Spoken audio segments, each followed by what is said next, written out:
Another Savior. Holy, holy, holy, holy, Adimebujuku. Another Savior. Another Savior. Holy, holy, holy, holy, Adimebujuku.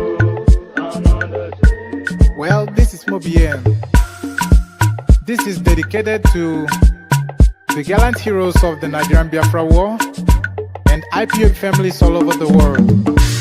I remember the Nigerian Biafran War, in the thickness of the Biafra genocide. Hey, one man revived the vanishing hope to life. Let the great Biafran army to fight, and they were singing out, holy, holy, holy, holy, Olumewojuku is another Savior. They were singing out, holy, holy, holy, holy, Olumewojuku is another Savior. Holy, holy, holy, holy, Olumewojuku is another Savior. Many years after the genocide, whoa, yet another great leader has risen up now. Oh, and he's leading the Biafrans to victory. Inyamadika yabika kwa namno wow. Hey, anamekele mazuche mefo. Manemo, it's an honor having you on board. When I'm singing along, holy, holy, holy, holy, Nandekano is another Savior. Just sing along, holy, holy, holy, holy, Nandekano is another Savior. When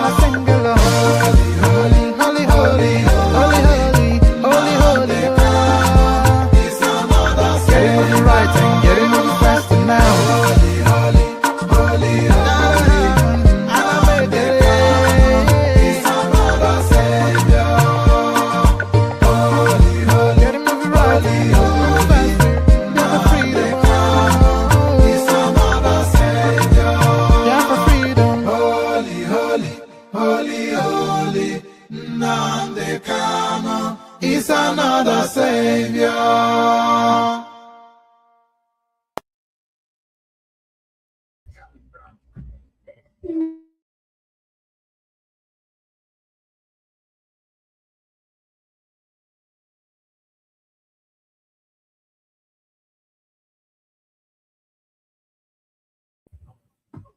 And it is that apologies. I didn't even realize. Well, I did realize I was muted. So let me not even tell a fib. But good day to you. Good to be your company and all that. Another afternoon session. And before we start off, apologies. There's going to be a little bit of background noise in the background for reasons that I've got my little boy here with me. So there will be a little bit of background noise. If the noise becomes intolerable, then I'll just shut the session down and then we'll reconvene for the usual time. But there will be a little bit of background noise. But nevertheless, I will push through that, hopefully. So, yeah, good day to you. Good to be your company and all that. Hope you're having a glorious day so far. Hope the day is going wonderfully for you. So another afternoon session, as I said, we are trying to start to reintroduce the afternoon sessions slowly by slowly. Slowly by slowly, that's Nigerian English right there, isn't it? Slowly by slowly. Just slowly with our doors, slowly by slowly. Look at that. That's straight out of the inner depths of Moshe Olosha. So slowly by slowly, so we are reintroducing the afternoon sessions in bits, in drips and drabs. But this is the drip from yesterday's drab. So yeah, but the afternoon sessions, they'll be mainly wrapped around reacting to something, a video, an interview, etc., that's happened in the news cycle. So that's going to be the theme of the afternoon session. So to all of you, either listening now or listening later, send me interesting interviews. It has to be at least 20 minutes long.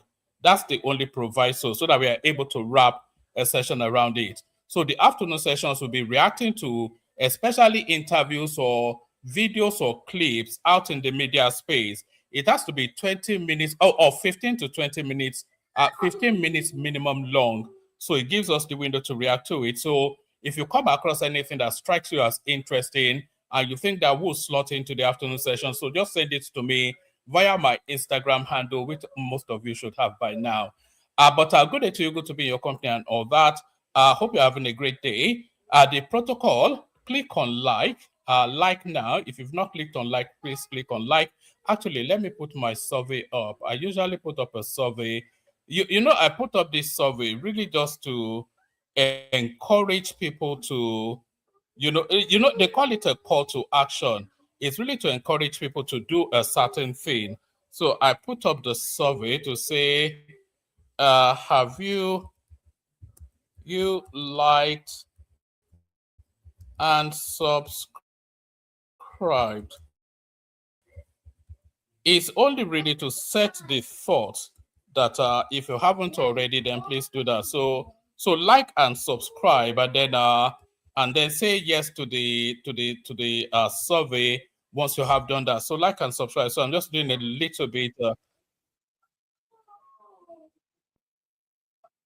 Hold on, I'm not hearing myself in feedback. So let me just put up that survey quickly and then we kick it off.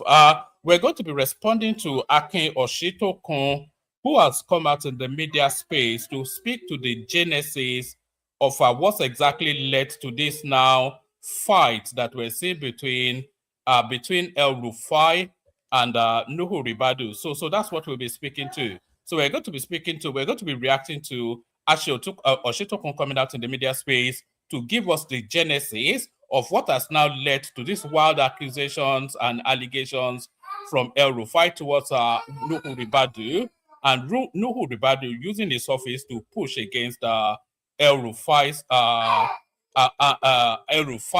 politics. So let's put it that way. So we'll be looking at the genesis of that. But before we go to anything, as I said, click on like if you haven't done that already. Subscribe if you're not already subscribed. If you want to come and join me on the screen, I'll put up, did I already put it up? So I'll put up a hyperlink that says StreamYard. If you want to come and join me on the screen, just click on this hyperlink that says StreamYard. It will bring you into a studio. and then you can have the conversation if you want the conversation. So that's the hyperlink right there. Like, share, and subscribe. Click on that hyperlink that says StreamYard to come and join me on the screen. Use the $ at the bottom of the stream to super chat towards the session, and say hello to me in the comment section as well. That's the most important bit. Say hello to me in the comment section so I can acknowledge your presence and say hello back to you. So say hello to me in the comment section. You know how I love my hellos. So say hello to me in the comment section. Saying hello so far is Mongo Park, who is saying another savior that has risen up in Sokoto jail. So that's somewhat an aside to Nnamdi Kanu right there. So say hello to me in the comment section, engage with the session and all that. So let's get started. Like I said, we'll be reacting, responding to Akin Osuntokun coming out in the media space to give us the backstory to what has now led to this mortal fight to the death that is taking place between Nuhu Ribadu and El Rufai. So we pick it up from here. Tell me in the comment section if you can hear the clip. Very, very important. If you cannot hear the clip, then you won't be part of the conversation. So tell me in the comment section if you can hear the clip. So I'll start playing it now.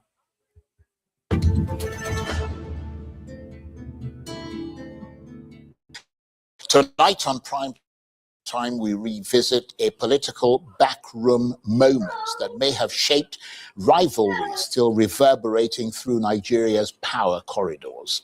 In 2007, as President Olusegun Obasanjo prepared to leave office, a discreet caucus was... So tell me in the comment section if you can hear the clip. Tell me in the comment section if you can hear the Arise News clip. So I need you to tell me that before we carry on. So tell me, yes, we can hear it. At least one person should say something. Can you hear the Arise clip? Okay, I'll wait for somebody to respond. You know, it's a participatory sport, you know. If you can't at least say yes or no, then what's the point? I'll give it 10 seconds and then maybe we just call it a day. Can you hear the Arise clip? Can you hear this clip that I'm playing? Just say that's all you are needed to do. Now just say yes. That's all. What? Oh, all right. So, like I said, this is the down memory lane. Fast forward to give us then the backdrop, the backstory to what has now led to this mortal fight between El Rufai and Nuhu Ribadu. So, like I said, this is a front row account. This is a bird's eye view. This is a person that was sat in exactly the room where the genesis of the beef that is happening between Ribadu and El Rufai, where the genesis of that beef was seeded. So we pick it up from here.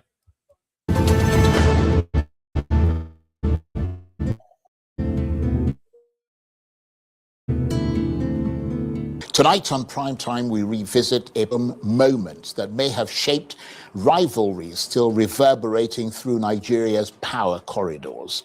In 2007, as President Olusegun Obasanjo prepared to leave office, a discreet caucus was constituted to design his exit strategy.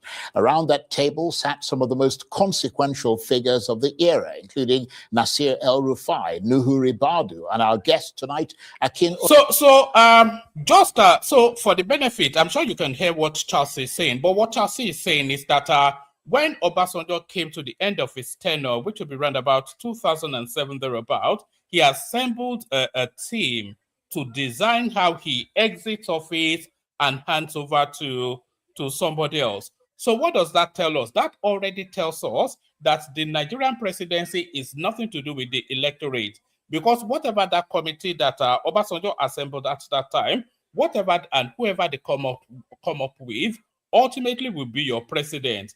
There is nothing that shakes it. The only anomalous instance, the only anomaly that we've ever had to that power arrangement was Buhari forcing Goodluck Jonathan out of office. And the only way that was possible was because Goodluck Jonathan, it doesn't belong to any bloc. He's a political outsider. So they were able to force him out. But this arrangement, this committee that Obasanjo set up to design his exit plan out of office was essentially the election taking place, because whoever that committee came up with is exactly the person that is going to be your president. So it's always been, there was never a time that it wasn't like that. There has never been a time, apart from the last election, there has never been a time up to 2023 where the electorate decided who governed them in Nigeria. It's always been decided for us. It is only in 2023 when the Nigerian people decided that no, it's Tinubu that we want. That's the only instance that we've ever had the Nigerians choose their president. In every other instance, it's always been a gentleman's club behind the curtains, closed door meeting in the dead of the night. That's how your president and rulers are decided. Corridors. In 2007, as President Olusegun Obasanjo prepared to leave office, a discreet caucus was constituted to design his exit strategy. Around that table sat some of the most consequential figures of the era, including Nasir El Rufai, Nuhu Ribadu, and our guest tonight, Akin Osuntokun, then political advisor to the president. According to Osuntokun, that group advanced a bold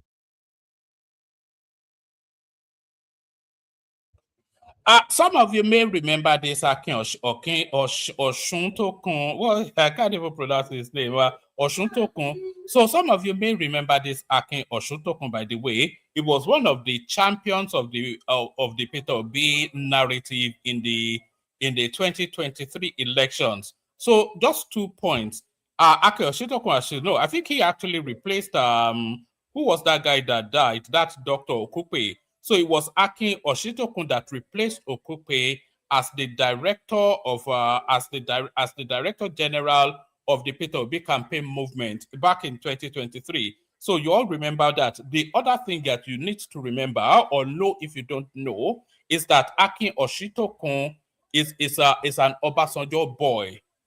So for Akin Osuntokun to have been the director of Peter Obi's campaign structures back in 2023, for that to have been the case, that is to tell you then that Peter Obi is essentially an Obasanjo project. So just to give you a bit of that background knowledge. Proposition presenting El Rufai as their preferred presidential candidate. But Obasanjo rejected the move outright, insisting instead on Umaru Musa Yar'Adua, a choice he said to have viewed through the prism of loyalty as rejection, sow the seeds of the feud now raging between El Rufai and Ribadu. So that is essentially the essence of it right there. So for months and years now, I've always told you that El Rufai had the first opportunity then to become the president of Nigeria. That was when Obasanjo was leaving office. It was actually at the prime seat. It wasn't even Yar'Adua. It was at the prime seat to replace Obasanjo. But as ever, his ego got ahead of his politics and he was outmaneuvered, just as he has been outmaneuvered in politics ever since. So ego over everything else. You know, what is that book again? The Never Outdo the Master. Is that Machiavelli or something? Never outshine the master. That is what Machiavelli told us. Is it Machiavelli or somebody else? But that's the golden rule. Never outshine the master. So this is El Rufai, who places his ego above and beyond and ahead of his self-interest. So he was meant to replace Obasanjo back then, but he was outmaneuvered because he didn't politics properly, and up pops Yar'Adua to come and hand over to, even if you look at this image of Yar'Adua, this is back then, you could see he was on his way out anyway. Look at his skin. You can, even the illness is showing through the skin, but there it is. Let's carry on. Loyalty and history, recalling his old association with Yar'Adua's brother, Shehu Musa Yar'Adua. So what happened in that room? Did that rejection sow the seeds of the feud now raging between El Rufai and Ribadu? Was it ideology, ambition, betrayal, or a clash of deferred egos? Or was there something else that took place that led to this moment? Well, for more on this, I'm joined now in the studio by the former political advisor to President Obasanjo and former Director General of the 2023 Labour Party Campaign Council, Akim Osuntokun. Thank you very much indeed for coming. Thank you very much, Charles. I'm glad to hear. Good to see you again. Yeah, same here. Take us back to 2007. 2006. 2006. How this caucus was convened and what exactly was its mandate? Well, individually, we were close to the president. That was a kind of... Right, just as an aside, if you look at how Akin Osuntokun, and it will be the better part of, even at the most conservative estimate, it will be, at least it will be in his 60s, early to mid, almost certainly. So if you look at how Akin Osuntokun constructs and assembles himself, you can see that this guy is still chasing babes. You can see that your daughter, look at the funky glasses, look at the Mohican haircut, look at the expensive t-shirts, look at him preening and peacocking. You can tell that this guy is still chasing babes. Your daughter is not safe with this man. Father son relationship. And that was President Obasanjo, yes, of course. With almost all of us, you know, like where we got along very well socially and of course politically. So when he decided, you know, to put together an exit strategy, he then convened us into a formal caucus, 9 of us. It was chaired by the Attorney General at that time, Oju. Now to kind of guide the, you know, the process, make corrections and adjustments where necessary, and also to speculate on who should be successful. So he said, so there were 2 or 3 groups: the governor's group, the minister's group, forgetting the other group, from which you can source the presidential candidate. The presidential successor, basically. Yes, right. Successor. I remember in the minister's category, he favored Adamu Bello, who was minister of... Look at how Charles left very quickly. Look at how Charles left very quickly to adjust and amend those words.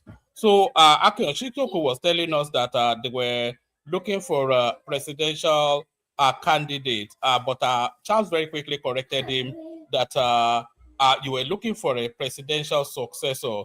So that's just to tell you then that whoever emerged as the candidate at that time would have taken that post as president, and that was what subsequently happened.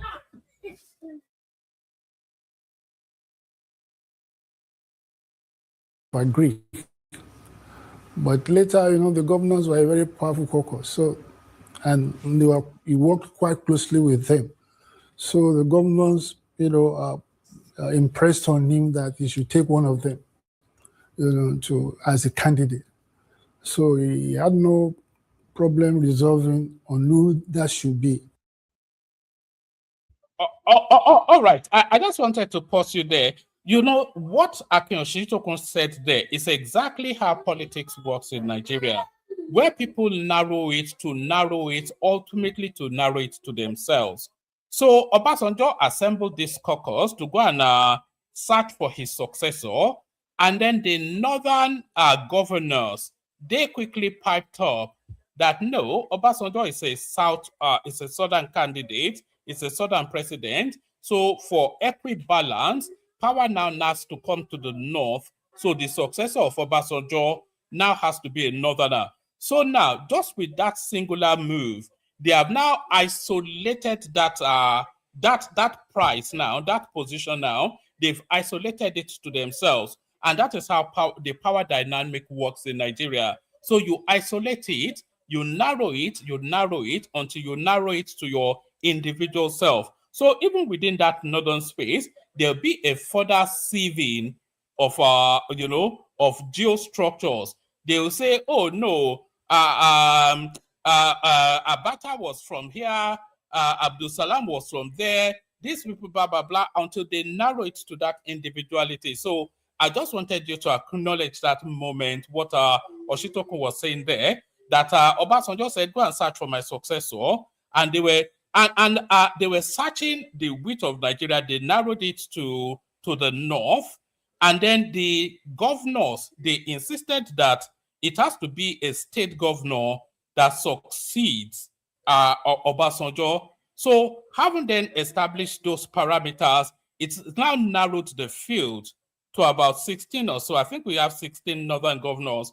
And then if you cut out the middle belt, etc., then it further narrows it to the northeast, northwest. You know, and then when you narrow it even further, the northeast is essentially Kanuri land.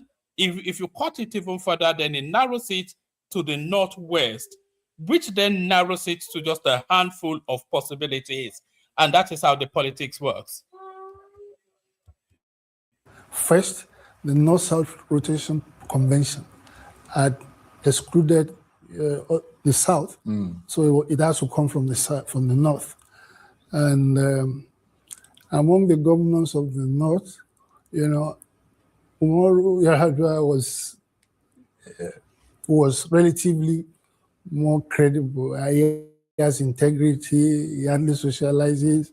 You go to him, you go to visit him anytime after PM, you are not likely to see him. You will have made preparations for your visit to where you will sleep. And so, of course, he was a very intelligent, educated person. And of course, he had a relation when he was going to run the presidential primaries race in 1999, that the first governor to declare for him was Umaru Yar'Adua. That when he was discussing with Umaru Yar'Adua, he said, okay, let's start from here. Katsina State, you will get Katsina State. And then from then on. Right. And and of course, you saw him. So you've heard the phrase "pay it forward." I'm sure you've heard the phrase that you pay something forward. So you do something that is altruistic. You do something that does not necessarily serve your interest in that moment in time, but in the future, that act of good that you have done will come back to pay you its reward. So what Akin Osuntokun was telling us there was that when Obasanjo was jostling to succeed Abdul Salam as the first president of the Fourth Republic, as the military pulls out and the civilians pull in, he was canvassing, and Yar'Adua was the first person to lend his support to say that, look, look, was it even then or for his second term?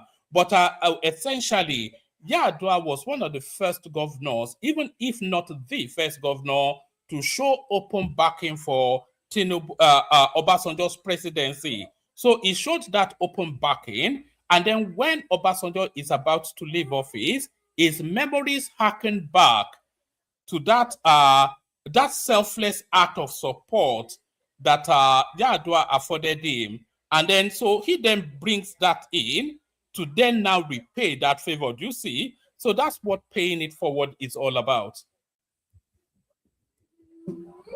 I mean, naturally. Yeah, but that came later on. I mean, when your group presented El Rufai as a preferred presidential option, how serious was that proposal? Was it exploratory or was it a coordinated push on you guys? And we're also curious to know how Ribadu, who was part of that group, reacted to it. He was actually avoiding us, President Obasanjo. He suspected that we were going to come up with a Rufai. So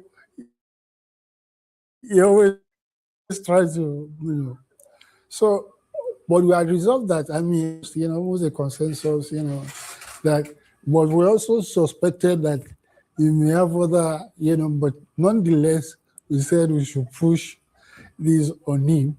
Right. And Nuhu Ribadu accepted that Oh, yes. decision? It was actually, I mean, they were quite good friends at the time. It was actually one of the main motivators. He and Rufai were like this. They were 5 and 6 years, you know. They were quite close. I mean, and of course, you know.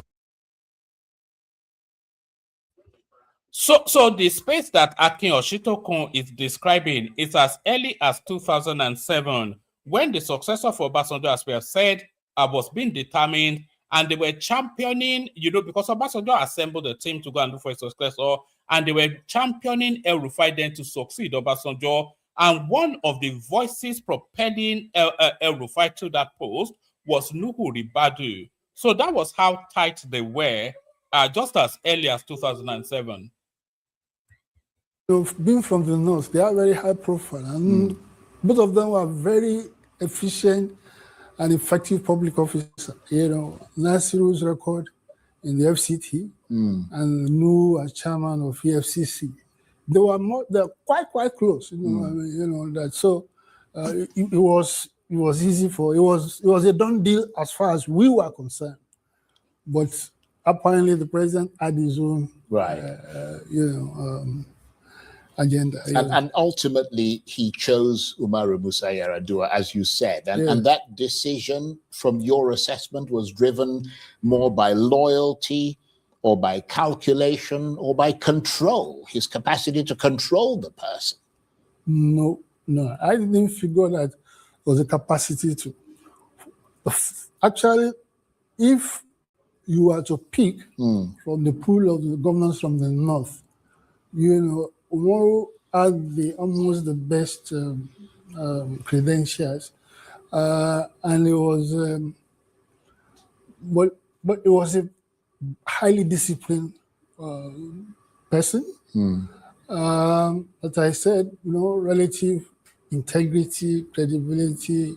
Right. Well, I mean, that's an era that's and gone. Then, of course, his brother is, you know, I think that the image of Shehu Yar'Adua was always on Obasanjo's mind, you know, when but now that you look back with hindsight, given all the things that have happened, do you think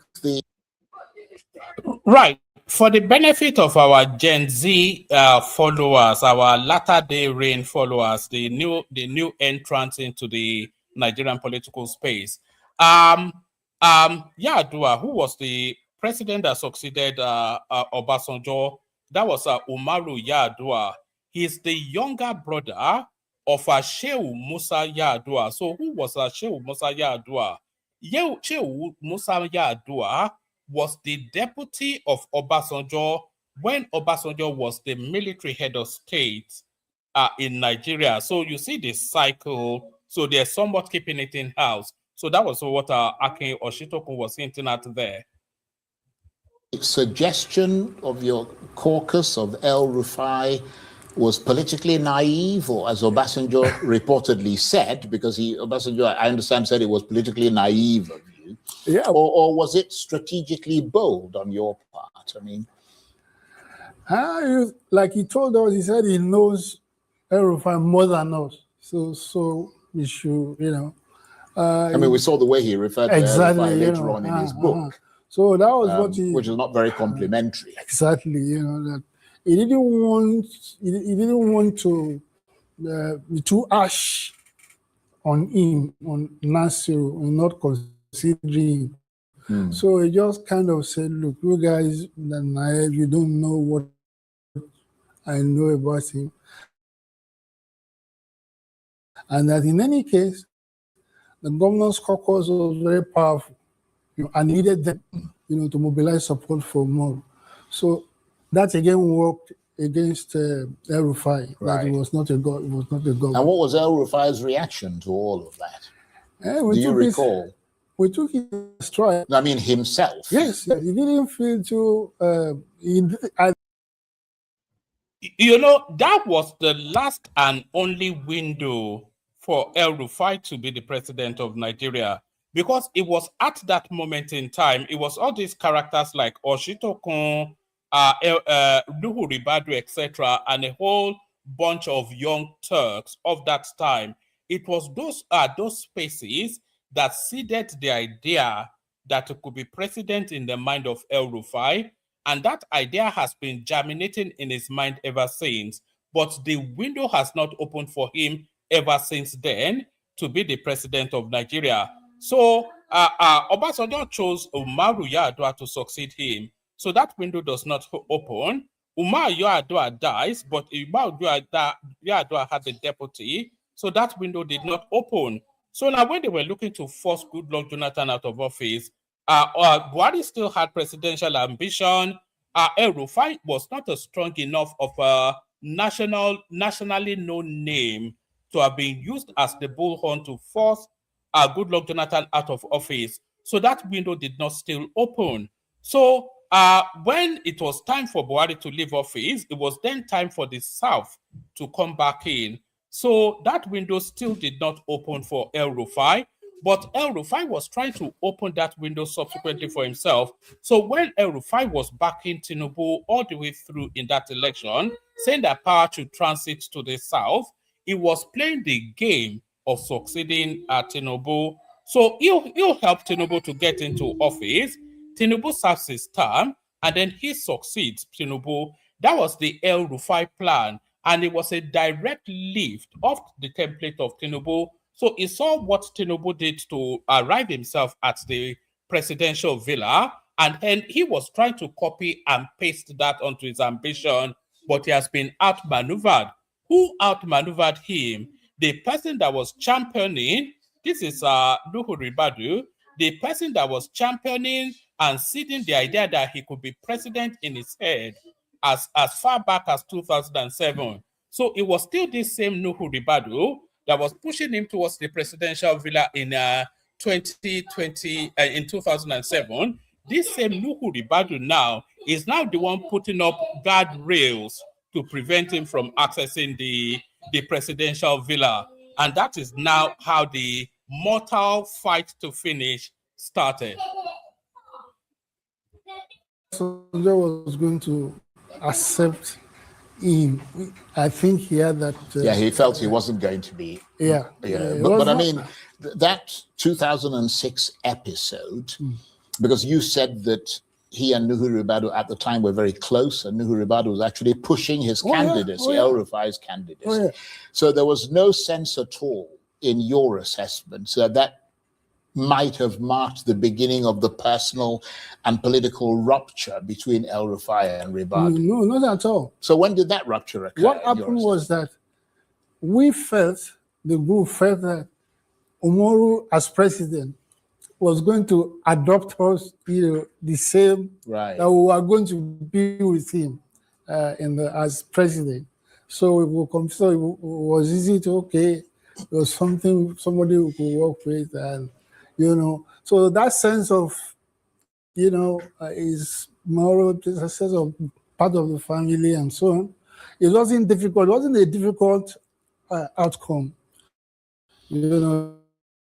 Decision as far as we were concerned. Right, but what I'm curious to know, because time is going fast, is when did the political rupture between I understand there was yes, that was how I was making reference to Umaru. Right, but Umaru didn't want us near him. I mean, he wasn't well disposed towards us, especially towards El Rufai, and so that bridge, right, destabilized the group, so to say, and then metamorphosed it. It went on to become some kind of victimizing, witch hunting, No and El Rufai. So they had to leave the country and go on exile. But so that, I don't want to use the word backfire, but it led to a rise in their political profile, both of them, because of the way they were treated, and yes. So I remember some of that because there were a lot of probes and things. Exactly. Against them, yeah. So Bola Tinubu then, he was a kingmaker. He had left as governor of Lagos State in 2007. He wanted to support or sponsored somebody since it was viewed as a All right. I want you to listen keenly to what I want you to listen keenly to what Akin Osuntokun says next, because what Akin Osuntokun says next is the beginnings of of the divide. It's the chasm.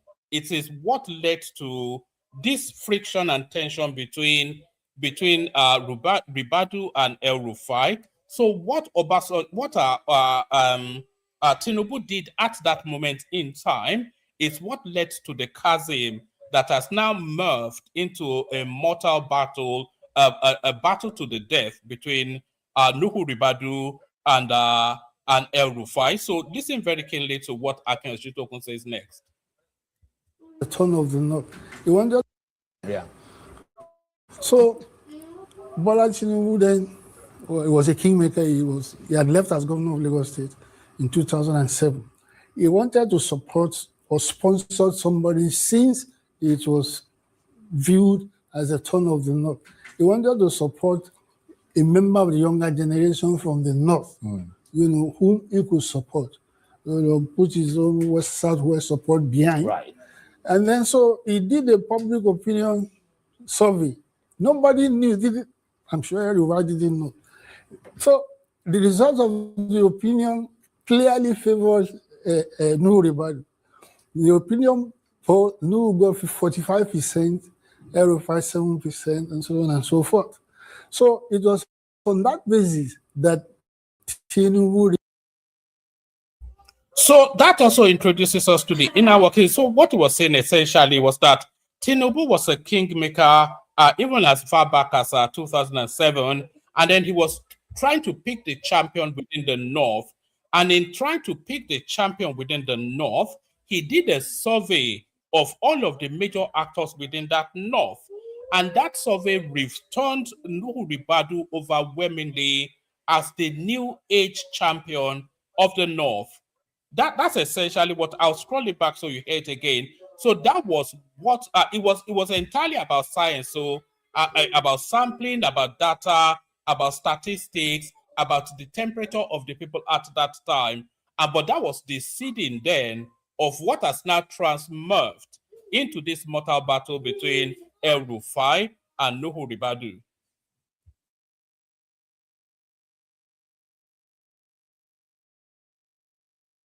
The results of the opinion clearly favors Nuhu Ribadu, a member of the younger generation from the North, whom he could support, put his own Southwest support behind. Right. And then so he did a public opinion survey. Nobody knew, I'm sure everybody didn't know. So the results of the opinion clearly favors Nuhu Ribadu. The opinion poll, Nuhu got 45%, Rufai 7%, and so on and so forth. So it was on that basis that Tinubu reached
Hello, is anybody still there? I wonder. My internet dropped me. Apologies for that.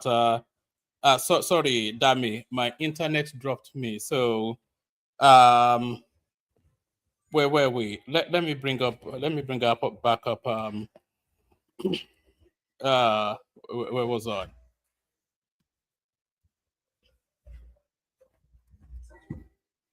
All right. All right. So we pick it up from here. So we carry on. Let me know if you can still hear it in the comment section. He was a kingmaker. He had left as governor of Lagos State in 2007.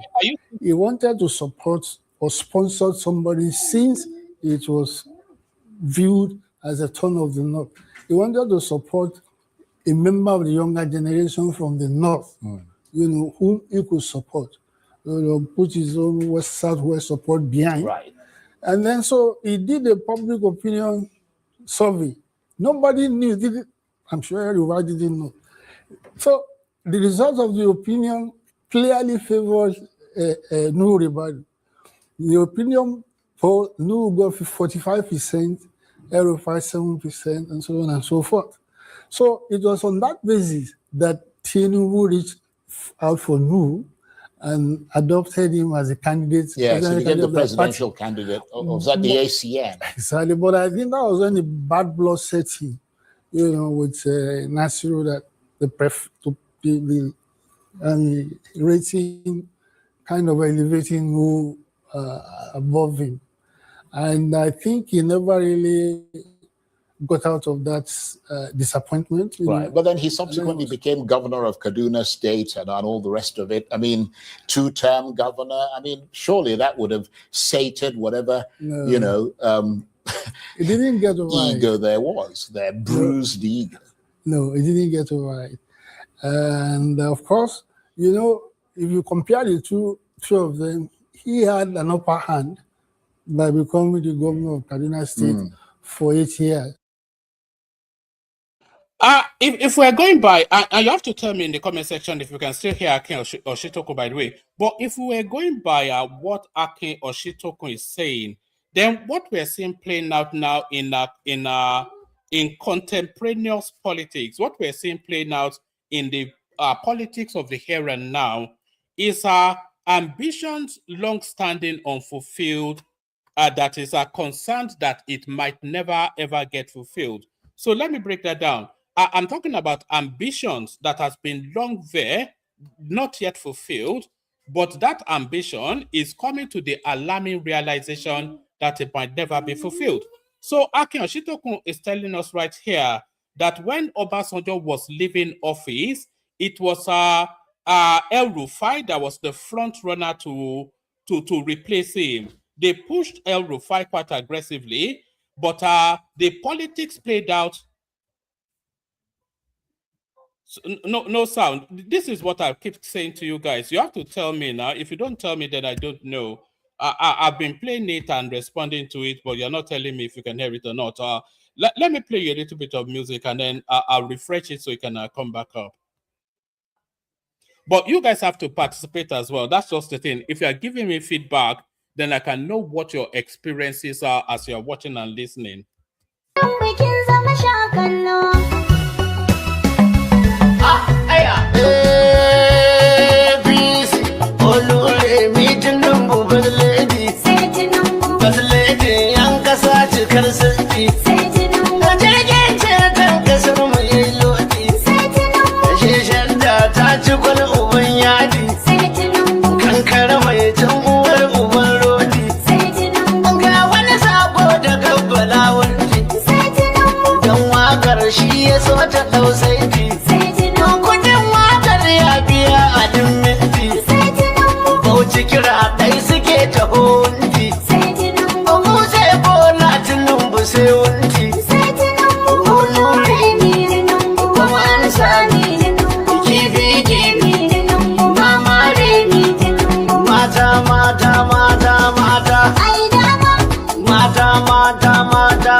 All right. I need you to tell me if you can hear the clip, because it is this clip that the session wraps around and I'm reacting to. So if you cannot hear it, then there is no point. But I can only know if you can hear it or not if you tell me. So I'll play it now, and then you tell me if you can hear it. Some kind of victimizing, between Nu and Rufai. So they had to leave the country and go on exile. But so that, I don't want to use the word backfire, but it led to a rise in their political profile, both of them, because of the way they were treated and, Yes. So I remember some of that because, there were a lot of probes and things. Exactly. Against them, yeah. So Bola Tinubu then, he was a kingmaker. He had left as governor of Lagos State in 2000. So what Akin Osuntokun is telling, that's why I'm just being so particular that you hear it. What Akin Osuntokun is explaining to us here is where the enmity between El Rufai and between El Rufai and Ribadu, where it started, the exact point in time, because they were best of friends up to a certain point in 2007, 2008. So after that particular point, they became the worst of enemies. So from best of friends to the worst of enemies. So what event took place that made El Rufai and Ribadu to go from best of friends to worst of enemy? What was that change in point? And that changing point is all down to Tinubu, and this is what Akin Osuntokun is about to explain to us now. So that's why I am so particular that you hear it. So pay keen attention to what he says subsequently. And apologies for the background noise if you can hear any. I've got my little boy with me. He wanted to support or sponsor somebody since it was viewed as a turn of the North. He wanted to support a member of the younger generation from the North, the way they were treated and, Yes. So I remember some of that because, there were a lot of probes and things. Exactly. Against them, yeah. So Bola Tinubu then, he was a kingmaker. He had left as governor of Lagos State in 2007. He wanted to support or sponsor somebody since it was viewed as a turn of the North. He wanted to support a member of the younger generation from the North, whom he could support, put his own Southwest support behind. Right. And then so he did a public opinion survey. Nobody knew, did it? I'm sure everybody didn't know. So the result of the opinion clearly favors Nu Ribadu. The opinion poll, Nu got 45%, Rufai 7%, and so on and so forth. So it was on that basis that Tinubu reached out for Nu and adopted him as a candidate. Yes, he became the presidential candidate of that the ACN. Exactly, but I think that was when So it was at that exact moment that the enmity between El Rufai and Ribadu started. It was at that exact moment in time. So Obasanjo leaves office, Yar'Adua comes in, Tinubu leaves office as the governor of Lagos State and is now looking to become a national player at the presidential level. He still has his party, the ACN, and he wants a northern candidate in order to be in that play. He did a survey to determine who amongst the younger generation of northerners was the most viable. That survey returned that Nuhu Ribadu had 45% viability and El Rufai had single-digit viability. You'll recall that back in those days, there was a point in time that Nuhu Ribadu was the presidential candidate of the ACN, which was Tinubu's party. So it was as a result of a scientific sampling of the polls that emerged him then as the front player for Tinubu, as the northern champion. And Tinubu has adopted him ever since. Do you remember, even when you hear Nuhu Ribadu speak to Tinubu, do you remember when Tinubu was coming off a plane? It was a clip that went viral. If I can find it, I'll bring it up and come and play it to you. It was a clip that went viral. Tinubu was disembarking from a plane, And Nuhu Ribadu was part of the entourage that went to receive him. And you could audibly hear Nuhu Ribadu say, "Daddy, Ekabosa." So that is the depth of the establishment of that synergy between Nuhu Ribadu and Tinubu. So Tinubu adopts Nuhu Ribadu, jettisons El Rufai. He's been championing Nuhu Ribadu ever since, and that is the genesis of the friendship turned rivalry, now turned enmity between Nuhu Ribadu and El Rufai. Bad blood setting, with Nasiru that the rating kind of elevating who blood setting, with out for Nu and adopted him as a candidate. Yes, he became the presidential candidate. Or was that the ACN? Exactly, but I think that was only bad blood setting, with Nasiru that the rating kind of elevating who above him.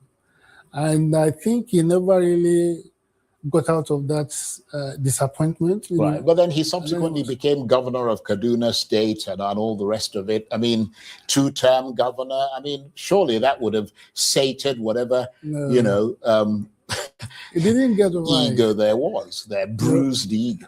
No, it didn't get right.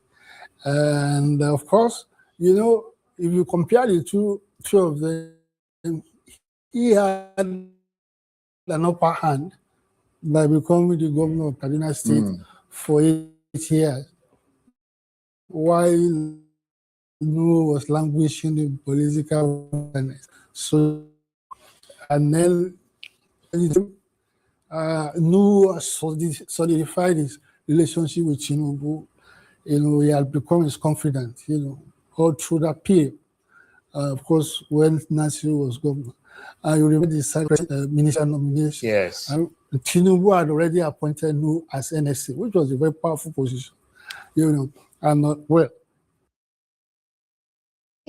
So I have to pause it there. So the story now, the El Rufai was a governor under the Buhari administration. So in terms of the rivalry between El Rufai and Nuhu Ribadu, the power dynamism now moves firmly in El Rufai's hands, because not only was El Rufai a governor of an important state, because Kaduna State is a highly important state within the Nigerian mix, he was also an important member of the inner caucus of Buhari. So it was as powerful as it possibly could be without being president under the Buhari administration. So that rivalry, that enmity between El Rufai and Nuhu Ribadu, El Rufai, the power dynamism moved sharply towards El Rufai for reasons of the personality that he was under the Buhari administration. But in terms of the political brinksmanship, Nuhu Ribadu is still stayed with the Tinubu narrative. He still retained his loyalty to Tinubu even through those dark Buhari years. Because what Nuhu Ribadu calculated was that Buhari may be the president, but Tinubu is probably the most potent actor within the political field. Buhari becoming president is essentially Tinubu placing him there. And Tinubu had not shown any ebbing in his political potency. So it was that political potency that Nuhu Ribadu vested his loyalty on. And El Rufai had the expanse of being a big actor within an administration that is already in situation. So that was where the dynamism comes in. So, all this rivalry is still who amongst Nuhu Ribadu or El Rufai becomes president of Nigeria. So it's one or the other. It cannot be the both of them. So the advantage moves to El Rufai in terms of him being a senior actor within the Buhari administration. But El Rufai now tries to encroach into the political base of Nuhu Ribadu as Buhari was coming out of power. El Rufai was the primal voice that was advocating for power to transit to the south. And when El Rufai was advocating for power to transit to the south, it had no other meaning than power should go to Tinubu, because forget Yomi Eshibado or any silly nonsense person, if power was coming to the south, power was coming to Tinubu. So when El Rufai backed that narrative of power coming to the south and he went on to champion it, he was holding on to the power base that he'd already established within the Buhari hegemony, and he was now encroaching into Nuhu Ribadu's power base, which was the Tinubu narrative. So do you see, he was trying to grab it all in order to solidify his position. So El Rufai pushes for Tinubu to become president. Tinubu subsequently becomes president. So El Rufai is sitting pretty. But the one thing about Tinubu, which everybody concedes, everybody that speaks about Tinubu that knows him, the first thing that they always say is that he always stays loyal to his people. And who are his people? His people is Nuhu Ribadu, people like that.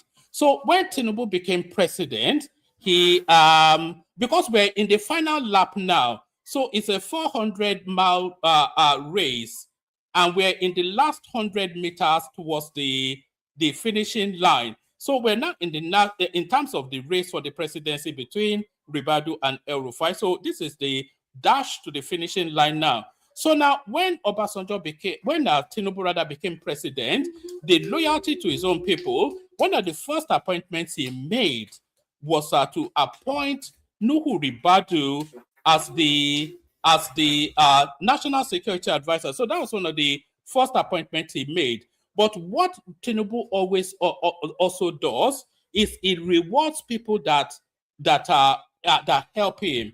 So Tinubu had always been speaking in glowing terms about El Rufai throughout the course of that election and post the election as well. So when they were at Chatham House, you recall that El Rufai was one of the people that Tinubu highlighted and all that. El Rufai said he was going to abandon politics for a while to go into academia. Tinubu said he wasn't going to let him. And as soon as Tinubu became president, as he was gathering names for actors within his administration, El Rufai was one of the names that Tinubu sent to the Senate for approval. So that's where the game is so far. So that was where the game is at that time. So El Rufai rising high, Ribadu coming back up as a result of Tinubu being president and him now having that office of the NSA. So now, when they sent the names of the actors that are going to be players within the Tinubu's administration to the Senate, the Senate then subsequently sent those names to the security agencies for vetting. So that's because that's what the due process requires. So they sent the names to the security agencies for vetting. Who is in charge of the security agencies? Nuhu Ribadu. So as they sent the names to the security agencies for vetting, Nuhu Ribadu immediately took the El Rufai file and put with a big red brush, put a red X across the El Rufai file and sent it back to the Senate. It made it impossible for the Senate to allow El Rufai to become an actor within the Tinubu administration. So what does this mean? El Rufai doesn't get the position of government in order to show relevance for succeeding Tinubu. So the only real actor now in play to succeed Tinubu in terms of the rivalry between El Rufai and Nuhu Ribadu is now Nuhu Ribadu. Do you see? It sounds a bit complex, but I hope I sequenced it in a way that you should understand it. And that is why there are daggers drawn now and ready to finish each other. But you can see why Tinubu picked Ribadu over El Rufai. We can also see why the survey picked Ribadu over El Rufai. We can also see why El Rufai is unlikely to ever become the Nigerian president, because his ego always supersedes his best interest. So that's essentially what that narrative is. I hope you get the condensation as I've tried to firm it up. And then El Rufai thought he was going to be made minister, and he would have become a powerful minister. and then something happened. Yeah. Was there bruised ego? No, it didn't get over it. And of course, you know, if you compare the two of them, he had an upper hand while Nuhu was languishing in political wilderness, so to say. And then 2023 he came, Nuhu solidified his relationship with Tinubu. Period. Of course, when Nasiru nomination, Yes. Tinubu had already appointed Nuhu as NSC, which was a very powerful position, you know. And then Rufai thought he was going to be made minister, and he would have become a powerful minister. And then something happened, you know. And I think that was a stroke. And Rufai basically felt that Mr. Ribadu had something to do with it. Yeah, he then began having what, to me, seemed like an obsession. Right. You know, with Ribadu, almost every time finding a way to link him with whatever problems that he had.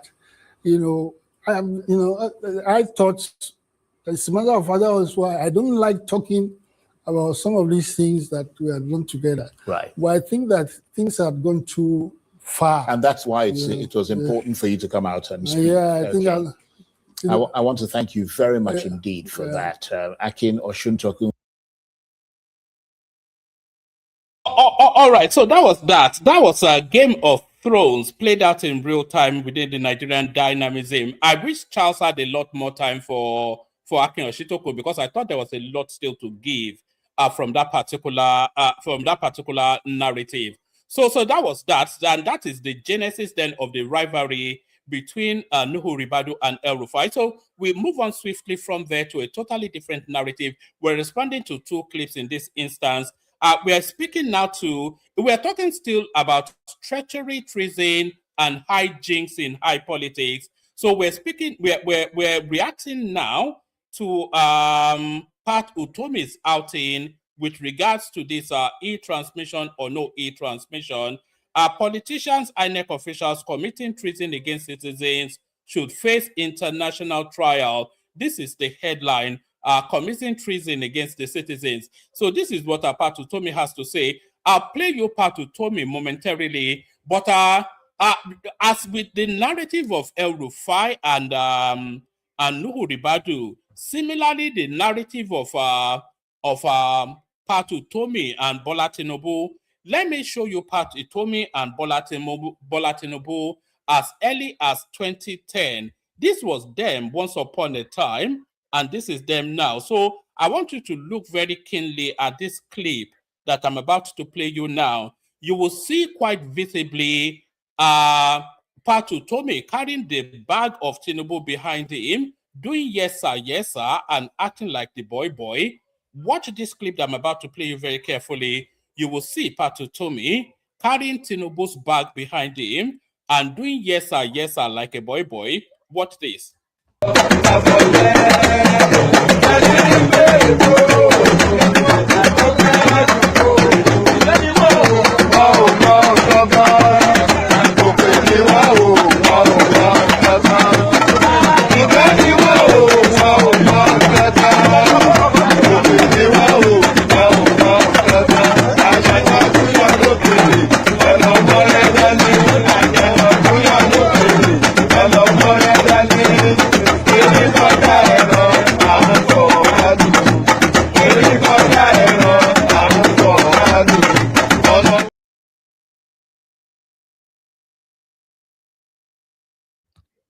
So that was as early as 2010, 2013. And you could visibly see Pat Utomi there in the background as one of the small boys that follow Tinubu around. As Tinubu is dancing to music, Pat Utomi has to dance to do all right, sir. Yes, sir, no, sir, 3 bags full, sir. So that was Pat Utomi as early as 2010, 2013. And here is Pat Utomi now.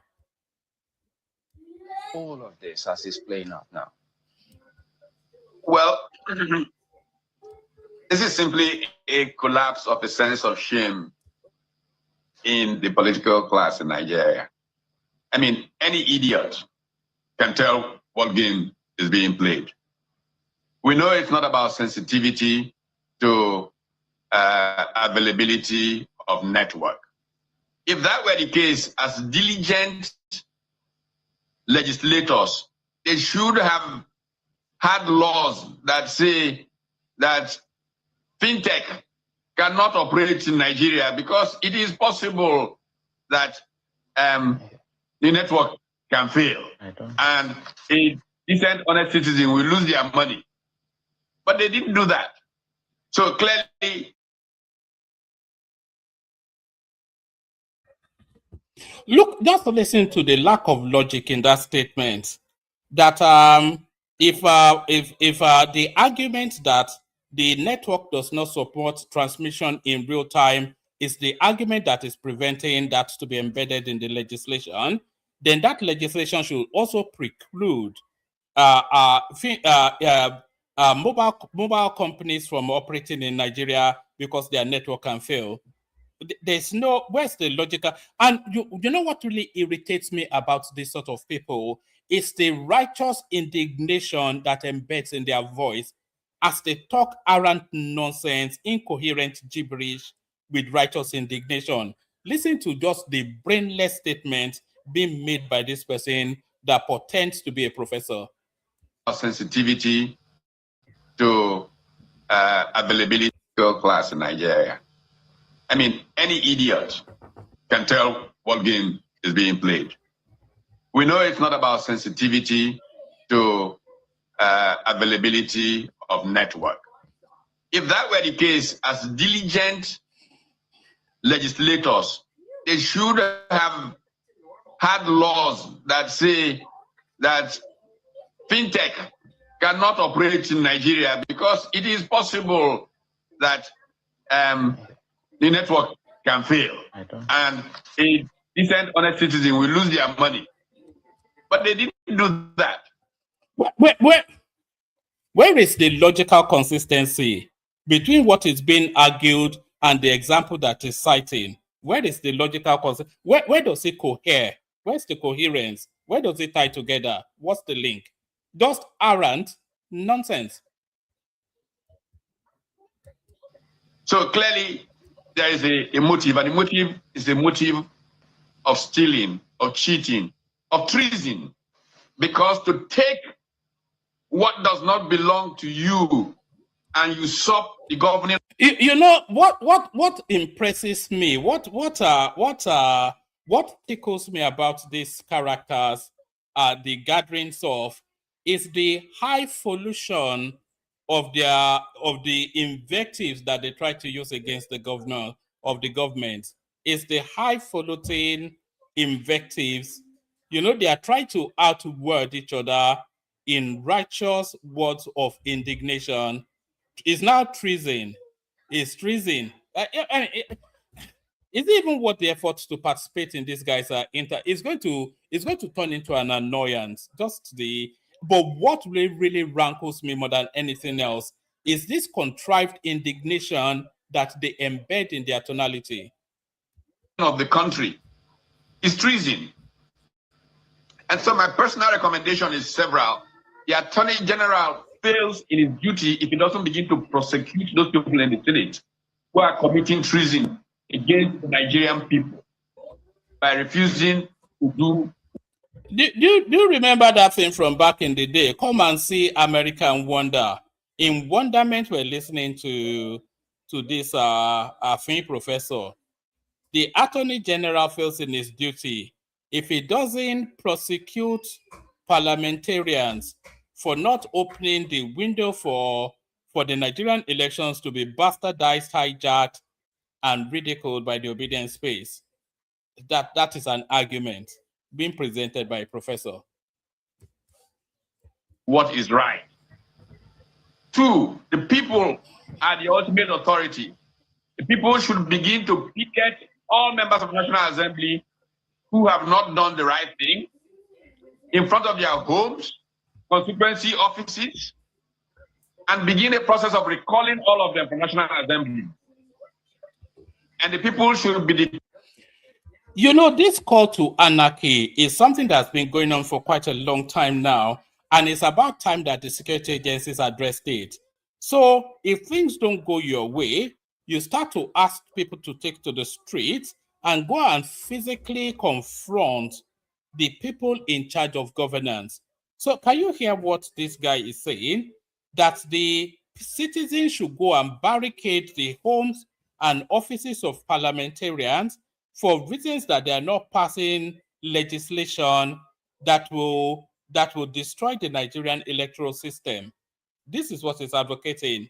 And it will make this state, and Peter Obi has said similarly, you hear it from Showore, people like all these social media obedient people, you hear it routinely and continuously, that the people should go and attack politicians, parliamentarians, etc., for reasons that they are not acquiescing to foisting Peter Obi upon the Nigerian state. I can't get, and he's able to say these sort of things and walk free, so that the person that comes after him will come with even more amplification and push towards that direction. It's quite unconscionable, indeed unbelievable. Determined that nobody, I'm sorry, there will be collateral damage of some good people who are there today. Nobody in the current National Assembly should return to the next assembly, because they have abused the fundamental reason for representation, which is the fact that it's an agency function. They don't act in their interest. They act in the interest of those who have sent them to represent them. And they have deliberately chosen not to represent those people's interests in order to advance a crooked intention to commit treason by preventing the will of the Nigerian people from being reflected in election outcomes. This is the simple truth of what is going on. And if they don't get tried in Nigerian courts, by golly, we will go to international court and seek that they be tried. Look, I did say this was going to turn into a bit of an annoyance. If you want us to abandon it in the comment section, let me know. It's going to go to the international courts, to The Hague, to the Human Rights Commission, that the Nigerian parliament is not embedding in law an unfeasible real-time transmission of election results. So these people should be sent to the Hague. They should be guillotined. They should be hung from the neck. The citizens should go and barricade their house and burn it down, because they are not willing to pass a stupidness that is being promoted by a bunch of idiots. This is what this guy is talking about, a professor. This campaign, even under military rule, when Abacha was in power and what was going on, I traveled around the world at my own expense, talking to leaders, talking to editorial boards, saying to them that countries with weak institutions are in such a position that we need supranational institutions to hold power accountable. An outcome of all of that was the International Criminal Court. Oh, okay. So if they are advocating for supranational institutions to hold government accountable, then why are they barely aching about the Americans coming in? Because when it's talking about supranational, is to say that authorities outside of your sovereignty to be able to hold your sovereignty accountable. That's what it means by supranational. So if it's advocating for supranational intervention, then what is the backlash against the American intervention? You see, there's no consistency even within the outlandish parallel universe of their lack of logic or deduction. You know, it's just maybe a couple more minutes. I cannot abide this guy. It's an annoyance. When I was carrying out this campaign, of course, with others better healed, I wanted two courts. This current criminal court, which would deal with issues of genocide and co. And a second, an economic crimes court that would try leaders from countries with weak institutions that carry out economic crimes against their people. Most people told me that it will not happen, it will not work.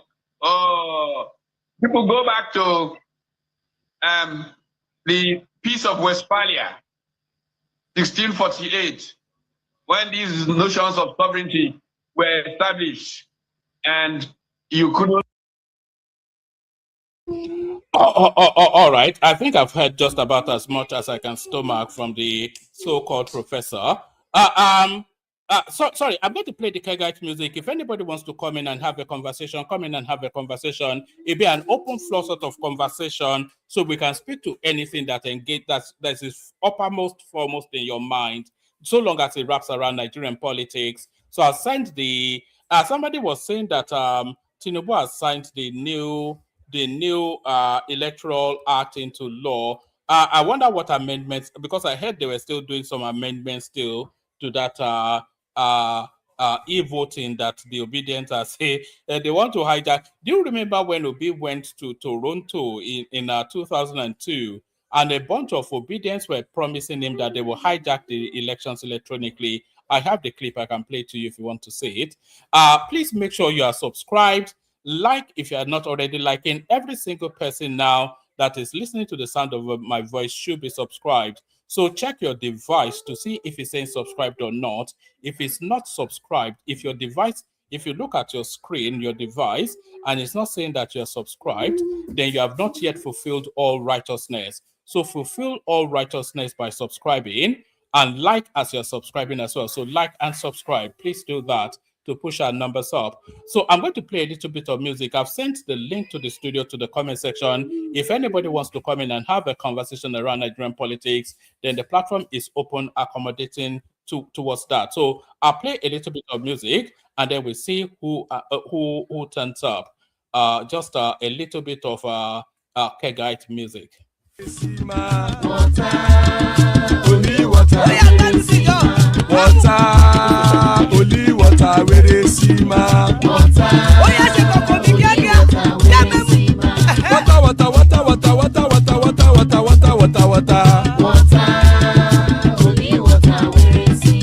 Hapa o naido.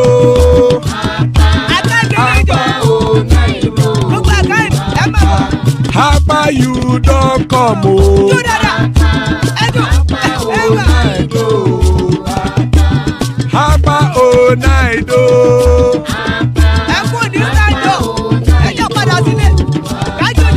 Oro kẹ̀kẹ́ ẹlẹ́mù yé o.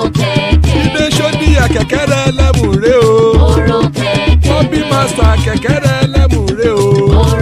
Chief Wáìlà tí kẹ̀kẹ́ ẹlẹ́mù ré o. Eruku lẹ̀lẹ̀ ẹlẹ́mù dé.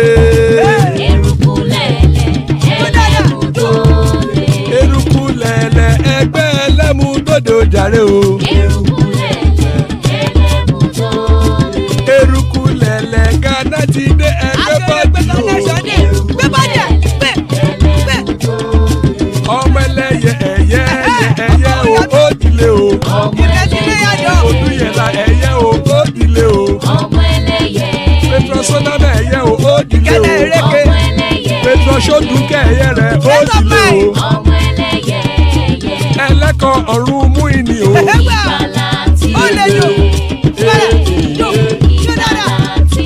Àkùkọ ọ̀run méjìkọ.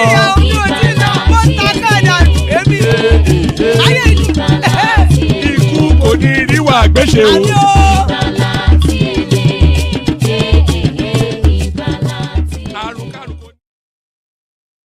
And it is right there. Ikukuniru Agbeshemi death have nothing to do with us. Joining us, the mighty Kenny.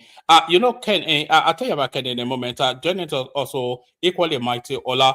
Do you know that Kenny right here, this Kenny mighty that you're seeing on your screen, is a very popular Fuji artist with one of the biggest trending tracks currently at the moment, and is equally one of the biggest voices on TikTok in terms of Nigerian politics. So We're an august company, equally august, the company of Ola. So this Ola and Kenny and myself at the moment. So anybody else that wants to open up on, we kick it off, start it off, and guys, we can just free flow. But we'll kick it off, start it off with you, Kenny. So Kenny, apologies for having to suffer you to listen to this part to Tommy. I knew I've never known him to have anything sensible to say. So I wonder, I have to take that one that I shouldn't even have brought him on the platform. But how are you? What are you looking at in the politics today?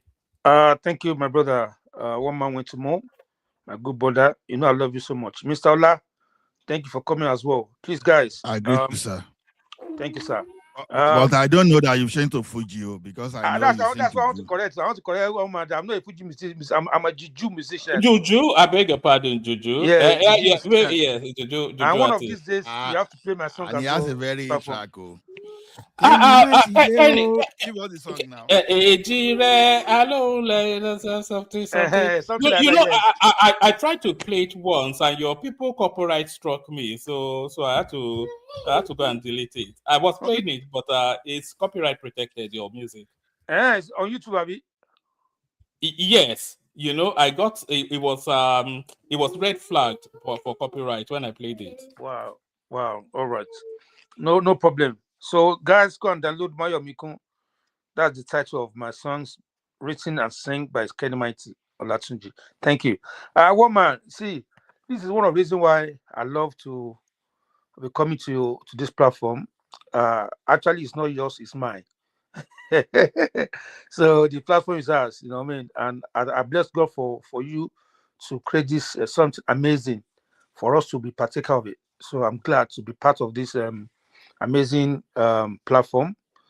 See, one man, that guy that just finished spoken, number one, he has lost some of his memory. His brain has left him. And I don't blame him. I blame the people that give them voice. Because they believe he has voice and they can just throw things out there. You can see from his countenance that he's speaking out of anger. You can see that he has lost weight. You know what I mean? So, and we put them in a very high pedestrian that they're not supposed to be.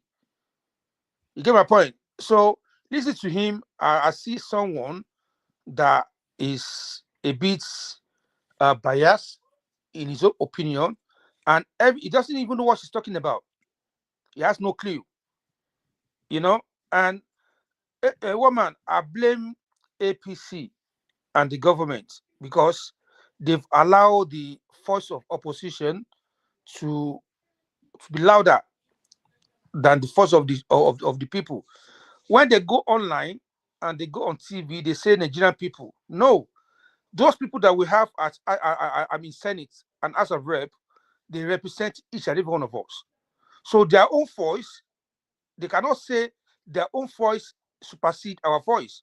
And if you look at the people that are agitating, go on the street like Showere, all these people are obedient and Showere team.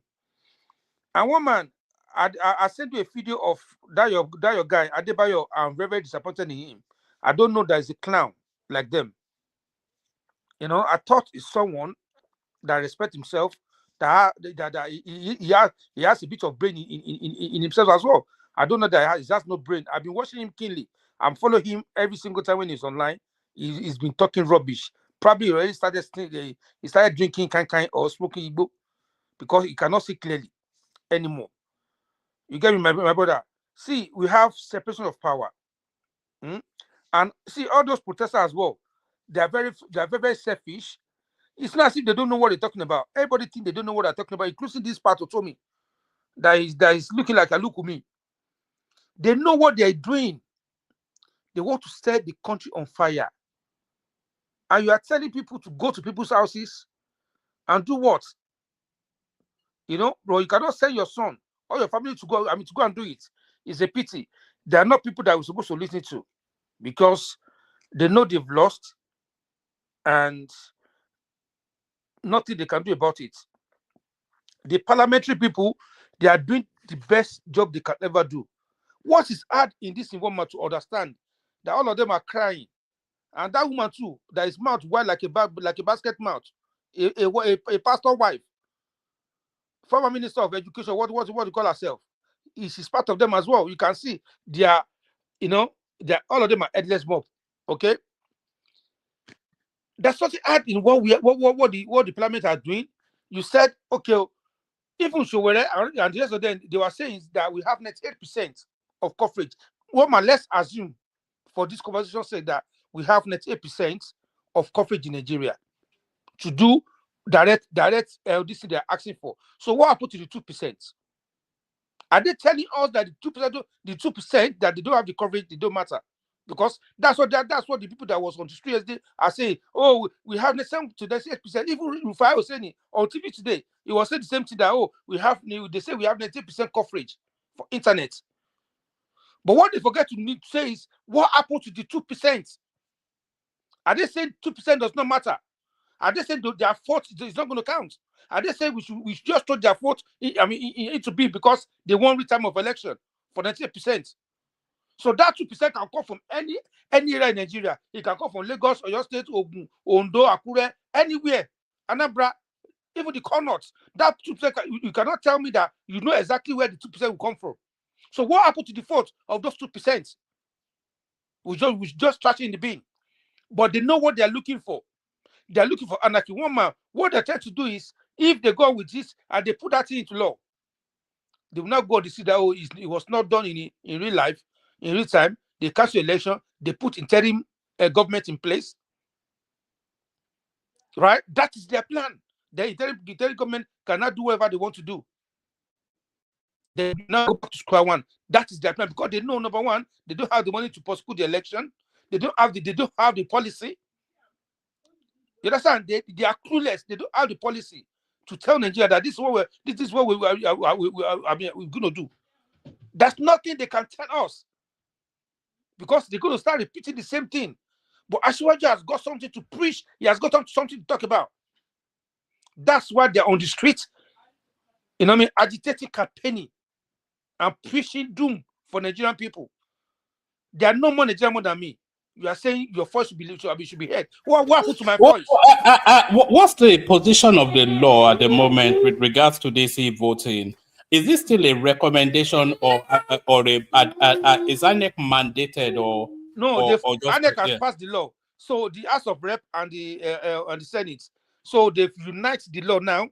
So they don't have separate law already. So they have one united law now. So before the House of Rep, they have a different law to the one the Senate have. But today now, or yesterday, they've amended their own law to match the one the Senate did the other day. So that's why they are crying, oli, shout oli. You're only 15 of you. They put the vote to you guys. If you want this thing to be changed, say. Did you notice something about the people shouting ole? There was something that struck me. Yeah. They were all wearing red caps. What does that tell you?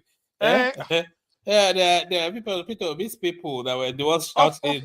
Of course, now it's all of them. Even the people in the parliament, people on the street, they are all obedient. You cannot see a single opposition force among them. They ask them to vote. 55 votes that we want this thing to remain the way it is. Then 15 of you say you want them to add. Then they bang the bell that the majority carry the vote. And what they normally say, they say minority will have their voice, as they say. Majority will have their say, or how do they call it? Have their way. Have their way, exactly. Majority have their way. Why are they crying? No, there's nothing they can do. They are not saying if the most it must not pass. What is does that man even know what they call treason? You lost your dignity because you're supposed to be alive because he lost his way. Now for you to go back to Ashwaji, it's hard for him. He's not open his mouth to talk rubbish online, thinking you can turn a jail to why can't he take his children to go to Sebi? He has a setting as well. He has somebody that is upsetting him. Wherever he come from, he should take his son and his family, right, to his Senate or Rep and block their house if they know what will happen to them. Woman, as for the Rufai and Ribadu, Rufai already lost the battle. Yesterday, Ashwaju slept in his house. Ribadu was in his house as well. He's still with them. And see, he's going to battle with this thing for the next 5 to 6 years. Sorry, you didn't complete that sentence now. Yesterday, Ashwaju slept in his house. Ribadu slept in his house, but where did Rufai sleep? First, he was in prison with DSS or what do you call them? So EFCC. Yes, EFCC. So he has lost his battle, one man. He has lost everything he's been building for years. Sorry, Kenny Mighty. Tinubu already signed the amended Electoral Act into law this evening. So this evening, okay. Yeah, already signed. So no more wahala about that one. Continue. Okay. Thank you, my brother. So he has lost woefully. There's no way back for him. One man, you come online openly, say you ask somebody's phone. He didn't stop at that. You even present a recorded and signed document that he wanted to order something. You write a letter and you sign it. So you have to go and tell the people how do you know about it. See, he will not come out of this. He is going to prison, and politically he's finished because he cannot become anything in that Nigeria anymore. If as he tell it out, you can't be as anything he can because they will not trust him. Nobody wants to trust him anymore. He's finished himself because of anger. Do you notice anything curious going on in the politics right now? The money and the voice of the opposition is being somewhat silenced. So the money of the opposition is in the wallet of Abubakar Malami. So he's already busy trying to defend where he got that money from. So you notice that it's gone. And then their voice is El Rufai. He's the most potent voice in that space. And by the time he's gone round the circles, they're investigating him for that Diata's disappearance, stolen money, etc. So I don't think he will have time to be shouting politics. He will be busy trying to. These people will be fighting for their lives until after the elections. Then after let me shock you. Yesterday, that Baba Ahmed was on one program. They asked him, "What do you think about this?" Was said a statement. He was at the end of the day, he has no choice than to say, "Oh, he make a mess of himself." They asked him straight question about what Rufai says because it's the open confession. The man was going around. He has no choice to say, you know what, Rufai has messed up his face because Rufai is somebody that he doesn't need to listen to advice. That he doesn't know who advised him to go openly and say what he said. So all of them, there's no way they can't defend it. They cannot. Sorry. That was Hakim Baba Ahmed, the older brother. Hakim Baba Ahmed, Yes. So all of them, you can see they know that he has made a mess of himself, and they are not trying to associate themselves from him. So he has nowhere to go. Like my brother said, Ribadu is untouchable right now. He's going to have sympathy from all over the world because it's not it's the victim. Somebody tapped into his phone. It's not something that he did deliberately. You understand? Even though if he ordered that chemical, he has chance to deny it. You understand? So he's there for that lost.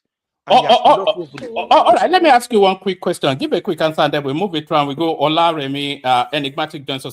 But guys, we're free flowing still. If we're managing it properly, then we can just generally, it's like we're in the bar, just chatting away. But let me ask you this question. In the permutations now for who comes after Tinubu, can you see beyond Nuhu Ribadu or the vice president? Because by my own political permutations, I cannot see who succeeds Tinubu outside of those two people. Is it that President Nuhu Ribadu or President Kashim Shettima in 2031? No, woman, there is other people that other people there, younger.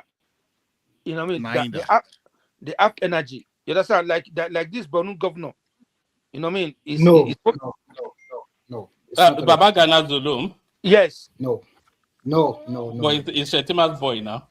See, I'm just making my permutation. See, I can't narrow it to just Ribadu and Shettima. There are other young guys out there in the north. I think you see one thing about 2031 is going to be delicate, and if it's not handled carefully, it can be what can break or man Nigeria. So to me, although I know I have my sentiments, with all the noise around Fulani, Ejiboni, all those, you understand, it's going to be something dangerous for the country to always think towards Fulani, that it has to be Fulani. So to me, well, maybe I may not necessarily have anything. Sorry, Ola. Shetima is a Kanuri man. No, I just talk of a Ribadu. Then as part of a Shetima, to me, Shetima too it could be dangerous, because let me tell you one thing. Once there's a controversy around you that people cannot really trust him fully about his participation now and do Boko Haram, I think it's a dangerous thing for the country as well. Can I? Okay. Yeah, come in, Remy. But just to add, the reason why I put those two names as my, I think Tinubu will be thinking of continuity in terms of, his programs. So, but I think to me, out of all of them, I think Ribadu has a better chance than any one of them. Yeah, he does. And if you know Tinubu very well, he plays him in national security. That means and he continued to groom him to go about security. And if you see the way Ribadu worked, even during the Obasanjo era, you can see this is somebody that does not compromise easily. And this is somebody that will take the security of the people very important. And as a national security advisor, you also have a privilege a lot of information about the country and data and everything. To me, I think he will be a very good president if he's given the opportunity, because he is not biased. But I think Shetima and the rest, they are a little bit biased towards the Fulani. What I mean is that they still continue with that hegemony. But if you give Ribadu, who is from the Northeast, it will come free nerves. And unless the Northeast is not playing their game very is Ribadu not a Fulani man? Ribadu is a Fulani man. It might be a Fulani man, but the point about this is that when you look at the Northwest has gotten a fair chance of presidency. So when we are talking about the North again in 2031, I don't think we are going to have any serious political big wave from the Northwest. The two that remain is Atiku and Kwakwanso. Kwakwanso already, because of what US did to him, I don't think nobody wants to touch him again. Atiku is already 80 years old, and that is why a lot of people are probably leaving him, and their son, or his son, they are also staying in APC because of their future political career. So if you ask yourself, this one is 80 years old, why should I keep on following him? Or it's no more, nothing to offer anymore. So at the end of the day, if Northeast did not play their game very well, then I think we might have our president from the North Central. So yeah, to me, I think towards North Central as well, because you made one analogy, because the Nehru Ribadu is the NSA does not guarantee anything, because it looks like that. No, apart from that, he has experience. We could have well said that Lai Mohammed will have become the governor of Lagos State, because he was chief of staff to Tinubu too. So I don't think it works that way. See, like 2021 is a dangerous. You can give us a name if you have another name. But Tinubu has tried to make Ribadu president once before. Yes. That was then. You know, Nigeria unity was still not as frail as this that time, and the time we are even talking about, it was just that Ribadu to contest against Goodluck Jonathan, right? Goodluck Jonathan. So the way things was that time, that calculation could easily favor anyone from the North. But it is now, because when you see from, I think the only area they are not shouting Fulani today will be among the Fulani nation, you understand? But even including the Northwest, you see people shouting Fulani. If you go to Kanuri shouting. So if the Fulani people, if they've actually caused some kind of a level of damage to that country, it's even going to be more dangerous. You can see that Nigerians, they are beginning to wake up now for some group of people to go to the National Assembly to go and demonstrate. That's just the beginning. And I know that many people may not like it, but personally, I think I like protest. You understand? I like protest because I've been on opinion that our ancestors, those people before us, especially in the Second Republic, they were far more politically aware than we are, because we just play to the gallery. We don't even understand how environment runs. So the same like of aggression that some of us witness while growing up, I think such kind of awareness and aggression is returning into our politics. So I think, in my own humble opinion, that we should be very careful about that. 2031, I don't think it's best to even start thinking with idea of Fulani. Now let them. Yeah, but then who comes in? Who comes in? Who sorry, Remy. Ola, who comes in 2031 from your own? If you had their pick, who comes in? I don't really know what Tinubu is thinking, but me, I already have my bias that someone from the north, from the non-Fulani, the like of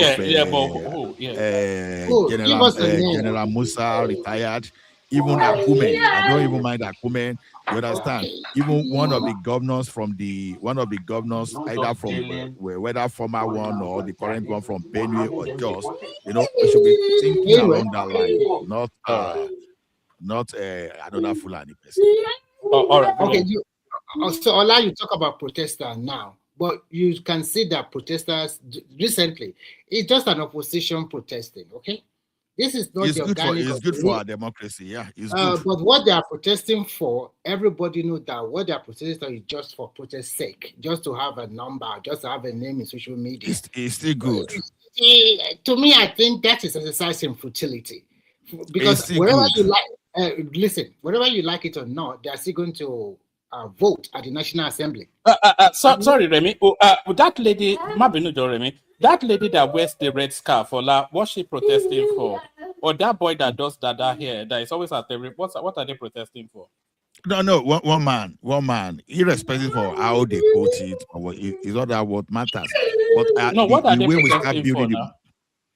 You understand the protest? Many people were protesting for us to have. They are looking for real-time transmission. You understand? Even some of them, those guys are protesting for social media dollars. That's what they are. That's it. Do you not know that woman that wears red scarf? The one that went to attack her. That's a woman that always fights with everybody. Yeah. Okay. Or that boy that wears that calls himself Sig or something. No, I get you. Did you notice the one that wear Nigerian flag? That way say, you always recite the national thing. I don't know who you can call that boy. You see, Kenny Mighty, it's not as, let me tell you one thing. Normal Nigeria like me, like you and myself, if we are protesting, no problem. Where I have problem is when the likes of Patutomi, he's a person I like, I recognize his achievement, and it's what anybody will aspire to become. You understand? That guy has achieved a lot. But here's the problem. When you now have those people... When you say achievement, are you talking about the private sector or public sector? He has achieved a lot, whether you like it or not. When you talk of Pan-African University today... the public sector, he formed the law. So guy, hold on, cool down. When you talk of Pan-African University today, he is the founder, so don't even go there. The guy has nothing to offer, Jerry. He don't. No, he is. No, don't. I don't do Nollywood when it comes to something we can back up. This employer of labor. He employs so many people, paying. You understand? Paying heavy salary to, and he's training some student, official leader from school. Even we have some international students right in the school, so we can't write off this man. No matter what. Where I have problem is this.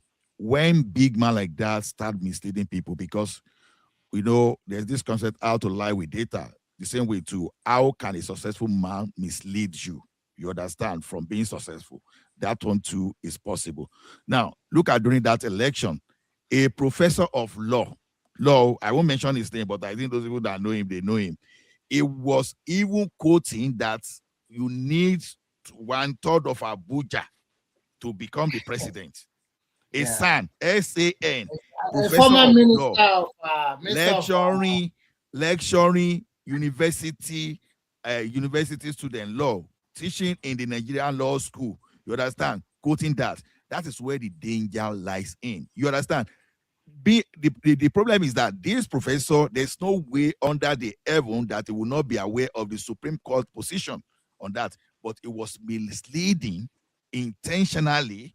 You understand? Was quoting. That is where I have problem with the like of Pat Tutomi. You understand? Because when you talk from the two sides of your mouth, it becomes dangerous for people like us that just want to learn from you. Because when people like me and many of us, when we listen to the like of Pat Tutomi, whatever we know, we suspend everything. We want to learn from this man because he has the reputation, he has the fact are there to back up his achievement. But when the lights now become so glaring, you understand, it can be something. When you are not the like of Amechi, Amechi will be the kind of person that will like glaring, and that is what about Guinea? That one was surprising.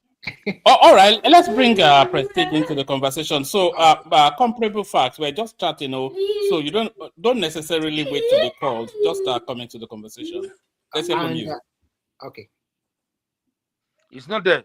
It's not there. It's not there. It's unmuted now, but it's not speaking. I'm here. Greeting everybody. So I can just chime in, right? I was waiting for my turn.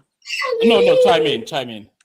Yeah. It's kind of very baffling. I've been listening to what's going on. So we are still talking about the next election instead of what's actually going on right now. Most of you here are just more concerned about the tyranny of this government we have, to continue. So y'all are happy with what's going on. Can you give us an example of the tyranny? He has done. What is going on? Tell us what is going on. This is a tyrannical government. That is, we are not practicing democracy, and y'all are in a democratic society, and y'all are coming here to. Cite examples now. Cite examples. What do you mean? I mean, so many numerous examples. I mean, for one, they want it to be a one-party system. I mean, there's no free journalism. I mean, everybody, if you talk, they kill you or they put you in prison. What could be more tyranny than that? I mean, they kill and put in prison. Mention one. Come on now. Who is that arrogant? I don't have to mention. You know the fact. What do you want me to mention? But don't mention. I want to put. Sorry, Ola. Comparative. I know that you always watch Arise TV, right? You don't know what I watch. So don't say that. Okay, if you don't watch, maybe once a while. I watch TVC, so is that okay with you? Okay, let me ask my question. You have go ahead. You have listened to both Abati, Rufai Oseni, all of them. They badmouth this present government every day, even their minister. I don't care what they say. This is my own opinion. So let me finish. Okay. When you said tyranny. Yeah. This, to me, this president is so liberal that he gives people to say anyhow. Wow, you are very delusional. Are you serious? How? Do not abuse you now. Why are you saying delusional? Delusional is not an abuse word. That means you are living in a la land. All right, let's not go into that space too much. But I don't think that it's necessarily a bad word now, but if he wants you to say sorry, say sorry. But I can say sorry to you, but I don't think that was within the context of the conversation anyway. But what people are inviting you, you said tyrannical and you use all these high invectives. So they're inviting examples, and what Remy is giving you there is Tinubu is probably singularly the most abused president we've ever had. When have you ever picked up the news that they're not calling him a drug baron, a drug lord? Peter Obi is telling us that the Americans came in because Tinubu has fake certificates. So whatever we go and call him a bastard, this one we go and call him a fool. Everywhere and anywhere, Rufai Hussaini, every single day abuse. Ayo Mario, every day abuse. Every and everybody abuse. So how many of them has he had shot or locked up? Because those people are very high. He can do that. He can do it to everybody. I mean, he pick and choose, who to imprison or who to put him the bondage. I mean, what do you want me to do? You want me to start naming them that you already know?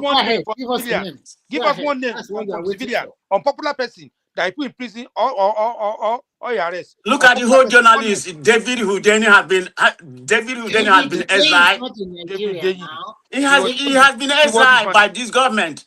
No. Who exiled him? Who exiled him? Where was he exiled? Is there a warrant for his arrest? Exile. He's exiling himself now. Is there a warrant for his arrest? Is there a warrant for his arrest? Yeah, there is in Nigeria. There's a warrant for his arrest. Where did you hear that? Who told you that? One man, you are not, we have the subject here. Didn't we talk about it last year? Arrest? Yes. You know he's that wanted by Nigerian government. They are looking for him in Ghana and Kenya.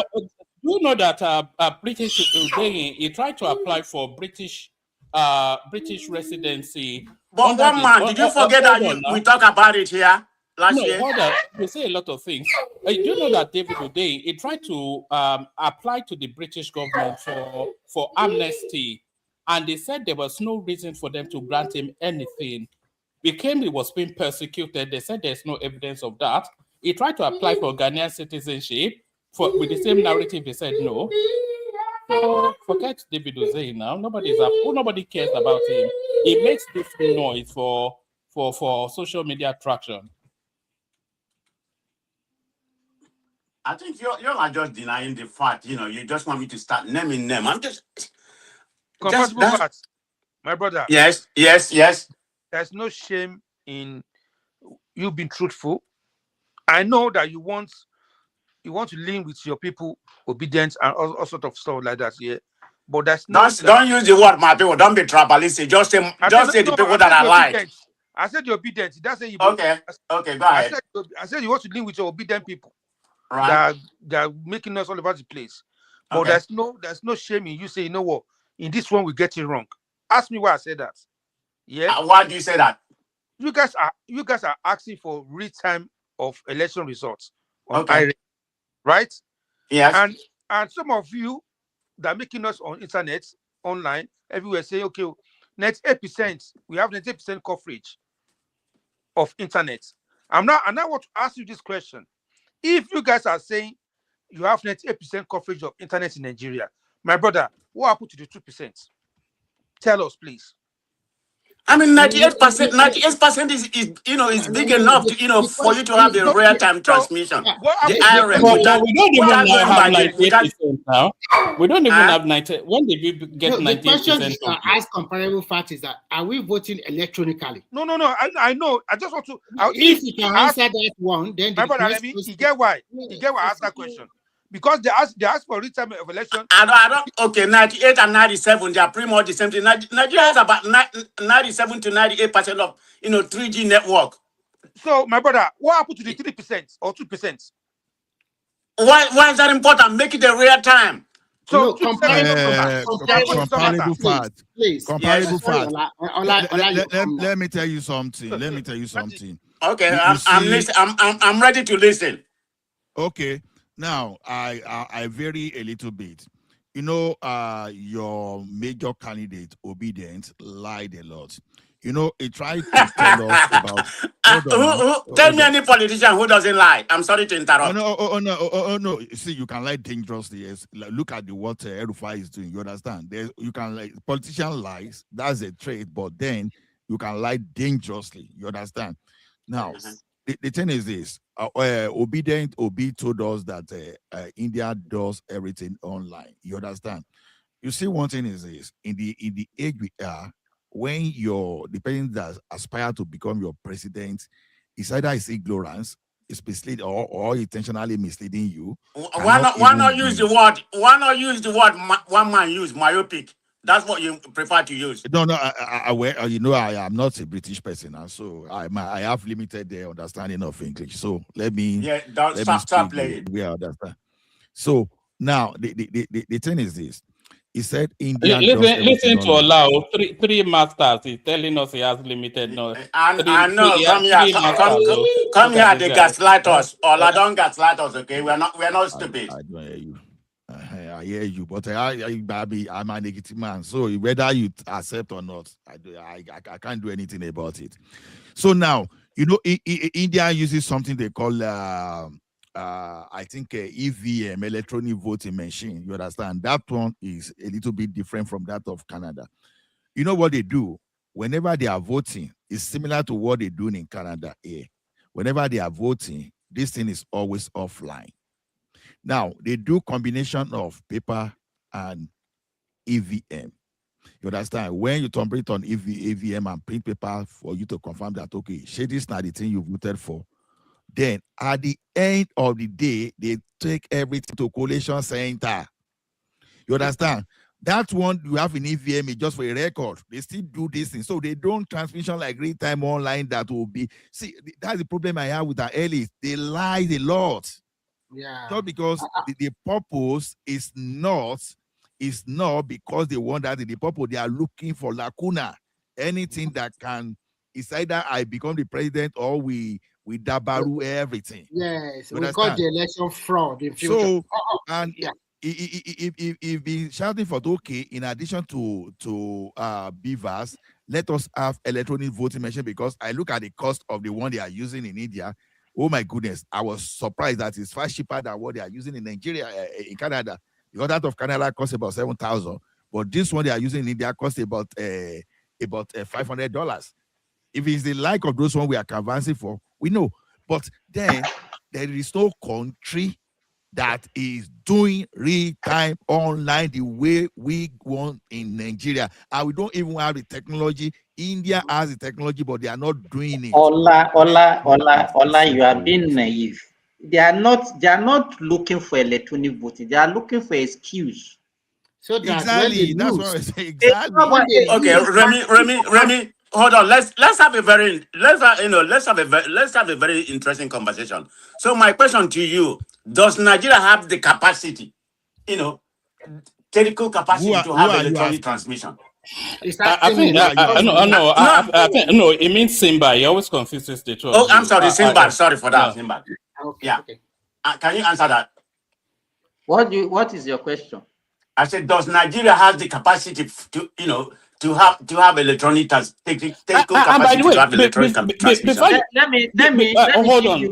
Before you answer that question, can people please make sure they're liking and subscribing? So everybody listening to us, like and subscribe. And also, guys, do you think we should continue with these afternoon sessions? So we have this short afternoon session, and then we have a later one. Is this something you want? So that and then let's continue this one. This one is better. This afternoon is by Bill. I say it's sweet. I second that. I mean, it's even good. It's even good for our own time here also. Yeah, that night one is not convenient.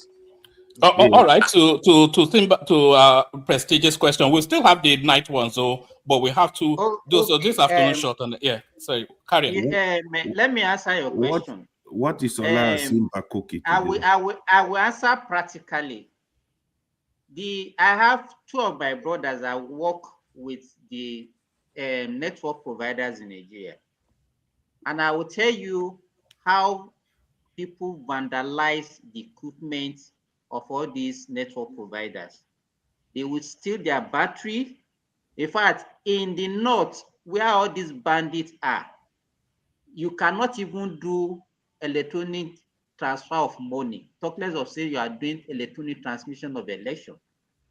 What you people are just, the reason why you see all these politicians and all these elites that are deceiving Nigerians say that they want electronic transmission is what happened.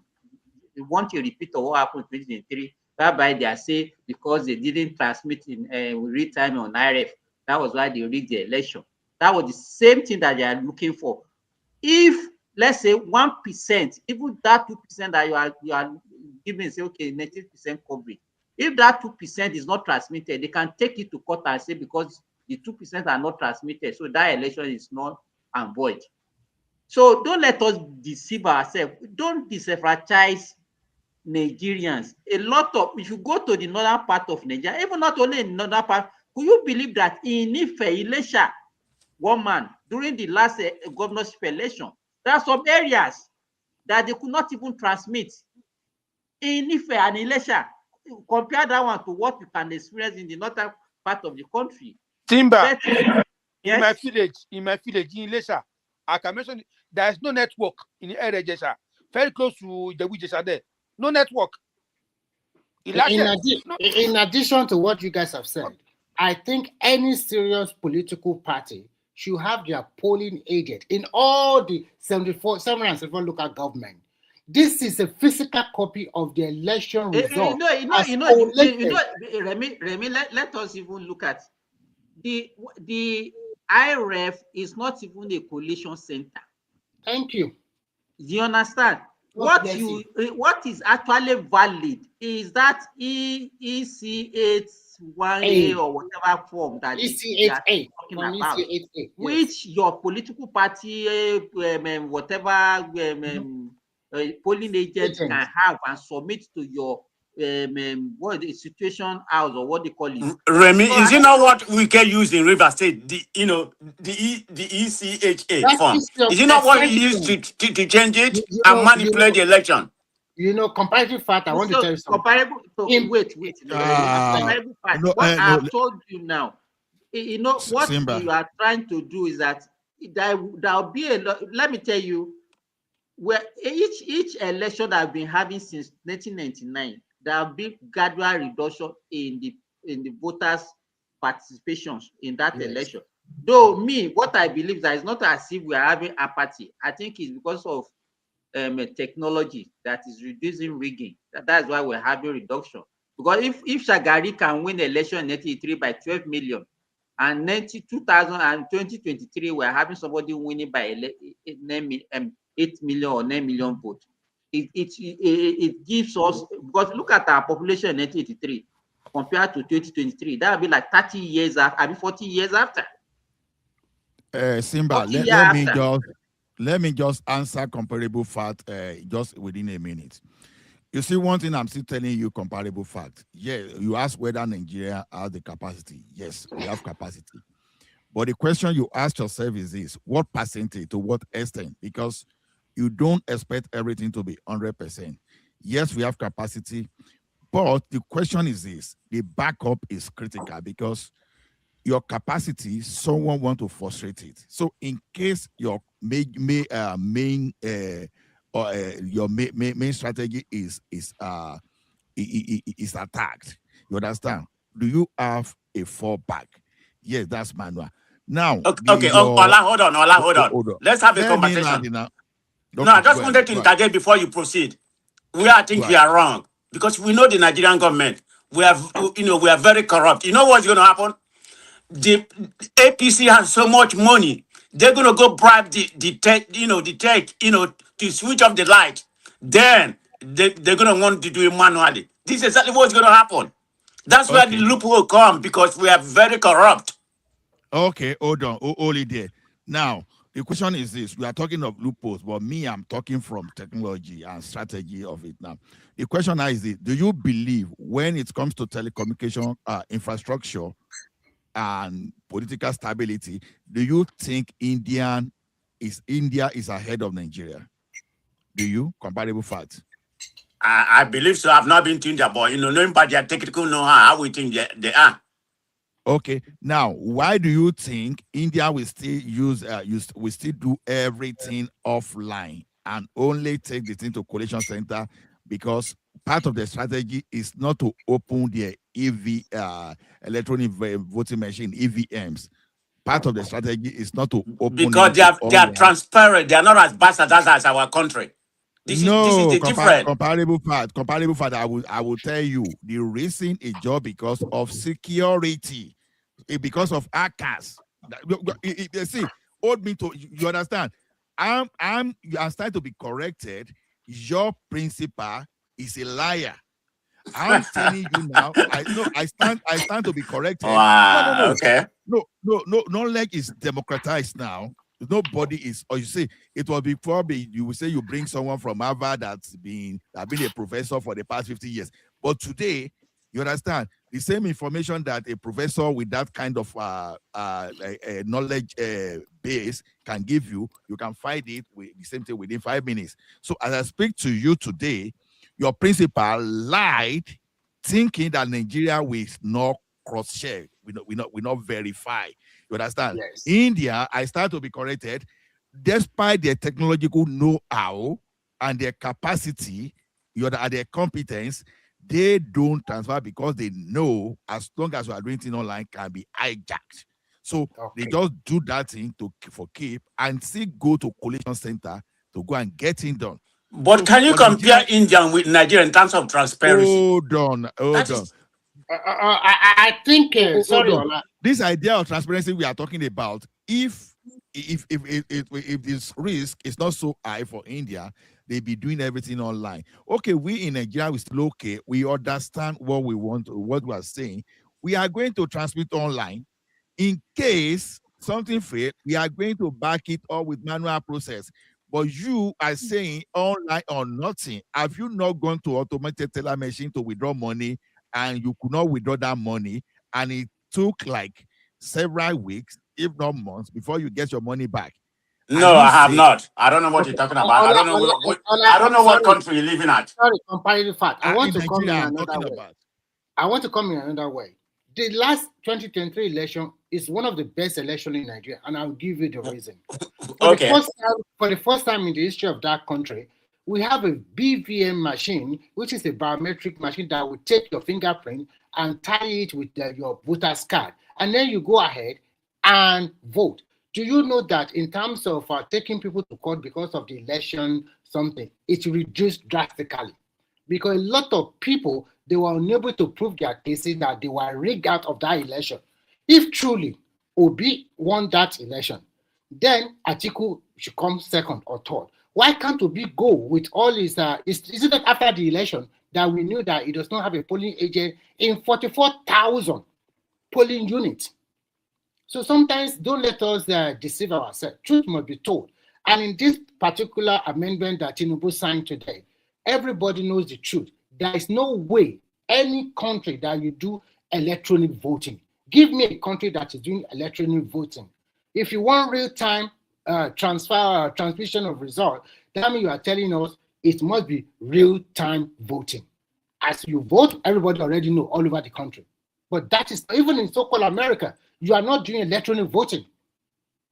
So why are you are living in America, in one of the most advanced countries in the world, and you know that that country is not doing electronic voting? Why are you now shouting about electronic transmission of results? And sometimes I wonder, because of, I know people are biased because of whoever they support, but the truth must be told, that last election was one of the best. And I think this amendment they did was also good. So if there is they can transfer it to IRF, and then there's a backup, which is very important at the court of law from EC8A. There should have been. There should have been. Hold on, let me just add this. There should have been another caveat that if so many, let's say 30% of 50% of the votes, they couldn't transmit it, then you cancel that election. You have to be careful because with that you could have a situation by Do you think? Let me ask you because question. hold on.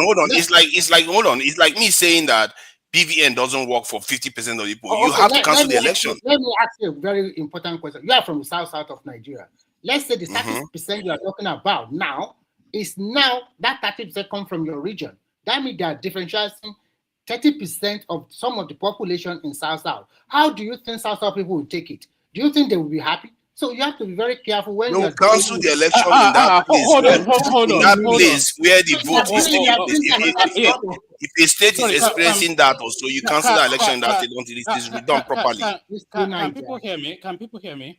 We can hear you, one man. Hold on. Yes, I wanted to address Tunaja. I'm glad you're here. So Tunaja, on mute. Tunaja, there's a culture that is developing, and coming here to abuse people. Please don't do that. Disagree with them, but don't use vulgar words. Now, I was listening to your interaction with Baba and the rest of them, calling them idiots and morons. And come on now, we know you're here to troll the space, and that's fair enough. But keep the language elegant. They call me all kinds of names too. Since when do you care about those? When they are calling not that level of abuse. That calling. I wasn't calling. See, okay. What I was saying was their ideas are mad. Is it them? No, the point that they're bringing, you can't be bringing crazy points to me. Why would I? Right. I wouldn't call Baba crazy. You don't see me calling people crazy. I don't do that. All right. I don't want to labor that. I don't want to labor that too much. But going forward, let's keep the language. Yes, we are here. We're happy for you to come here and troll the state and whatever it is that you want to do. But please, the language. But carry on with your conversation. So as I was saying, if the election, if BVN doesn't work in an election, what do? You cancel that election.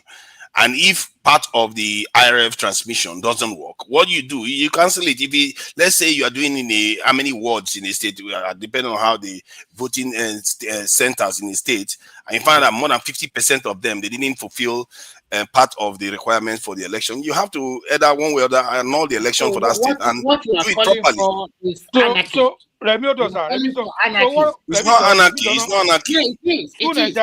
If I'm an opposition, INEC will be held accountable for it. No, what you are talking about is that it cannot work. It's a call for anarchy. What of that place you are canceling is my stronghold? What about the place you are canceling is my stronghold? That I'm going to get a lot of votes there.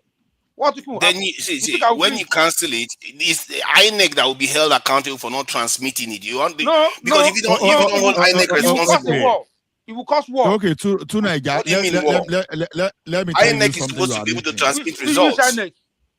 No, okay, to Niger. Let me tell you what. Let me say something, Abba. Okay, you don't know what I'm wishing for. So if BVN doesn't work, you're going to say go ahead with the election too. If BVN doesn't work, you're going to go ahead. Let me say something, guys. You see, greeting everyone. This issue of electronic transmission of result, I think this is the we've done great job here in terms of the voting system with the beavers, with the IRF team. Nobody is asking for real-time transmission of results. That's what they're asking. No. Hold on. I think this. Hold on. I've actually explained this. So what Nigeria are asking for is electronic transmission of result after election. Sincerely, I don't think this is too much. We might choose to support whatever we want to support. Hold on. Please hold on. No. Let me speak now. This is the problem. You guys active listening. So Nigeria asking for electronic transmission of result. What that means is after election is completed, everybody signed the from ECATA, right? And they transmit it to the central. This is not too much. This will give like a new security layer to authenticate the result, basically. That means we still have the sorry, AY. Quick question. Let him talk. Hold on, let me finish. We compare ourselves with India. We are not actually India. We are Nigerians. So when because these people are in power today, APC. Is that don't go there? Is that what they did last year? Hold on. No. Wait, before you move to another place, is that not what they did last year? You don't know. You hold on. So because APC are in power today, what I keep telling Nigeria, you got to think about your country. I can tell you, if these guys are not in power today, they will be protesting. The result must be transmitted electronically. The only reason why they are insisting there must be alternative, they're looking for avenue to rig the election. This is not about people are calling Peter Obi, Tinubu, Atiku. This is not about this guy. It's about the country. We are educated. We know what is right. We know the best thing. In terms of the coverage, I will give you simple solution. Let's even assume that we don't have internet across Nigeria. We don't have mobile network all over Nigeria. You can go into agreement with Starlink. You don't need equipment. Starlink will deploy, give internet to the Hold on.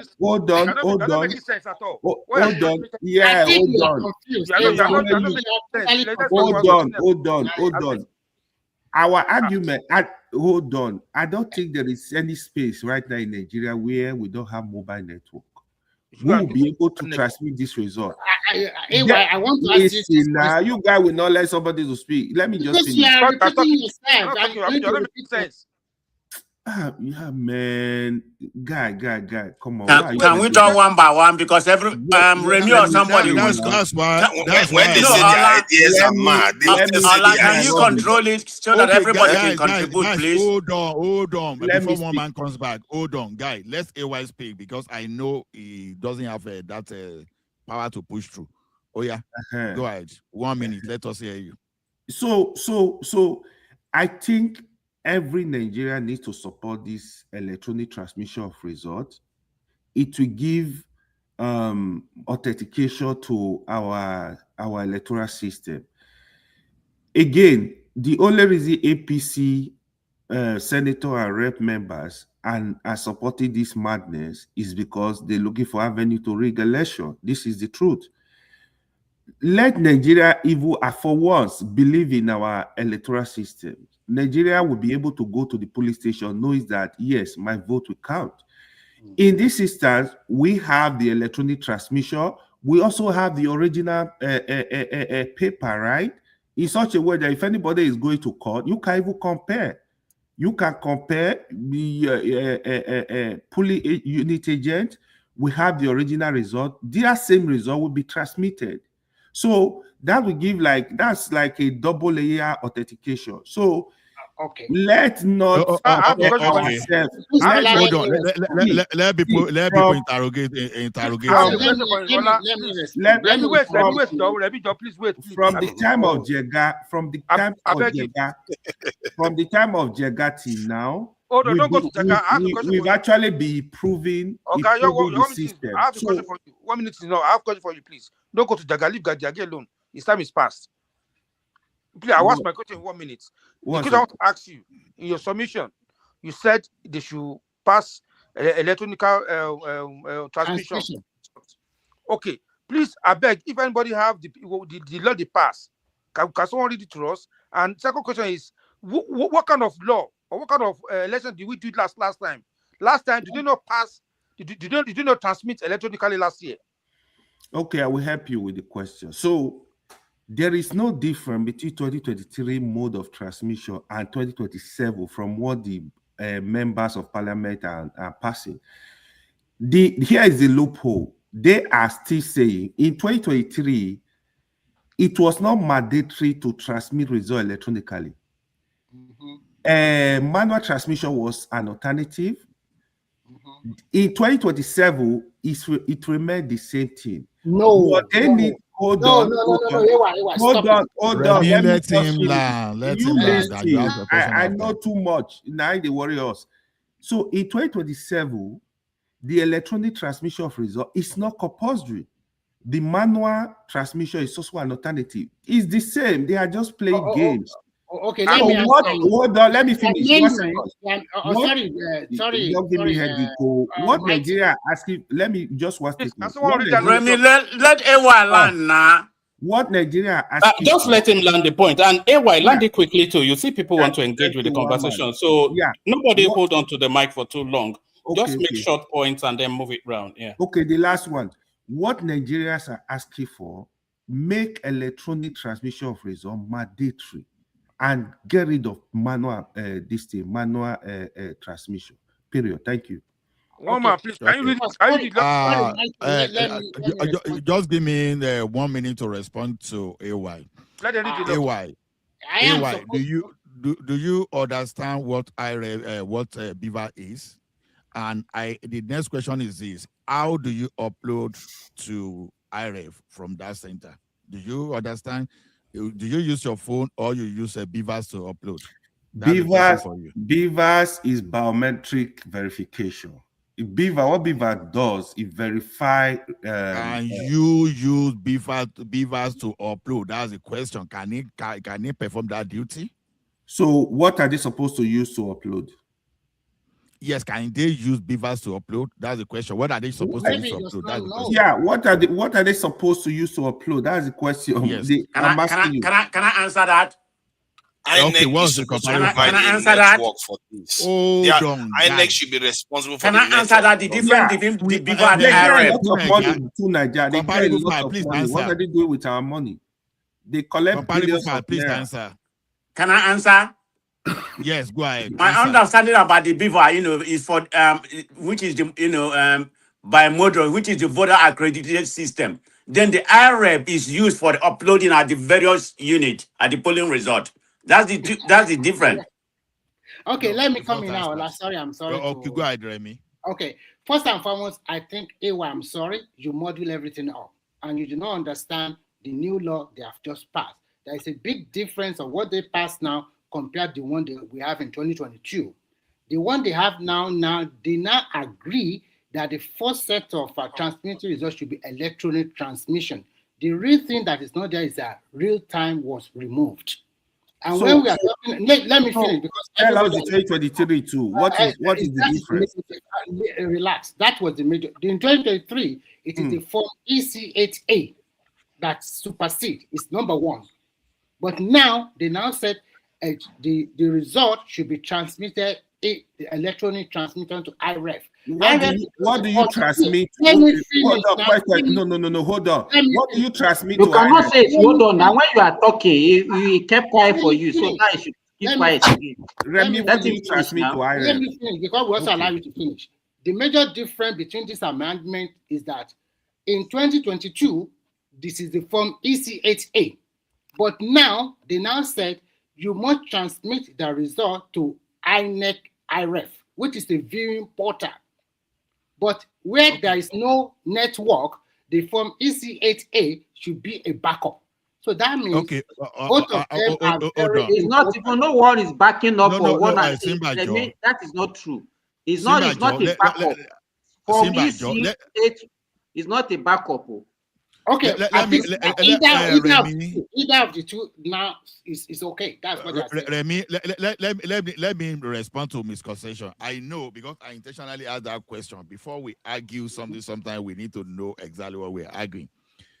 That result you see that is being uploaded from that police center, Beavers, is the only gateway to that, not your phone. Not your phone, not any other thing. So when we ask you that you upload, people think say Beaver is only, no, it's not for verification only. That's a scanning device. It's stored a copy of the signed informate, or what do we call it? That form that everybody, the agent, everything. Yes. Understand? Everybody sign. So you now scan. So it's stored a copy of that form on it. And it is from that Beavers that the thing is uploaded to IRF, not your phone. Otherwise, hold on, Remy. Hold on, Remy. Let me. We are not doing competition now. Understand? Now, so what we are telling you is this: when you finish voting, you use Beavers to scan and Beaver transmit. So the point is this: at a point where there is no network, mind you, the copy of that result is still on Beavers. So it can now be manually uploaded later whenever there's network. That you understand. So it's just because we be playing with semantics, we don't even understand what we are even dealing with. That's the point here. At any point in time, a copy of that result is on Beavers. All the result they did in 2023 is on Beavers. But Ola, you are repeating the same thing. Like Ewa said, there's no difference between the law. No, AY does not even understand. That's why I need to. No. What Remy said is not actually correct. What you transmit is the result from EC8A, not. So he's calling it electronic voting. Why am I not correct? No, wait now, Remy. Wait. Let me ask him this question. So that form EC81A, do you want them to throw it away once it has been uploaded? What are you talking about? Why will you throw it away? I just said that would serve as double authentication when I was making my. You cannot even rely on a copy of something and leave the original. Yeah, that is why we need to remove this ambiguity. On IREF is a copy. The original is still the valid document. If you follow up our and then when you are talking, you kept on saying and what Nigerians wanted. Why did you? Which language are you people speaking now? That is for people. So yeah, so you said that's what Nigerians are demanding. That's what AY listening. You see that your beavers you see when you are doing the verification, it does not have to be on internet. It is downloaded on the hard drive of that system. So by the time you top, is verifying you is doing that locally. You don't need to transmit to any server, right? Well, now, hold on. The result too, after finishing, is going to store it on that. The only thing is this: you understand? You want that thing to be connected to internet. Let me tell one thing: whether they transmit online or they do not transmit online, beavers they have that copy. Even if you like, you can upload it 30 days later. It doesn't change anything. But the problem you guys think is that I want to add this real-time transmission. What is the time lag that they are expecting? No, and no, that's why I don't want to go into that technicality because it be too technical because live, it's just the difference between live and real time. Lagging all those stuff. Hold on, I'm not taking question. Let me finish with it. Let's say election ended today, and the thing got to the IRF tomorrow. Will still be valid? Will it still be valid? No. No, Simba they don't know what they're looking for. Simba, they are looking for anarchy. Anarchy is what they're looking for. These people, that's what they're looking for. They don't know. They have no clue. They know that we cannot do real time. I have simple questions from that man. That okay, what happened to 3%? He couldn't answer me. If you say let me come in. Let me come in. Go ahead. Let me come in. What is APC afraid of? Let's be realistic. They control hold on, let me land. Hold on, let me land. They control 29 of 36 states. Maybe it's about 30 right now. What are they afraid of? Forget about all these useless things that people are saying online. What are they afraid of? I mean, they have the city boys, and they're still afraid. Why they don't want they don't want a transparency, a real-time transmission? Ghana and Kenya practice this, and it has been very effective. One voice at a time. I mean, it's so pathetic. When you come here, Guys, everybody hold on, please, so that we can have meaningful conversation. Let's comparable fact. 1 minute, please. Give your point and let Remy and Simba respond to you. Okay, my point is that you have a country like Kenya and Ghana. I'm just giving you 2 examples. I mean, they have a real-time electronic transmission and everything. It's not true. It's not true. They have electronic transmission. Both Ghana, and that transmission. What do you mean it's not true? Go and fight, take it. But let me land. Let me land. Don't try to truncate my because you want to. Let him land. You only have a minute. Let him. It's a lie. Oh man, you're very annoying sometimes. Go ahead. Okay, what I'm saying, both Ghana and Kenya, both of them transmit electronic transmission, at the polling unit, but they do slightly different. Some of them could be hybrid, and some of them means they use, and everything work perfectly. So my point is that APC controlled 29 of 30 29 of 33, may even be 30 right now. What are they afraid of? And they have the so-called city boys. If we control, I mean, they have the job, they have the judiciary, they have the INEC, which I know the election is going to be rigged to begin with. In Nigeria, if you have the INEC and you have the judiciary, you're already going to be the president. I mean, I don't think anybody is going to be in this amount of why not make something very transparent? Okay, let me respond to you now. Let me respond to you now. Okay, I will respond to you. First and foremost, nobody is afraid of nobody. And that question of what is APC afraid is too childish. I'm sorry to use that one. And then, all those countries you mentioned, they are not doing electronic real-time transmission. They are doing the same thing that Nigeria did. They have an IRF portal, which is a viewing portal for the citizen to see when they transmit to that portal. And if you go to South Africa, if you go to Ghana, even in Nigeria, that live election, you can see it. The only reason why you guys are crying is there's no real time. Remy, don't they have a central server? A central server like we have. The same thing with INEC now. INEC also have a central server. Let me tell him this. When you come here, comparable, don't come here and be giving us goodies that you hear online.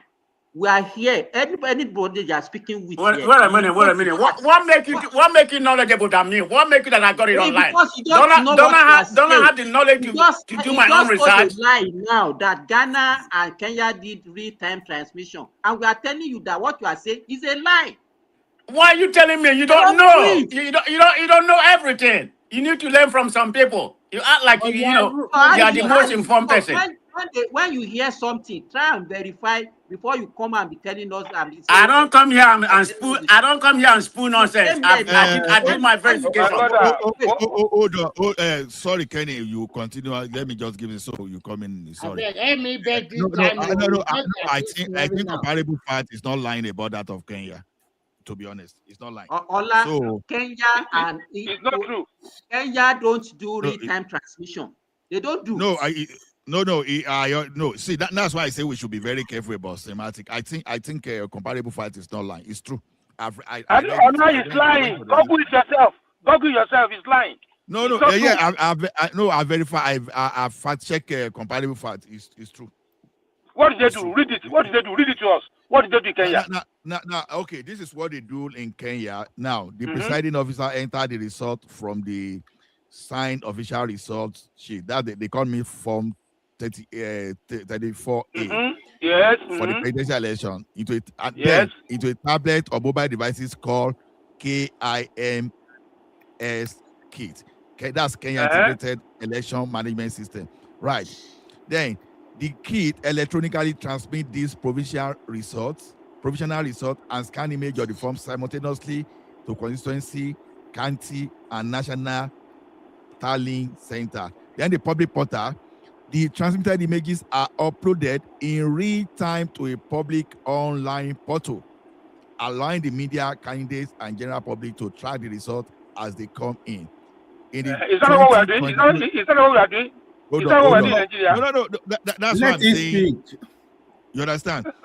In the 2022 general election, over 99% of the tally reports were published on this portal within a few hours of post closing. You understand? So 99% still means that they see a 1% failure, right? So now the thing is, they do it, but do they have? Wait. I mean, I don't know. I mean, Ghana use the same thing, but Ghana use a more hybrid. Ghana use a more hybrid process. Hold on, now let me tell you. Everybody has access to internet. Ghana didn't transmit election results electronically in real time. Ghana Electoral Commissioner resisted it fully because their system was compromised in 2016. Ghana collect physical form from polling unit to constituency level and regional level. There is no real-time electronic transfer of results. So in Ghana, they don't do time electronic transmission. Ola, please. Ola, let me say this. Can you hear me? Hold on, sir. Hold on for Kenny because he was there. So you come after Kenny. You see, that of Kenya that you read. See, the only difference from Kenya and Nigeria is just the word of English. How they explain how they do it. Nigeria, last time, 2023, we transmit electronically in real time too. And this year too is in the law. How? Ask me why. Last year, we fought manually, right? Everybody signed. After signing, the official of INEC take the picture, like a PDF, and he send it to RF in real time. Everybody can read from their own for their own polling unit. I was just reading about them too. Okay, let me say something on that, please. Let me say something. Okay. Right. What you just read now, Kenya and Nigeria system, they are actually the same system. The only difference in Kenya, they transmit electronically after the counting of ballot papers. In Nigeria, that is what Nigeria are now asking for. But hold on. It's you that don't, Remy, hold on. You can say your stuff. What Nigeria asking for, people are still getting it wrong. Nigeria are not asking for when you say real time, like right now, I explained this to Olada the other day. We are on real time. After this program ends, you can't call it real time, but you can have the copy of this video. What we are asking for, we are not asking for, when you say real time, it means if comparable file come to vote, the number will go. If Ola come to vote, the number will enter the system. That's not what Nigeria are asking for. What Nigeria are asking for is after the election, everybody sign the form ECA. Then listen, this guy, what is wrong with you now? Kenny, you let me talk. No, you're lying. Let me finish. Hold on. The video is there. The video is there. Hold on. The video is online. The video of Madam Ezekwesili is online. Asking for it time with a big mouth. Is there? You hold That's on. what we don't. That's what we know. You hold. Yes, people are just calling it real time. When you have delay, it's not real time. That's what. Ola is a technical guy, so he know what I'm talking about. So you guys don't know what I'm asking for. You, Kenny, you are too loud. You calm down, man. Come on. So what we are asking for, electronic transmission of the result after election. This is not okay. Hold on. Sincerely, this is not. Ola, please, can I make a correction? Can I make a correction? After me. Hold on, Remy. Sorry, Remy. Mabino. Who do you want to correct? No. I don't want to correct. I don't want everybody to be misunderstanding what people are saying, particularly what I said. I mean, when I use the word real time, I think we are misusing that word real time. Even in America, there's no real time transmission. If we are just using that word, mogul the whole water. Yeah, exactly. That's the point. We need to get that fact correct. But we want it to be transmitted electronically. Okay, thank you. This is going to Mr. Allah, when I get to the comment. Hold on, Remy, we might override here. Now, the question is this. 1 minute long, I'll give that guess. No, okay, but do you permit Remy to go 1 minute because I know you've not spoken? Yeah, let me start really talk and then I'll make some clarity because I thank you. First and foremost, I want to address one person in this comment section. His name is Dami Eyo Borulbaga. I've discovered that abuse Damio. No. Anytime I come here, he always abuses me indirectly. I don't like it. Just ignore comments. No. Remy, stop it. Remy, stop paying attention to them. Just ignore them. Okay, let me go back. They're not relevant. Okay, let me go back. No. Don't say they're not relevant. What does that one do to you? Let me go back. So, go back whatever you have been trying to say, whatever in Ghana or whatever, we did the same thing in Nigeria. What they are saying is that the form EC8A, before they upload it into the IRF portal, all polling agents must sign. A copy will be given to security officer and not the various political party agent before being uploaded. And if you follow the last election, you will discover it is only the presidential election that have glitches. The senatorial election, some of them went through, and you can see on that IRF viewing portal. There is no difference in what they are doing in the rest of other countries, whether Ghana, Kenya, everything. There is difference. Okay, AY. Let me finish my sermon now. Now, you know, I read that one. Everybody is happy, right? But here's the caveat. This is where we know that Nigeria and Kenya, they are doing exactly the same thing. But the problem in Nigeria is this. Already people are planning lacuna so that they can they can disrupt the 2027 election. Hold it. Now, where now Kenya say if transmission phase, if a KIEMS, I call it KIEMS now, it's a KIM, that's the Kenya Integrated Electoral Management System, phase to upload due to poor network. Look at that caveat. Due to poor network, the law requires the presiding officer to physically deliver the original paper form to the constituency tallying center. Did you hear that word?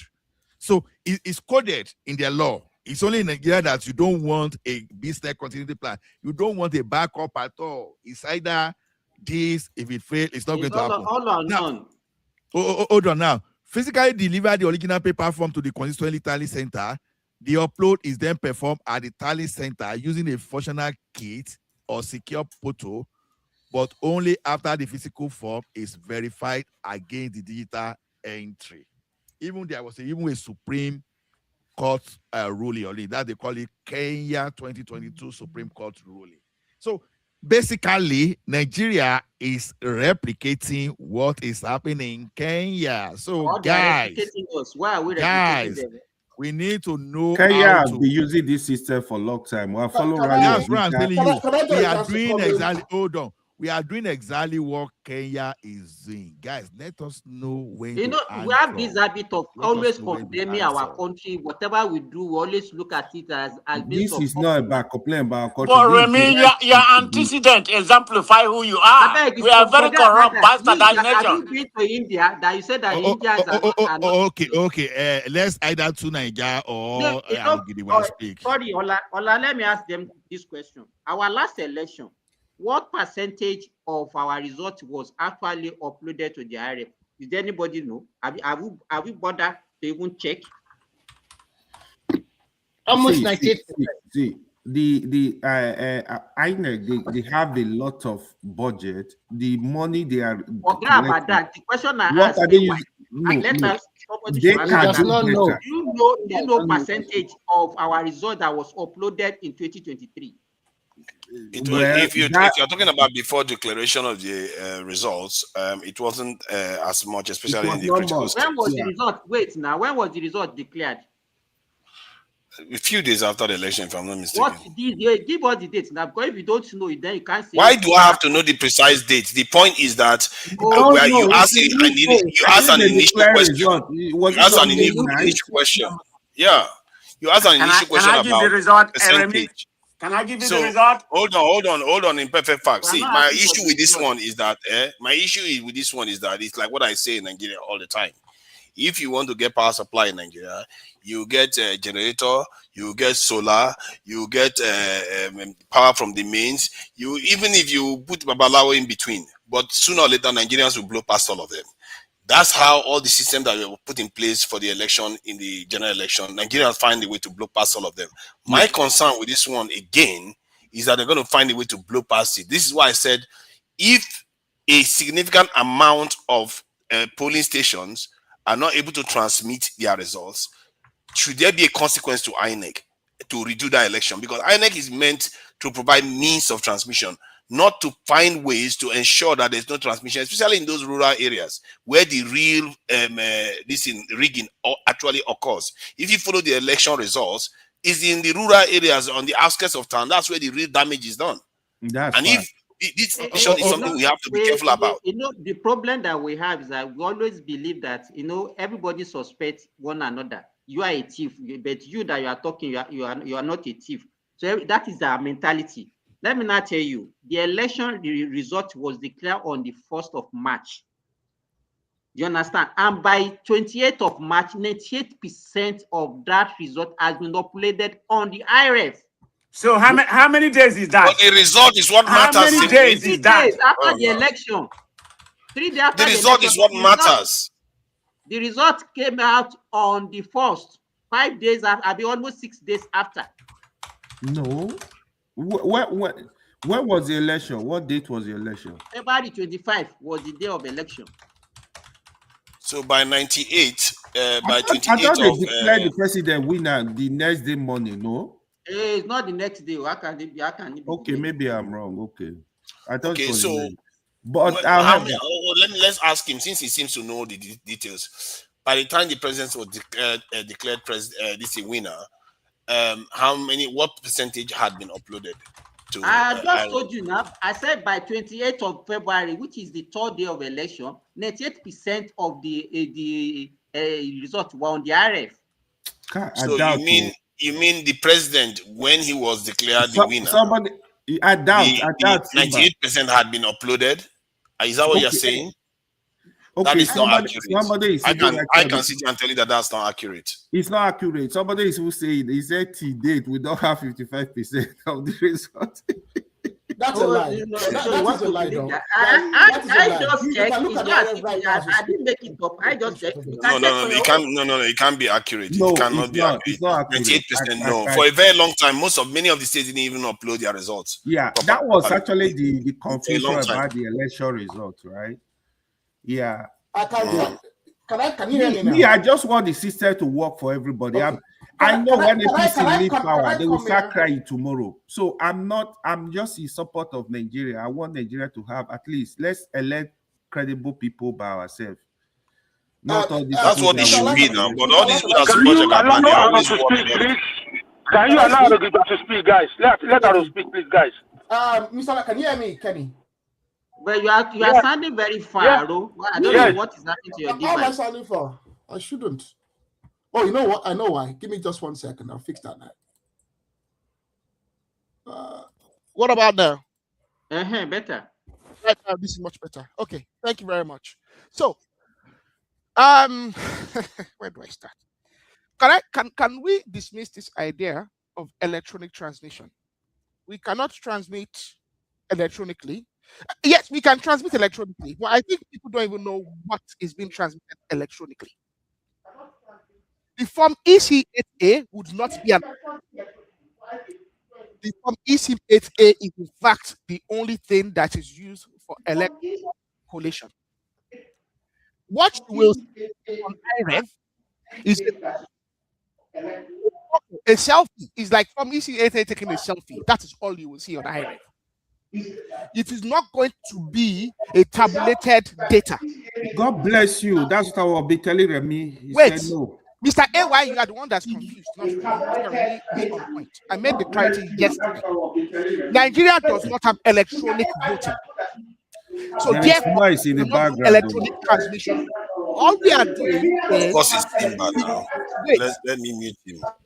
The individual who is the electoral officer at the polling unit is going to use the BVAS machine, which has a camera on it, to take a picture, to take a photograph of the EC8A that has been completed in public view of all the political representatives and a security agent, who will usually be a police officer. I believe, I don't know if the Army or the Navy deploy officers for that purpose, but I know it's a police officer usually. Okay, a police officer will deploy to each polling unit. He's going to observe. There are going to be other electoral observers, and each political party would have the opportunity to deploy a representative. Those individuals would actually participate in making sure that the form EC8A is filled out correctly. Remember that the ballot will be opened in public view. All the ballot papers will be counted in public view. And they'll be allocated to each political party in public view. On the ballot paper, you are not going to see the name of Peter Obi or Tinubu or Atiku. On the ballot paper, you see PDP, APC, LP, whatever political parties, YPP, whatever political parties are going to be there. After the allocation is done, okay, they'll be collected together. The counting will be done. EC8A will be filled out accordingly. There will also be a broadsheet, okay, which will be a duplication of the EC8A, which will be posted publicly on a wall in the election polling unit, so that every member of the public can go up to it, take a picture of it as well. Okay, so IREV, all the IREV is now what the issue was at the last election, which when they got to the Supreme Court, was that IREV is not known to law. Is not known to the electoral law. Okay, so if for instance Labour Party or PDP or APC, they submit a copy of the results that they captured from IREV. So let's say that I'm a litigant and I go to IREV and say, oh, in my polling unit, this is the copy from the IREV. I cannot submit that in court. Arrow, they posted the result on the wall of the polling unit. Yes. As well, yeah, that's the wall of the polling unit will have the They results. hardly do that though. Yeah, yes, They cannot finish now. Allow us to finish, guys. The problem number one is not the law. The problem is us.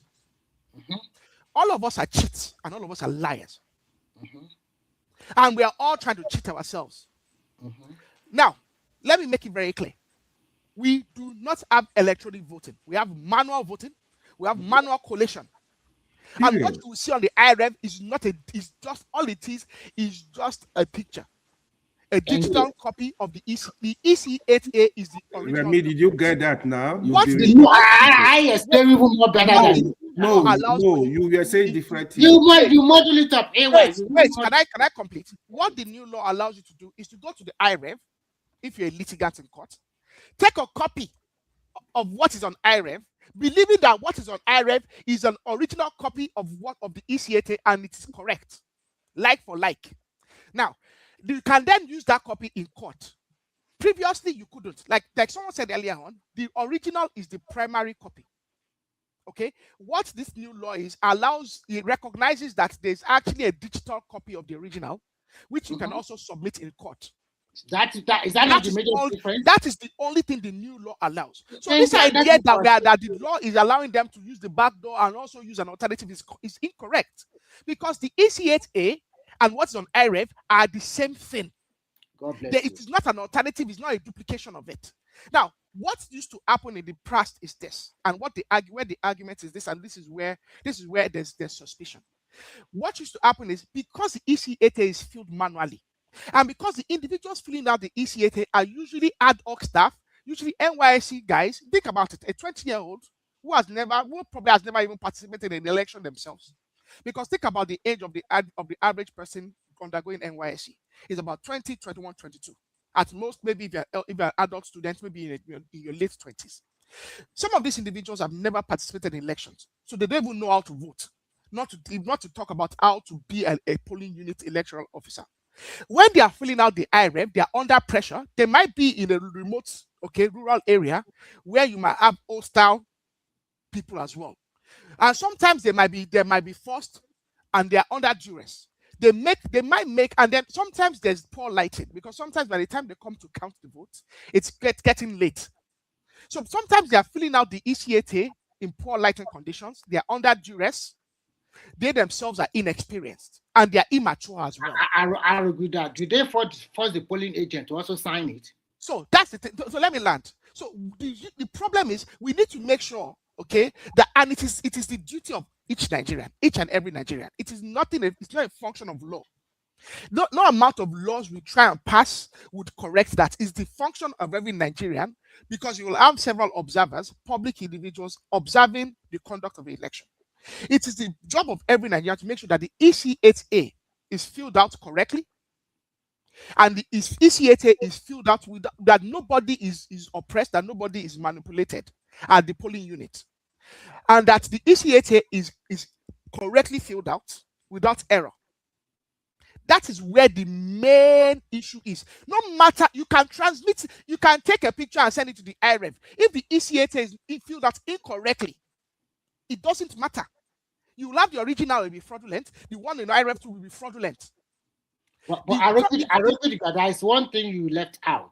Before that form ECAT will be transmitted, all the polling units, polling agents are going to have a copy. The security officer will have a copy and they will sign it. So you cannot say that. So all the political agents, were they forced under duress to sign it? Now, so what we have seen in the past is there's been manipulation. I think what you should say. I think what you should say is that Nigerians generally are bad losers. But there's also there's issues of manipulation and inducement at the polling units. Of course, and you cannot use any number of laws to get rid of this, because it is human behavior. What we need to do is that all of us need to decide that we want credible elections. Like I said, there's been a dissertation, a postgraduate student conducted research using data, and what he found out is the place where you had the highest amount of electoral irregularities was where? The Southeast.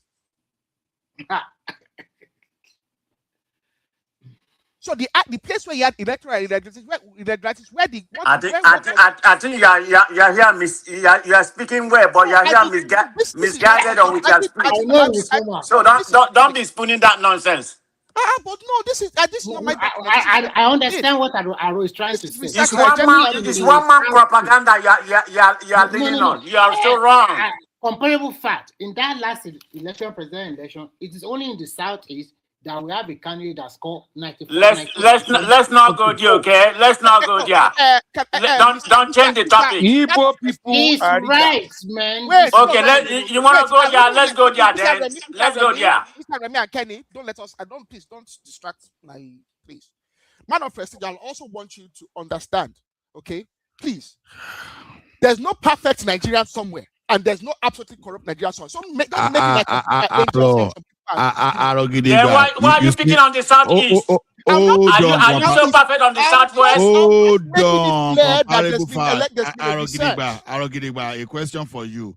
Yes. Are you talking of just 2023 or generally from? The research was only conducted for 2023, and that's the only Who did the research? Who did the research? You know what? I'll put in the chat there so you can. Come on, man. Just stop that nonsense. Comparable facts. You don't even need to be angry. You understand? Because I listened to it, but I didn't come in that day. That was just a one man manipulation. Hold on. No, that could be observatory, right? Then because when if it's observatory, people will just say, okay, it was looking like the highest rigging happened in the southeast, but it doesn't mean that it's It didn't even use rigging. I didn't even use the word rigging. I used electoral irregularity. Irregularity. So What irregularity? Prove it. Give us the empirical data. You just come here and spooning nonsense. Sometimes the way you talk, you want to be phantom. It's not an observation. It was a study conducted. I said this is what a postgraduate student did. It is an observation, and it was accepted by. No. Yeah, it's of course it's observation now. Yeah. When a postgraduate student is doing something as research and is submitting it as a body of work, even observation, this is something that will be accepted by the head of department. So this is something that professionals have documented. Can we accept it? This will make all of us better. I didn't say that people have on their head. Just round up and let us quickly document Joel and what we need to ensure is that that all of us as individuals make sure that the electoral process is proper. Where the real issue is at the polling unit where manipulations occur. Okay, and the manipulation occurs in the filling out of the EC8A. So actually, it doesn't matter if they transmit it in real time or if they transmit it 2 days after. If what is filled out in the form EC8A is incorrect at the polling unit. Okay. Because and what you see, sometimes the students. Thank you, Aaron. You still call me. I think you've documented. Yeah, Kenny. See, that's the point of argument. They've signed the things to the law. It's already signed to the law. Let's talk about them signing to the law. All these we are saying, we are just talking gibberish after capital election.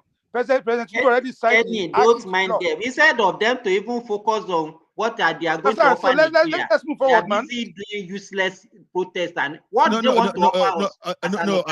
Simba, I actually see many people that are fighting against the law as a victim of manipulation of the political elites, to be honest. Let's also document Joel of Nashville. Joel of Nashville, are you there? Thank you very much. Hold on now. Just like that, hold on now. We heard that the place with that we've experienced the heaviest rigging, you understand, and there are facts backing it up. You understand? You cannot, unlike every other. Ola, why are you doing that? Why are you amplifying that rubbish? No.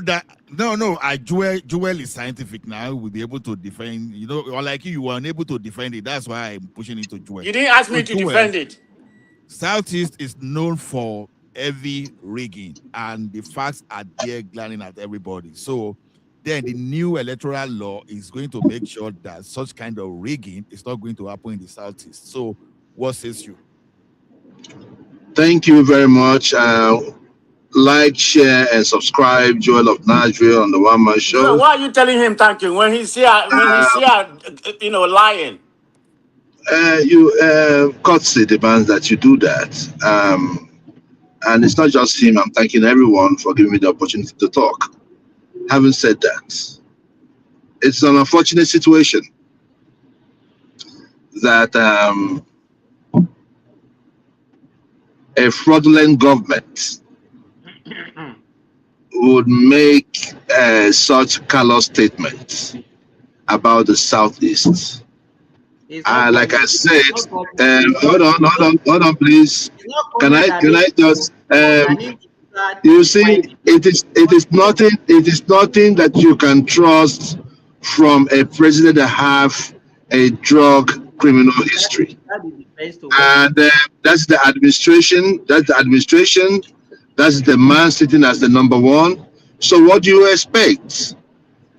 In the Southeast, in the last election, Obi won the Southeast.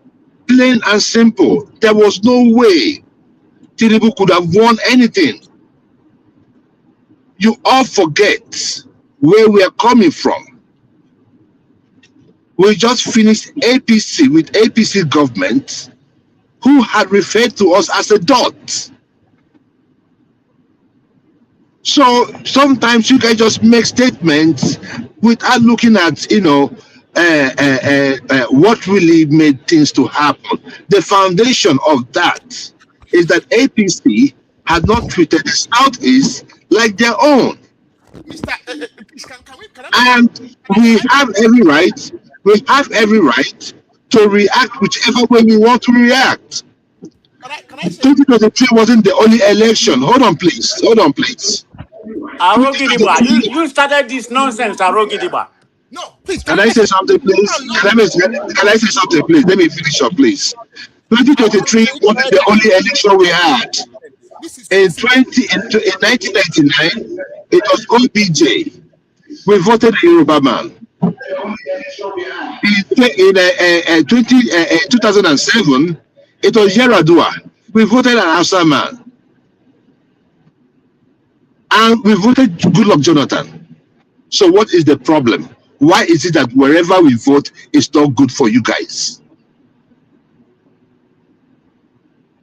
Obi-Wan Southeast, fair and square. You refer to us as a dot. You were here yesterday where the loquacious enigmatic said, the Southeast are not in play. I said, but he was still saying that they will need to increase it to 25%. Why do you need 25% in the Southeast? Why do you need 25% in the Southeast? And that's the reason why Ababio is doing the magic he's doing in the National Assembly. Transmit this result from the polling unit to the IREF. What is hardly that? They started talking about network. Meanwhile, the same INEC chairman in the last election, together with Mr. Igini, have also told you that they are capable of organizing election in Nigeria. For those of you talking about experts, you only call expert when it suits your purpose. But when when INEC, former chairman, former commissioner, they've all alluded to the fact that they can arrange these elections. What is the problem? Who is afraid of who? You have 30 governors. What is your problem? You have 58 senators. You are the majority in the House of Rep. So why are you afraid of free and fair elections? Many of you are not listening. You are just talking because you want to talk. Hold on, please. Hold on, please. How would it hold on, please. How would it go? Don't let us ramble and do this preaching. Don't dictate. Don't give me. Don't. Hey. No. I was given the opportunity to talk. You started. No. You cannot pass me. No. You are too little. So you can't do that. You can't do that. If you want to talk to me, you take excuse. Okay, everybody, hold on. You guys should listen to Allah now. Allah is moderating. You should listen to him. Everybody, hold on, please. Arrow Gidigba. Let's Joel make his own statement. It's just coming. Then after you can interject. So, Joel, I will give you 3 more minutes to. Thank you very much. But you should put down his voice. So you should put down his voice. Thank you very much. Thank you very much. Having said what I said, the 2027 election ought to be a progress, an upgrade from the 2027 ought to be an upgrade from the 2023. But what we are seeing is that they put these provisos so that they will be able to rig elections. We talk about the professional. Mike Igini said that was a period that they gave a proviso for those people who have who don't have hands and all that. And he said in that election, almost one local government had no hands. We are dealing with criminals. So nobody can come here and tell me, oh, this is how it ought to be. No. Free and fair election. Vote at the polling booths. Let it be uploaded at IREF. That's it. Then go and do your collation. We have the result. You have the results. They say it's internet. The guy said that you don't need an internet. Take the picture. Whenever the machine gets to where there's internet, it will upload by itself. No, that's the same thing we're all saying. All of us. No, that is not what is happening. That's what the point is this. The point is the proviso also says that you have to refer to the if there's a discrepancy between the IREF and the ECA from ECA from ECA. The ECA carries the day. So who's fooling who? They say if there's a delay, people. You don't know what you're talking about. Please. They say Anyway, if there's a delay in the internet, if there's no network connection, they should rely on the from ECA 8. That's the point. We're saying that no. We're saying that there is no way there will be any glitch on that day. Take a picture. Hold on. Take a picture of the ECA form. And when you get to where there's internet, the machine will upload by itself. Yes. So the issue that happened in that election, where people have phones and they had internet, and the machine does not have internet. That is what we're talking about. That is when you read the last election. So the last election was rigged, and that was how people got into power. Okay, So allow me to finish it, because you cannot be attacking me. What I'm saying is just this. That Ababio cannot be trusted. He cannot be trusted. And in 2027, let us not burn down our country. We must not burn our country. We will not burn our country. We're in 2027. Whatever you want to do, okay, everybody in 2027. Everybody calm down. Me una calm down now. Abba, me if I don't defeat my CD vibrated. They want to read. They want to read. That's why they are crying. Now, Joe, a question for you. You can take question from others too. A question for you. Do you know how this data from that polling unit, how the data are captured and how they are transmitted? Can you walk us through the process? That's for yes. Okay. All right. You're coming for accreditation. Right? Mm-hmm. After you done with accreditation, then you go and you do your facial recognition, right? With your fingerprint. Then you vote, right? So my thing is just this. Whenever, listen now, I'm done. It is not that simple. It's not that complicated. No, it's not that complicated. I just told you the major thing you will do. You go for your accreditation and you vote. You don't know the process. So shut up. No, don't tell me. Don't barge into me. Don't barge into me. I'm telling you the basics of what you're going to do that day. You want me to tell you that you're going to jump up, you're going to sit down, you're going to do this? No, I'm not here to tell you that. You get yourself accredited. You get yourself accredited. Hold on, please. You get yourself accredited and you go out there and you vote. My thing is not that. My point is this. Whenever it has been tabulated on the ECA form and a picture is taken from the polling booths, right? Okay. What is used to take the picture? What is used to take the? What device is used to take the picture? What's the device again? What do we call it? The device that they use. The what? Phone? Not mobile phone. Now, come on, now. If you know what it is, don't waste my time, please. It's not for us to the Beavers machine. Thank you. So now, what I'm just saying is this, right? No. Hold on, please. Hold on. No, okay. You will continue. That we are interrupting you. Now, go ahead. So you believe that the biometric data on that hard drive of that beavers cannot be manipulated, right? Then how come you believe that the results can be manipulated? Because RF is what you use to do verification, right? To verify Yes. voters. So and the same beavers is storing the image of that the voting form that everybody has signed, the agent, everybody. So how come you don't believe that they can manipulate the biometric data there, but they can manipulate the one for No, this is what happens. This is what happens, right? When they say that it should be based on the EC8 form, right? Where the EC8A form, right? When they get to the collection center, that is where they start changing those numbers. That is the point we're making, and that is how we rigged the election the last time. The election is rigged at the collection center. So if you allow those results to get to the collection center, whatever you see, you take. What we are saying is just simple. What we are saying is just simple. You are going to do your collation. Please let me just talk.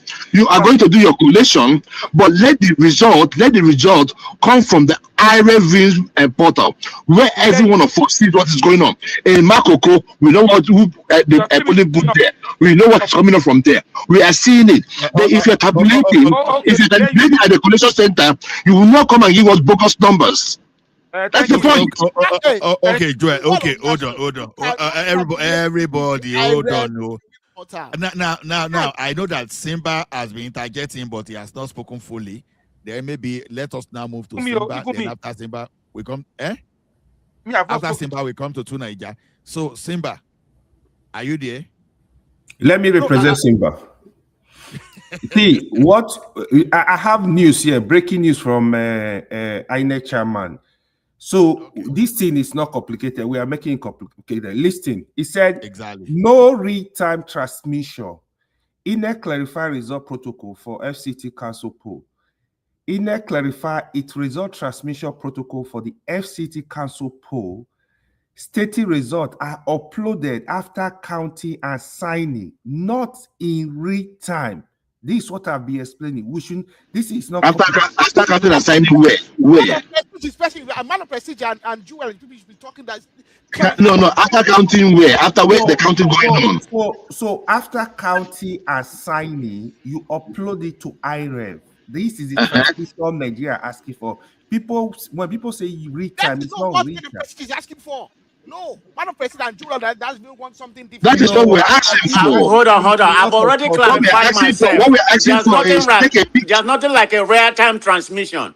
I already clarified myself on that. Everybody hold on. You see, I understand what you are saying. It's just like you are not a lawyer. You start to want to be using legal term or those stuff. Real time, you understand. Let us take it in layman's language. Even if you like use the word real time, the thing is that you are transmitting from that polling unit. That's what people are calling real time. We understand that. That's live transmission is what people want. So whether some people are using real time or whatever, don't take everybody as IT professional now. So when they are saying real time, we understand what they mean, right? So, but you all now agree that a result is what is going to be transmitted after all agents have countersigned. Yes or no? Yes, that's what it is at the polling unit. What are you fighting for? Yes. That's what it is. Even in America, that's what we do here. At the polling unit. They said at the polling unit, they will take a picture and we upload it. Hold on, Joel. Hold on, Joel. Please. Let me speak, please. Go ahead. Okay, go ahead. And before you hold speak, on, and we want remove the manual option. This is what we are asking. AY, please. Not hold making on. What is the manual option? No. AY, what's the manual option? Can I speak, guys? What's the manual option? So if the electronic transmission fail, AY, what you are speaking, I will not allow you to speak. Kenny, wait now. Kenny, wait, I beg. Okay. Kenny, your body too hot. Kenny, wait, let him finish. Falabale, Abiola. Let him finish. What's the manual option? What is the manual option? The manual option. He does not want the form ECA. He does not want it. That's what you're saying. Okay. Arrow. Hold on. You know, I asked you guys this thing to explain the process. You understand? Along the line, do you know one thing I've realized about what we are all saying? We want the best situation for our country, but there we do not really understand. No, you don't. You don't. You guys don't. You guys don't. You guys don't. Hold on, guys, okay, thank you. Everybody, hold on now. Me, I don't fish out too because I'm not even eating this morning. I beg. Let me speak. No, Kenny, please give me 10 seconds. I will just round up. Now, the thing is this. That thing is scanned manually. Right. When you see scanning of it is still manual. It is RF itself, it is Beaver itself, when it's connected online, that will transmit. If there's no network, it's not going to transmit, but the thing will still be on that Beavers. That's the thing. If you cannot transmit due to poor data connection, then you can do it manually. Is that difficult? In the last election, they asked for the review of the Beavers, and they refused. They refused. That's the point. Go ahead, Kenny. Go ahead, Kenny, please. Are you the only one here? Thank you, Daddy. Go ahead, Kenny. Yeah. See, nobody have monopoly of shouting. We can all shout. We all have big voice. See, what I can see here, we have 3 obedience here that their voice is not aligned. That shows that they don't have clue. They don't know what they want. They are confused set of people. One is asking for, hold on, let me finish. The other is not obedient. But Kenny, you are so wrong. You're not a patriot. Don't we have different mind? Does we have to align? Does we have to align with their APC, everything they say? Let me finish. I don't know. I will call you now. If you don't let me finish. This idea of purity and holiness. They're fucking idiots. You guys are you guys are. I don't know. Hey, guys, let us slow it down. Let me finish. Let me finish. See, please let us please don't call people name, please. I'm not calling anybody name. I hear you, Kenny. Yeah. Ola, they will come here. They say, "Where's the APC afraid for? Where's the APC afraid for?" All of us, we had the video when Obi sit down like a mumu in Canada, and his colleague or his followers say, "We will rig this election for you."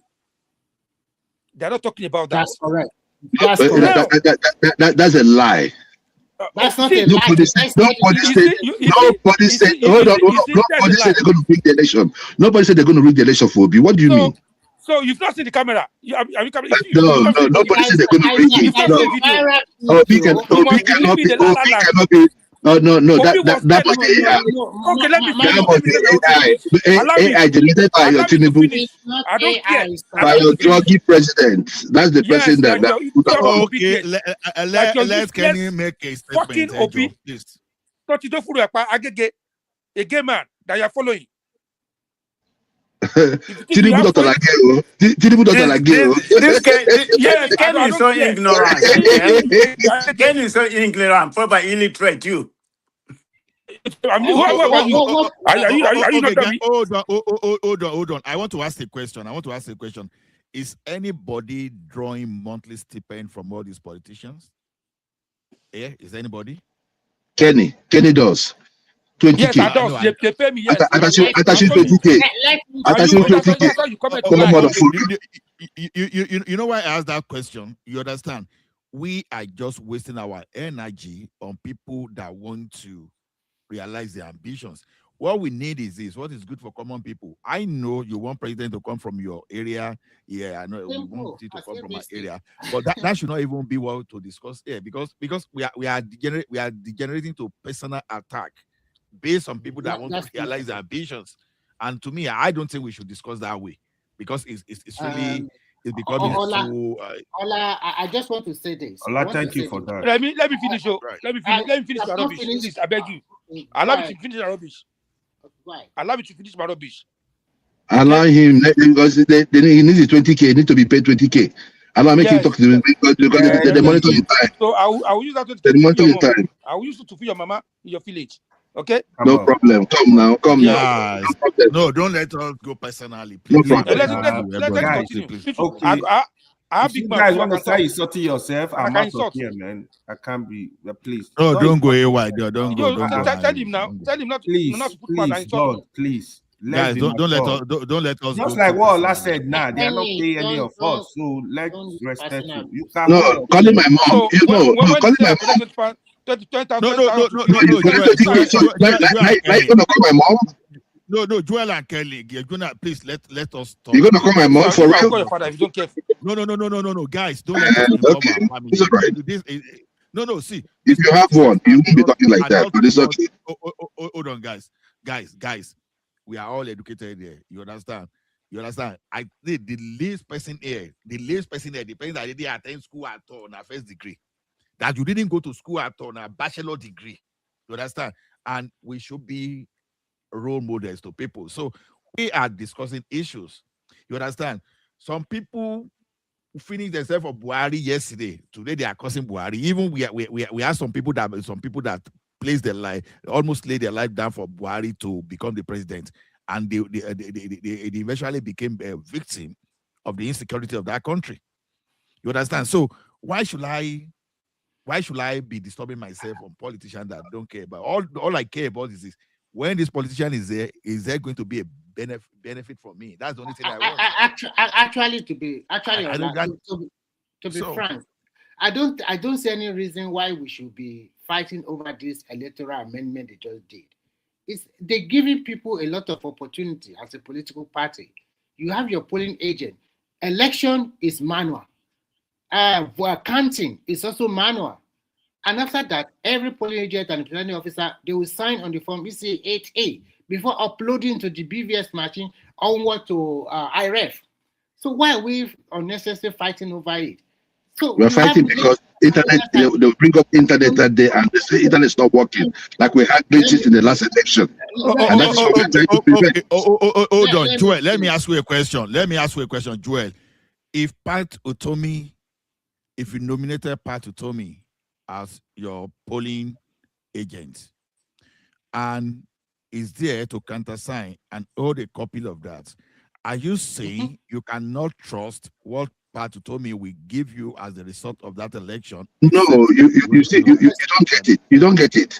The paper that is signed, right, by the agents, what I'm telling you is this: that by the time it gets to what they call it, to the collation center, they now change all those numbers. And now we don't have that. No, that is what. No, Remy. Hold on.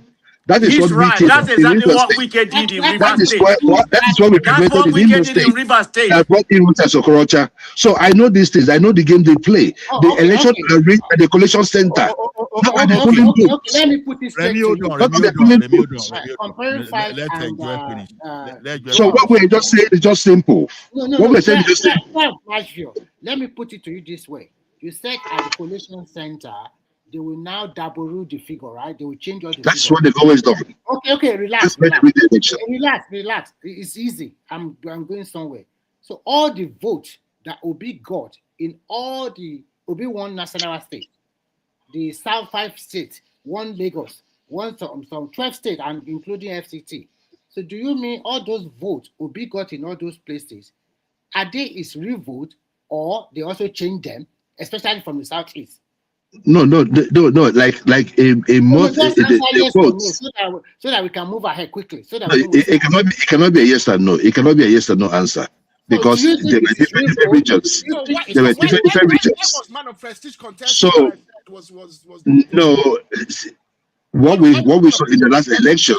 Hold on. If I can use River State as an example, what we saw in the last election was that no, that's why I say that you cannot make it. So where you lose the election, you don't want me to talk. No, they gave OT. Hold on. It is this thing. Make it clear. I am making it clear to you. I'm making it clear to you, but you don't want me to talk. Okay. Hold on, guys. Let me just answer. I will answer the question long before. A minute. Thank you. So the issue there is this, right? Depending on the region, there were rigging of voters, and it depends on also the states. Like in a state like River State, Obi won in River State, but the collation center, hold on, Obi won in River State clearly in River State, and at the collation center, Wike went in there as a governor and changed those numbers. So okay, fine. And that's the reason why some of the people that went against him when he was fighting for said it. They said that Obi won River State. So why they just things? Where did he rig that election? He rigged that election at the collation center. So what they are saying is just so. Okay, Joel, I think what your point trying to is say made. that anywhere Go ahead. Go ahead. Go ahead now. I give you a minute too. Yeah, okay, go thank ahead. you. So what this man is trying to tell is that wherever Obi loses, that means he was rigged. But whenever Obi wins, that is the correct vote. Thank you, Ola. Okay. Now, Joel and Obedience. So, will you tell me that in Lagos, where Tinubu lost, because Lagos was supposed to be his stronghold, were you saying the same thing that the result was correct at the polling unit, but at the collation center, the rig Yeah, they suppressed those numbers. Obi won by a wider margin than what we had there. So that what was presented. Hold on. You understand what I'm saying? Obi won because the chairperson of Lagos State for Labour Party, right? No, they had you didn't get me very well. No, Tinubu was supposed to win in Lagos. But that they now swapped Tinubu vote now for Obi, so that was why Obi. No. That's what I'm saying. This you still don't get it. That's the reason why I keep telling people that voting en masse can kill rigging. People came out to vote en masse in Lagos State, so no matter how they suppress the vote, they could not suppress it. So, but they did not suppress the vote. They could not suppress it enough for Tinubu to win. Hold on, Joel. You, everybody here that you say this thing, do any of you have that evidence that you want to post for us here? And did they present all those evidences when they were in court? Because from the information we had, what Obi was fighting for was that his technicality that it shouldn't have been on the ballot. He never said the swap result. So any of us that we are saying here that we are saying that they swap, hold on. Can some of us just give us a sample? You understand when I say sample, even if you can just get 5, you don't have to get like 24. Can you please give us 5 samples of that result that they swap and let us view everything here together? Because I've been that was 2 years ago. Come on now, that was 2 years ago. Who has it in there? Those when that election was going on, it was out there. And look, we have to look at timeline. But we never get those copies. That's what I'm saying. We argue this thing. We never get the copies of the rigged one here. So when are we even going to get these copies of this? Ola, in addition to what you're asking them, during the court processes, all of them brought in a lot of sand. Some even have like 20 senior advocates of Nigeria. None of them was able to prove that in Lagos State, this is Mr. Tinubu vote. This is Mr. Obi vote that was cheated. This is Mr. Obi vote that was cheated in Sokoto. They did. They did not. They did present in Lagos. They did present in River State. And yet the election was still not cancelled. Please. And that is why we are saying that we should not revert to from ECA form. If it is uploaded, that should be enough. What it is uploaded to the polling booths, because they're saying if there's a discrepancy. If you follow Ola said, and let's talk in all honesty, forget about the people you are supporting now. In all honesty, in that election tribunal, both at the Court of Appeal and when they give the opportunity at the Supreme Court, none of Obi or Atiku, they did not brought from ECHA, from any of the states they were cheated. Atiku was fixated on Tinubu Chicago University. Obi was fixated that they shouldn't have nominated Shetima as a VP candidate. They were all on technicalities. And that is why it took the Supreme Court. That was when INEC, it has to change because INEC refused them access to the beavers. So that's the point. So why INEC, if INEC organized an election with taxpayers' money, why would the people that participate of the same election not have access to the beavers? They said no, they did the beavers in 2 weeks' time, so they had to clear it and reprogram it. Who is fooling who? Who is fooling who? Hold on. Now let's be honest with ourselves, right? I ask you a simple question, you understand? And I know that among you obedient, you have people that are very good, that they can do like a web scraping solution. You can download and use some kind of OCR technology. You understand? Trying to analyze this resource, sort out the one manipulated or whatever. As brilliant as your obedient base is, nobody has ever come out that okay, I've analyzed this thing and these are the ones that I see manipulated. See, even the result as far back as that time, you understand, you still find the result here. You can still go to that result. So the idea of it was 2 years ago, 2023, no, that is not adding up. I want you guys, before you defend this thing, go to this side, bring a particular result that you think is manipulated. Then we can go into this photo together and see and do comparison to really see which one was manipulated, not just speculating. You understand? This is what we are. Is that not what we are seeing here? Are we not seeing it in there? We are still seeing it there. You understand? Where exactly? You understand? So even if where you check exactly total vote cast in Rivers State, I don't think it runs to. It cannot more than where exactly? So these are the results we are looking at. Is it? You understand? And your party agent can't assign. So the only thing you are telling me here is this. That means that if you cannot trust your party agent, then there is a big issue here. You understand? That means you should be able to trust your party agent. Ola, another question you should have asked is this. Why is one political party was unable to provide polling agent for 44,000 polling units? And they claim they won an election. Secondly, sorry, you will talk now. Ola, look at the pattern. This one I'm showing you is even a number election, though. You understand? This is a number election. Look at the pattern of the election in all the region of Nigeria. The only difference, I'm sorry to say this we are talking in truth now, honestly. If you look at the pattern of all the election, region by region, you will see that in the northeast and northwest, Tinubu and Atiku were quite competitive.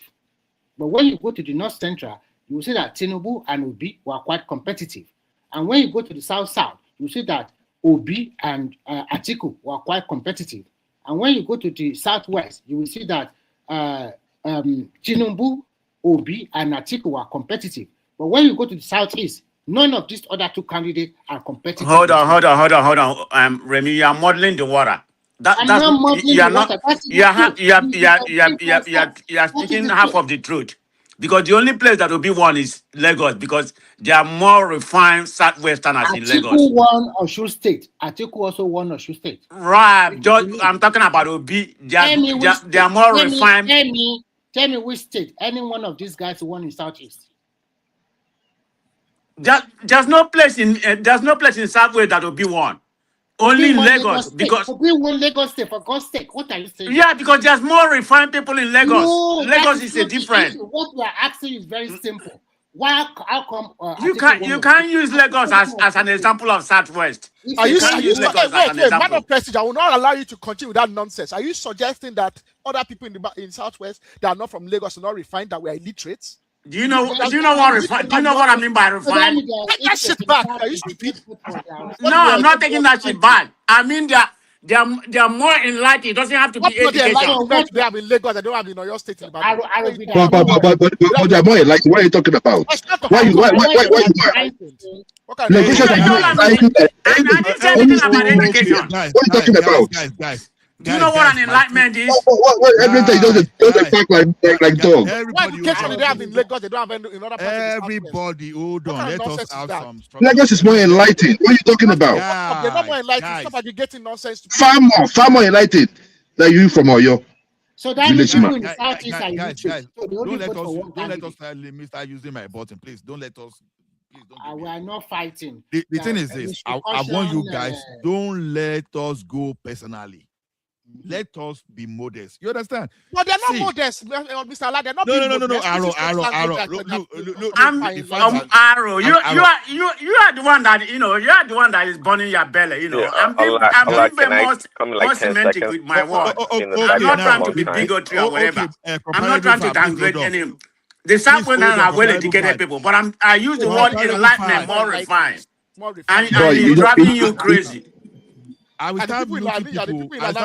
Guys, I will start muting people. That's what I don't want to do. Guys, the next voice I want to hear now is Prince Daddy. Because Prince Daddy, please. Yeah, thanks. So yeah, I mean, I don't moderate, so I'm not going to tell you guys how to do your job. But sometimes earlier you give Joel like 2 minutes to respond.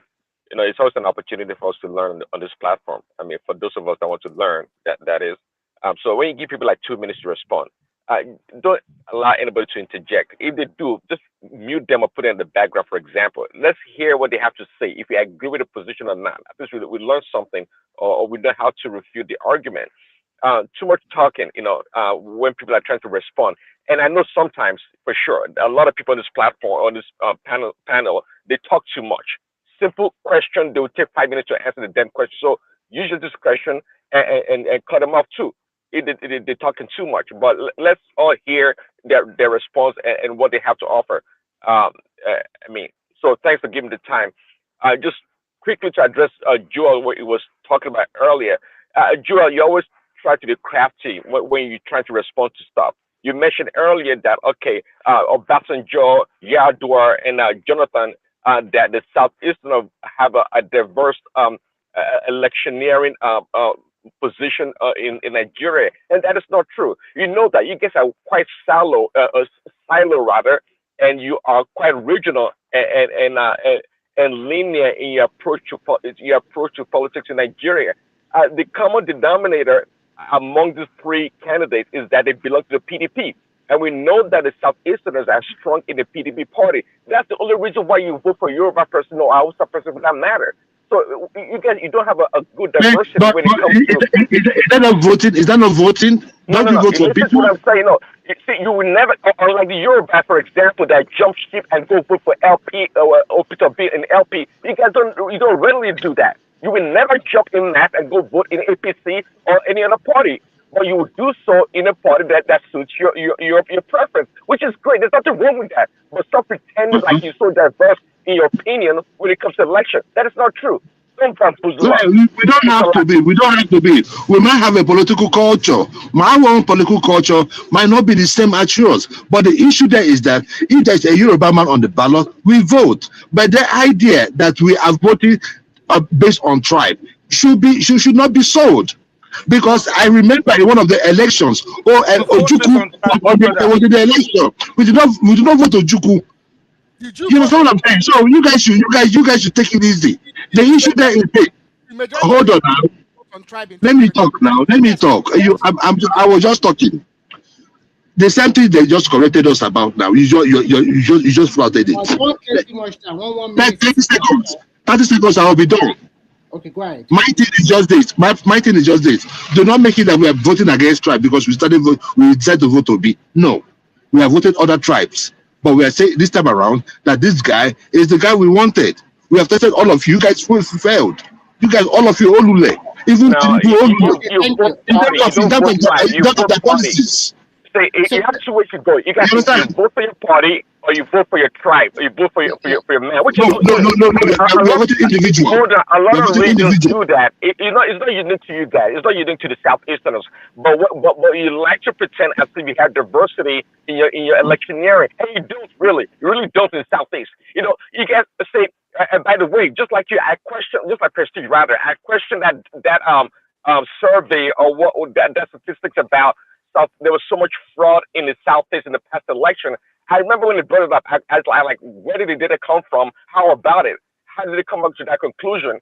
And, I try to be fair as much as possible, but the reality is that, look, there's no doubt that, and to your point, Joel, that, the momentum in the country maybe favor Peter Obi in the Southeast, and there's no way. I mean, I wasn't surprised that Peter Obi had a high percentage in voting in the Southeast. I didn't doubt it at all. But it doesn't mean, though, at the end of the day, there was no electionary malfeasance that occurred there. It didn't mean that. Okay, to buttress your point, that quickly buttress my point, what Joe of Nashville said, that, okay, this is our son, and then we voted for him 94%. But when you look at the other region, it was not so like that. It was competitive throughout. You can see, I said not and man of Precision said that we are not that we are. What did he say? What's that stupid statement? So they voted for their son, which is quite understandable. Nobody is. You're not you're not enlightened. It's true. Why are you so pained about that? There is no state that enlightened. Okay, guys, hold on. This is what I don't want. I don't want all these altercations. Let us talk to issues, not attack. I know. Hold on, Remy, please. Let us talk to issues, no personal attack. You understand? Well, tell that to man of Prestige, which is tacit insult. Hold on, because hold on. Now, guys, I'm getting frustrated now. You know, I'm multitasking here. I'm working at the same time. I'm trying to keep us together. Guys, no personal thing. Let us talk to issues. Like, you see, like when I asked that question the other time, if anybody is on payroll, because I don't know why I should go for someone jugular just because I want to defend anybody. I'm not defending a politician. I'm only defending my own politician based on policy. You understand?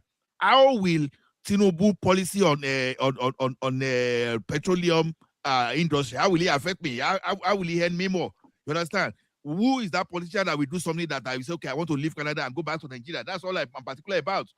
If I go for my tribal person, if it's not going to achieve that, I'm just wasting my time, and that means that going to school, I just wasted my time learning, and I don't want us to.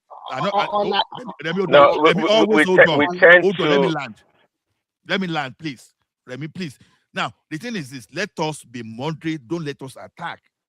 You understand? Let us be good role models. That's what I preach. I want to quickly read out a statistics. Probably, maybe I will share with you. I'm looking at the 2 years performance of this present administration, and this is what I have. You guys might say, you might dispute it.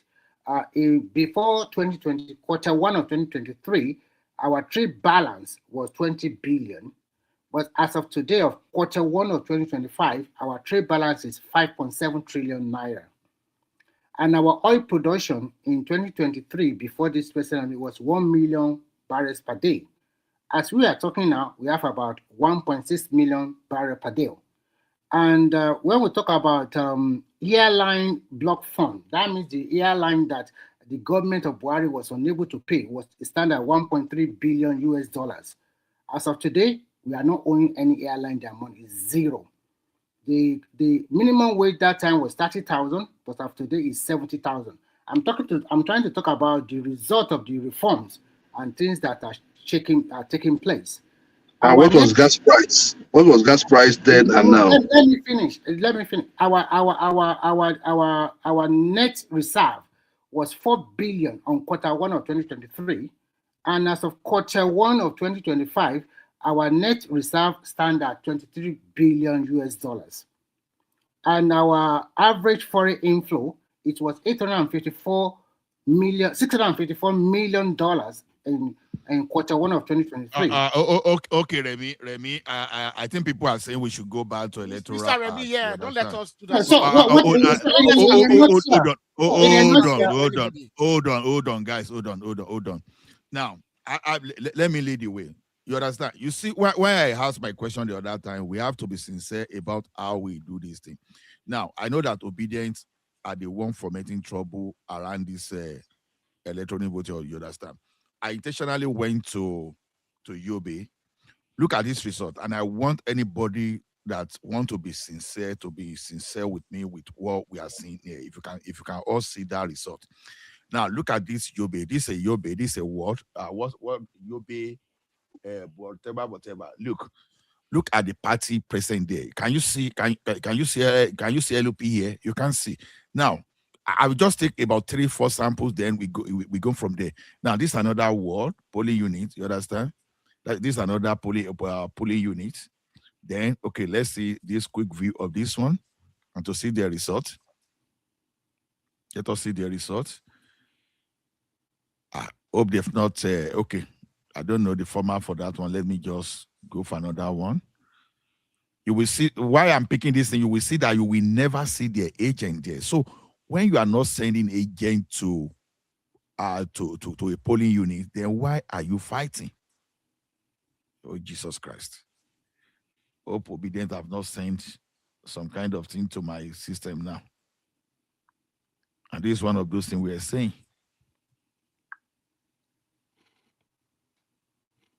Okay, low back party. Please go ahead. What I'm saying is what I discover here is that you don't even have agent there. So if you don't have agents somewhere, how does this electronic transmission, how does it help you? That's the point. How does it Don't worry. And my brother, in the next election, we learned our lesson in 2023. Right? So in the next election, because we were hit with the loopholes, in the next election we'll come out. But hold on. Look at this. Look at this result. Look at the seal. Look at the seal. Yeah. Look at the stamp. You understand? Yeah. Look at the date. And when you now compare to the date, the date that the thing was transmitted, only say you see, you will see all those things. So what exactly is our problem? We don't have problem. AY. No, we do.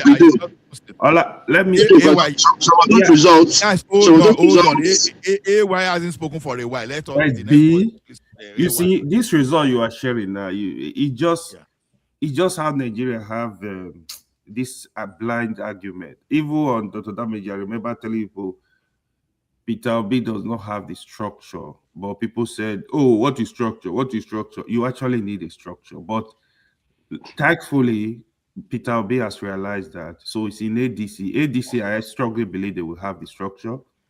Labour Party, we are broke now. They don't even have the money to pay agent. This is the truth. ADC, I mean, they have big guys over there, so they were able to cover the money to cover the whole country. PDP can do that. APC can do that. For you to win election in Nigeria, I will repeat a million times, you need the structure all over the country to win the election, period. This issue of electronic transmission of results, I stand by it. I watched Mikey Guinea, the former INEC commissioner, interview this morning. He was saying that for long, they've been fighting this with politicians. The easiest way to authenticate our result is to make sure every result is transmitted electronically. We need to all agree to this.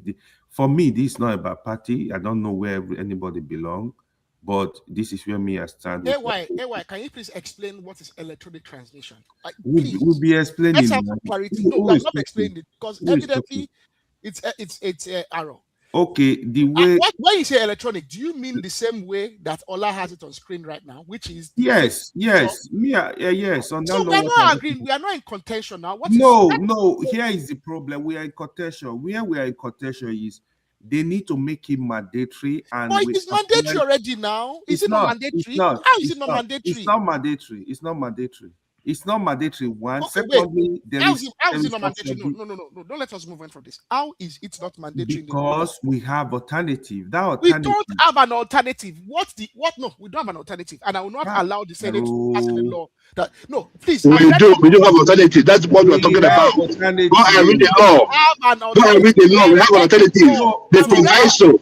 What are you talking about? Why do you think people are fighting? The proviso only allows that when you cannot transmit it at that point in time. Alternative now. You don't know what politician will do. The proviso doesn't say you should not transmit it. It says that when you can't transmit it right then and there, that it gives you some more time for you to transmit it when the data is when the device. Okay. Hold on. AY, answer this question for me. You understand? Okay. Now, if that, do you believe that when you are doing something, you need to have a backup? Let's start with that. No, I'm asking. Okay. You are in Canada now. Do you drive without your extra tire? I want to ask I'll be you. explaining this, right? Yeah, you can have alternative, but not this kind of alternative. When you see them demanding for manual transmission as alternative, they will use it to rig election. Even if you okay. Another question. I got your this thing. Another question. So let me if your tell you the agents, alternative. no, wait now. If your party agents are on ground and they can truly testify, because there must be a process before they change to manual. If they can truly testify and there's no mutilated paper that is uploading, are you saying if everything clerically clear, no manipulation and straightforward, are you saying you have that doubt that your agents, your polling agent, has been bought? Yeah, that's what I want to explain. Let me quickly explain that. When you make it mandatory, right? You cannot say, okay, after completion of an election, within 24 hours, we want all the results transmitted electronically. So in that way, even the agent, the people around there, they will have a copy of the result, not the physical copy. It might just be a photocopy. So let them have it. They can use that to compare what the they agents have a physical copy. Why they've always had a physical copy. I know, but look at it. When, for example, when APC have a strong room, they can look at IREV, look at the result. They look at the copy, the physical copy they have, and compare the result. Labour Party do same, ADC do same. It will give some kind of credibility to our election. Hold on. Sorry. No, let me finish my interrogation. George, let me finish my interrogation. Let the judge finish. Now, look at it this way. Look at it this way. Now, your party agent, they have the photocopy, right? They have the copy. Everybody takes out his phone. They snap. Right. Then in their presence, because I know definitely in their presence, it will be uploaded into the BVAS, right? Before they leave. Right. Good. Now, you all have that copy and you go. If they transmit it there, because you saw, you don't trust the system. No, so if they transmit there and you see it online, you see the result online. Now,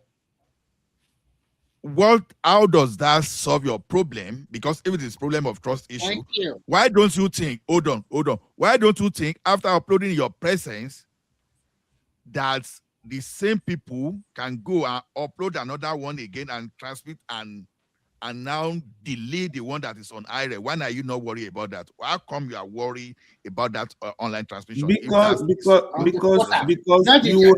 important. Let me tell you, you with that, right? You have evidence in court. Apart from that, let me tell you how Nigerian elections are rigged. No, how did one on the tablet of your agents and not evidence that the one on IRF? Meanwhile, assuming that is the one that they need to tally. Don't forget. They need to all sign. They need to authenticate that result before it's set out. Yes. That's what I say. Yeah. INEC official will sign. Agent will sign. That is how. So which one do you think is more authentic? Can I ask chance to speak, please? Kenny, yeah, you can interrogate AY. Yeah, you got go ahead. Okay, AY, I want to ask this question. Oh, please, sir. Hey, Joe. AY, only me and you. I want to ask you this question. Ola, I've asked this question before. And AY, I want to agree with you for argument's sake that, okay, what you're asking for, we are giving you. Yeah, there is no backup. Now, they will sign that it will be in real time, everything you asked for, right? Now, we go into election, okay? Me, all of us on this page now, we are 9 or 7. How many of us? Maybe 9. Now, you vote, I vote, all of us vote. Now, maybe 2 Niger votes did not go through on that day. Did not go through there's no network for him to pass it through. So what will happen to 2 Niger votes? Again, you are getting it wrong. Without answer that question, please. No, let me answer you. Ola, can I speak? Ola, can I speak? Hold on. Let me answer you. Kenny, we don't transmit individual vote. We transmit. No. Wait. It doesn't matter individual. We are talking about polling. What would happen to that polling unit? We will transmit polling unit by polling unit. Let me by state. So hold on, sir. I need you to get me. Please. We transmit polling unit by polling unit. Every state transmits by polling unit. Now, in my state, Osun State, let's, for example, I have 20 zone. I have 20 polling units in my state. Out of 20 polling units, 5 polling units have no network to transmit. What happened to that 5? That's what I'm saying. So you give a buffer, right? Give people, okay, transmit results at least 24 hours after completion of election. In that way, is that not what the new law has done? No, the new law is saying you got to do manual, take the paper to. So we can't use iRev for collation. It's the original that must be used for collation. The original, that the integrity of the original. My brother, wait, sir. My brother, I don't think that. Wait. Making sure that the original is not corrupted. That is what. Aro, don't know. You could have your chance, please. I'm asking the question. I want you to go to me now. Now you said they will take picture. Then you should deliver whenever I deliver. Is that what you said? AY. So he's gonna deliver. If he doesn't deliver, you will know. Hold on, sir. Hold on. I want to get you. So when they take the picture and there's no internet, when is it gonna deliver? So there might be delay, right? This thing is not rocket science. It's just hold on now. It's just like you. It's just like me. Hold on. It's just like me sending something to you on WhatsApp. Sometimes it doesn't deliver. Oh, it doesn't deliver. You resend it. So now, if you don't have to resend it. Once you take a picture of it and there's internet, it will upload. It will upload. This one, please hold on, sir. So if it doesn't deliver in 3, hold on now. If it doesn't deliver in 3 days or 2 days, what happened to the result? He's gonna deliver. Let's leave grandma. He's going to deliver. You are the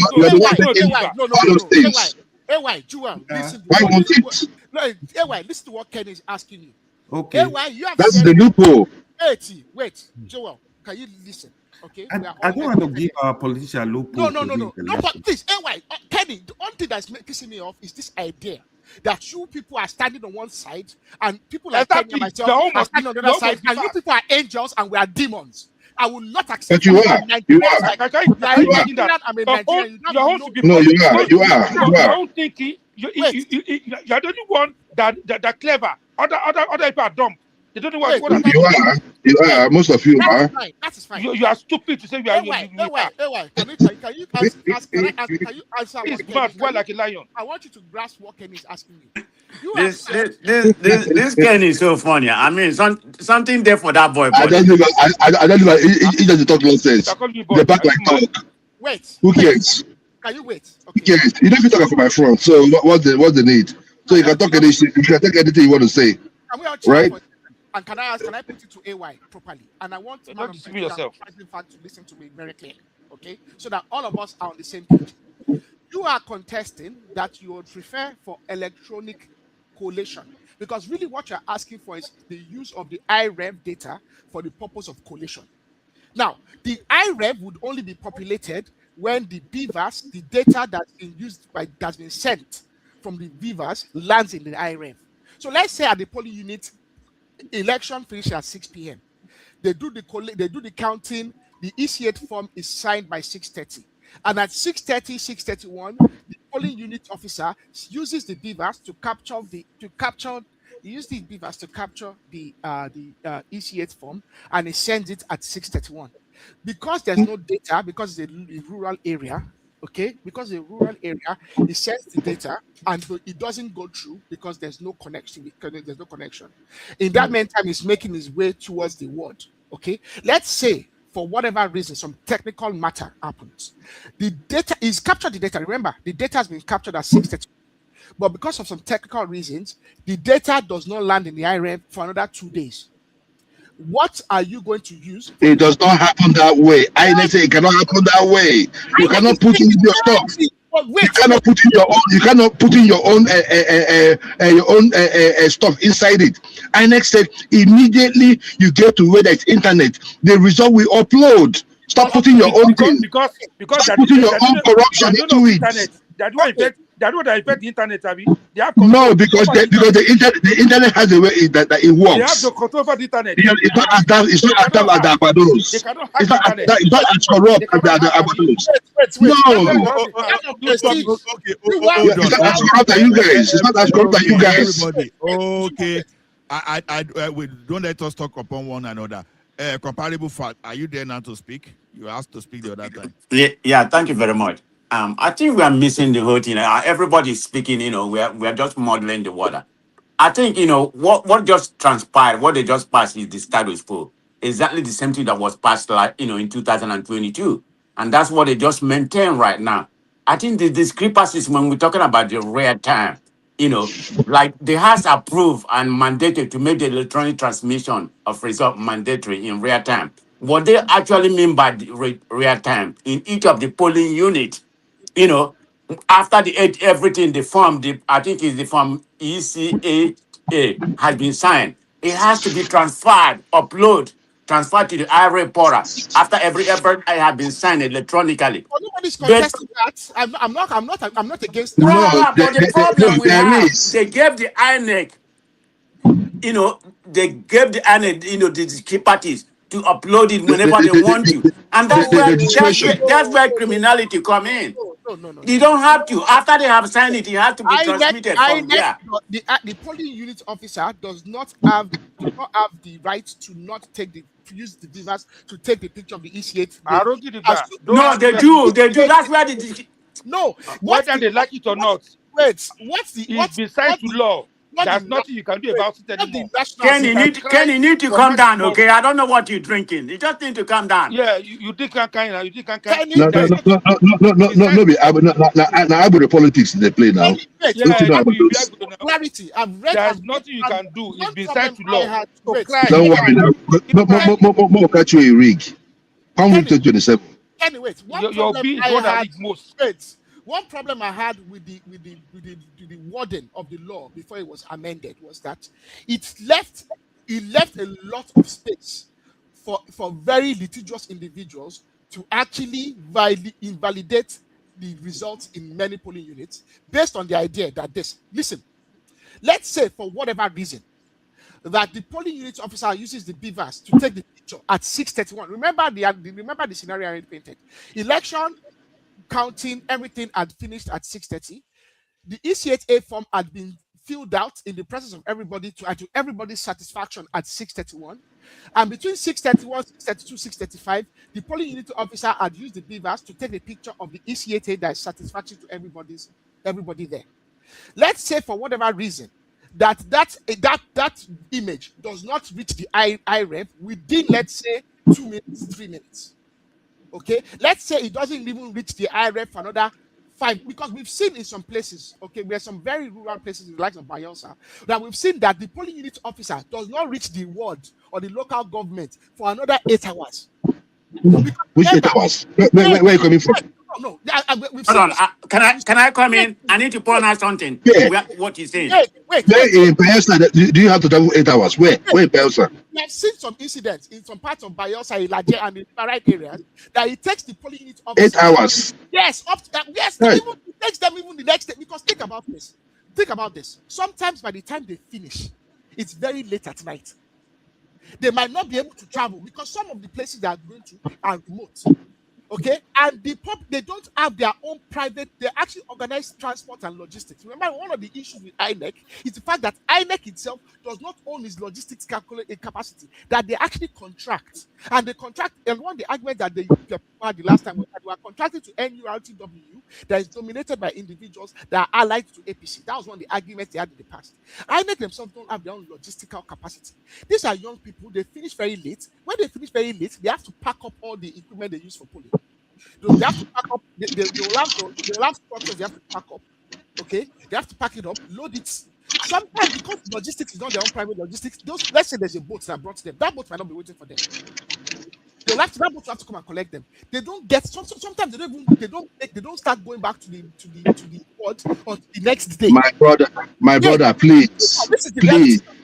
In the last election, the beavers will not have network, but people's phone have network. the beavers will not have network, which means that they said somebody, the only way that beaver could have malfunctioned on that day was somebody switched it off. Who switched it off? Till today, nobody has answered that question. Who switched it off? Nobody has answered that question to date. The problem you have. Most of these results you are seeing today, are really prepared ECA form by INEC.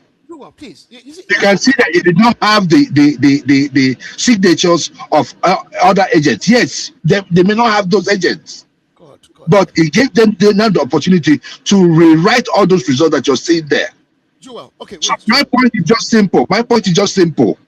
If INEC themselves that built the machine just said they have never had a situation where it took them 5 minutes, 10 minutes to get somebody that has that. Even if you don't have, you can get Wi-Fi from somebody. You can get Wi-Fi, but on that day, that beavers was not working. Wait. That is the point. Well, I want you to ask me. So we are saying make it mandatory so that they won't say revert to the EC8 form, because what they are saying is that if there's any problem with the machine, then you have to revert to the EC8 form. That is where they use the incident form to do all the digging. There's no more incident form. Don't bring the word incident form in. So no, but that is what it states now. Because if you're going to present if there's a discrepancy between what was uploaded and the EC8 form, the paper copy, that one of the paper copy will go ahead. That's the point we're trying to fight. Why do you think we're outside? Do you think we're just outside? If everything was answered, why do you think we're outside? Wait. Please wait. Wait for 1 second, okay? Because this aggrandizement is pissing me off. Okay, do not aggrandize yourself, the absolute authority. It's not aggrandizement. I'm telling you why the people were outside yesterday. You are here in the United States or somewhere. You don't know what is going on in Nigeria. People were protesting yesterday and they were tear gassed yesterday. That's the point we are talking about. It's serious. Okay, it's serious. I understand where you're coming from. What are you talking about? Wait, and I don't think it. Wait now, Joel. Wait. Are you? Do you know how many polling units are in Nigeria, across Nigeria? Do you have an idea? 176,000. Okay. And in the 176,000 polling units, are you telling me that you know for an absolute fact that within 5 minutes? Now, forget what Mike Igini is saying, because Mike Igini was a bloody failure. Because we all witnessed the failures of Mike Igini in the way they conducted elections. Which election? Which election? Several elections they conducted in No. Look, let me tell you. For every election, they gave you the reason why, and he gave you historical proof. Yes, he gave you. If you had listened to him, he will tell you that they were improving. As they were going, they were improving on the previous election. So that's what was going on. So it doesn't make him. It doesn't make him a failure. Bloody hypocrite, because Mike Igini It's not. Almost all the interviews is giving. It has more integrity than Tinubu. Far more integrity than Tinubu. I've listened to Mike Igini over the years, and Mike Igini, for whatever reason, he's not in INEC anymore, so he probably has he's probably able. He has retired. He's more able to express his partisan position probably more openly now. That is why he's trying to do an about face. Mike Igini knows, and he has said it in the past, and he knows for a fact that he cannot guarantee. Absolutely, remember that when you're talking about elections, you need to make sure that the vote of every single individual that comes out to vote, that their vote is ultimately counted, that their vote is not manipulated, and that there's no malpractice. The ideal is that. Now, that is an ideal. Now, are you able to tell me for a fact, and because Kenny put that question to AY earlier on, can you tell me that for a fact that in all the more than 100,000 polling units spread across Nigeria, in some parts of Nigeria you have the plateau, okay? There's places like Mambila. Have you ever heard of what it takes to reach that Mambila plateau? There's communities. They said they can organize election in 92% of the place. They will only have a problem with 8%. Wait, they can organize elections. Organizing election is not what we are contending. In 92% of Nigeria, they can transmit results in real time. In 92% of Nigeria, that the only place they can have internet issue is in about 8%. They have done all these studies. Go and listen to the study. Go read the studies. Yeah, Joel of Nigeria is right. It's right. Can you wait? Aro Makigini is one of the most credible INEC commission. Very credible. Can you Yes. wait? It's been Very credible. Can you wait? I followed that guy for years. Why? Can I Let Arrow round up within 1 minute. Okay. What you have said now, because what you have said is really what is going to make you follow this route. You have said, and this is the same thing I'm contending, and I don't disagree with you, that INEC are saying that they can make sure that election, because election is really completed at the polling unit legally now, when the beavers takes the picture, okay, of the EC8 form and attempts to transmit it. If it's able to transmit it successfully within 5 minutes or not to the IRF is a different question. But even you are now saying that INEC says they can conduct election and do that and make sure that INEC is populated with at 92% of the over 100,000. Now, Joel, the problem with the law is this: the law needs to capture those 8%, because those 8% are no less Nigerians than the people that live in Lagos. So and they gave solution to that. Just snap it, get to where there's internet, and it will upload. Simple. Easy. Exactly. Easy. So we are not arguing. I agree with that. But what you are now saying is this: I don't want an incident form, and I don't want any other manual, no. However, what I'm telling you is this: you cannot use the IREV as a tool of collation. The IREV is a tool of reference. Ultimately, when the polling unit officer gets to the ward, what the polling officer at the ward is going to use for collation is the form EC8A, the original. Now, correct. Now, what you need to make sure, what INEC, it's ultimately it is Nigerians that are going to do it. See, it is ultimately Nigerians will be the only ones that will benefit from fair elections. What we need to make, all of us, they say, I think, what's that statement? Something perpetual, what's the name is the price of gold. All of us need to have our eyes open.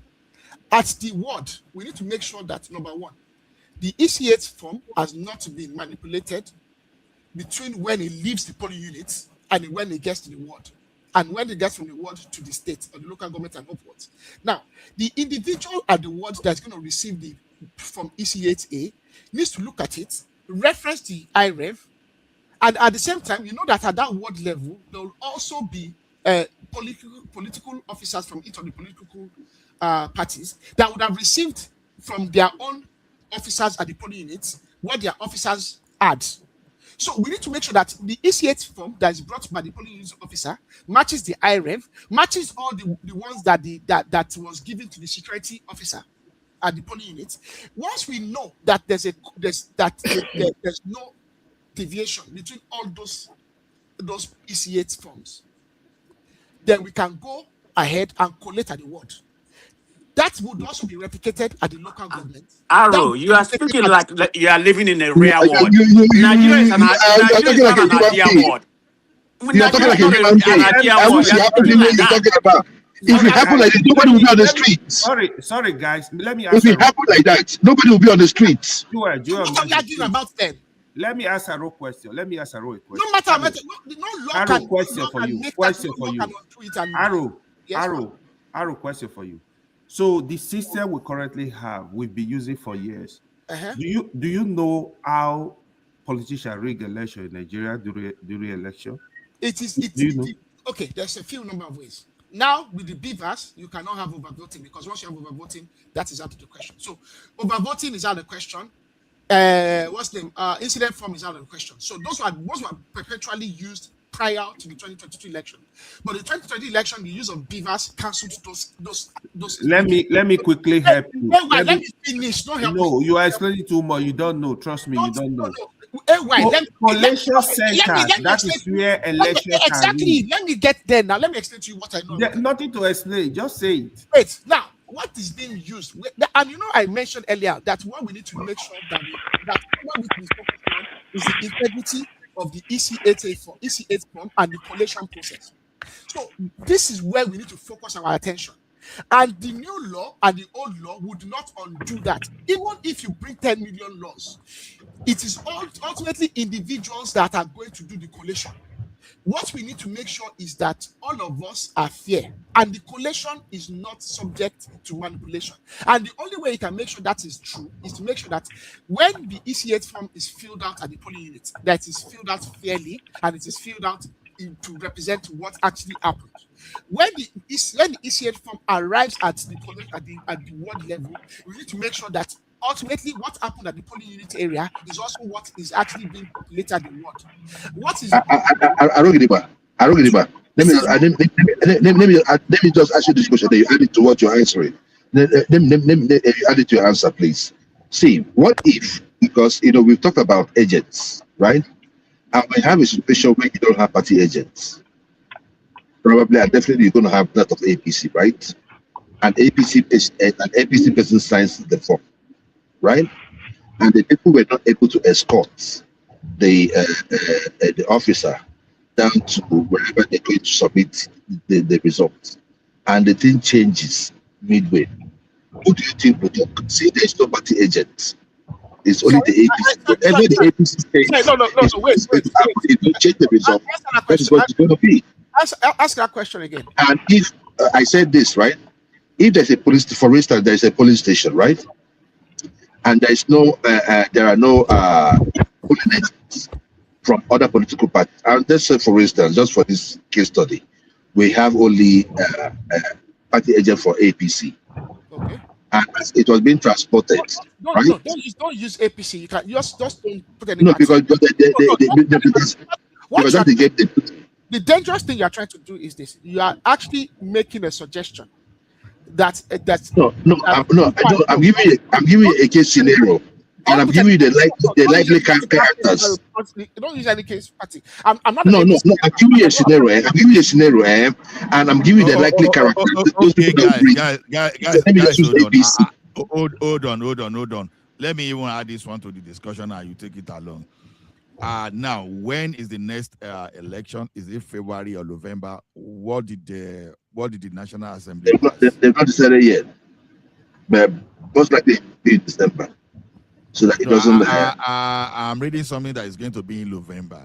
Is that true? I just wanted to add it. That's what I'm saying. Yeah, they're trying to. It doesn't matter when it is. The main thing is that when it does happen, the integrity needs to be guaranteed. That doesn't matter when it is. No. I don't get it, but losers. We are still not mature to the point that loser we accept. The only reason the losers don't have to accept. Losers do not have to accept. What is going to happen is going to happen. They don't have to. You don't have to accept your loss. It will not invalidate your loss. No, cry for to the end of the world. If you have lost can we put the election anyway? Hold on for a while. Awo is here, so maybe we can document his voice too, because we are gradually approaching the 5 hours mark. And please super chat, like, and subscribe. So I will welcome, sir. Thank you very much. Thank you. Compliment of the season. So what may I know is that whatever plan Obi Atiku have, it has been busted. There's nowhere in the world where election is 100% electronics. Even America, they are shouting that they are going to the embassy to go and protest. Does America have all their system on the internet? The last election, they were promising themselves, they should not worry. They were planning how they will plan cyber attack on INEC. That is why they are crying foul, and that is how it will be. Okay. For instance, I come from Osun State. Okay. Deep inside Osun, in my own village, there are people there, and there's no nothing like internet. Do you want those people not to vote just because it is Obi and Atiku? There's no mass, there's nothing, and you are shouting, electronics must be 100%. Where in the world, which country play with put their election 100%? Even as you are talking, most of them as they are talking now, do they get did they get 100% telephone service on their phone? Does internet not just break once in a while? Not to talk of where there's no mass, no internet completely. All those villages in each of those states. So they should not vote. I don't know why people they are should just vote. They will start, and when they get to internet, it will upload. I don't know what they're talking about. They should take a picture of it. You don't need internet to take a picture. When you take a picture now, did they now cancel? Did they now cancel the internet? They didn't cancel it. They said 2 of them should go pari passu. So what is the cry foul there? Why? The foul there is. You want me to answer? I will just give you 30 seconds. The problem is this, right? They said that if, for instance, there was no internet, right? Then they should resort to the EC8 form. Meanwhile, when there is internet, they should do it the normal way they're supposed to. Yes, I know as Nigeria is now, that day there won't be internet. So that's what people are talking about.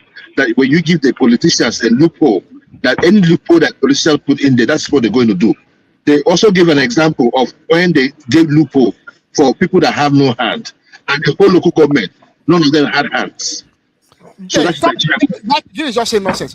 Joel, can you listen? Can you hear me? Joel, you listen.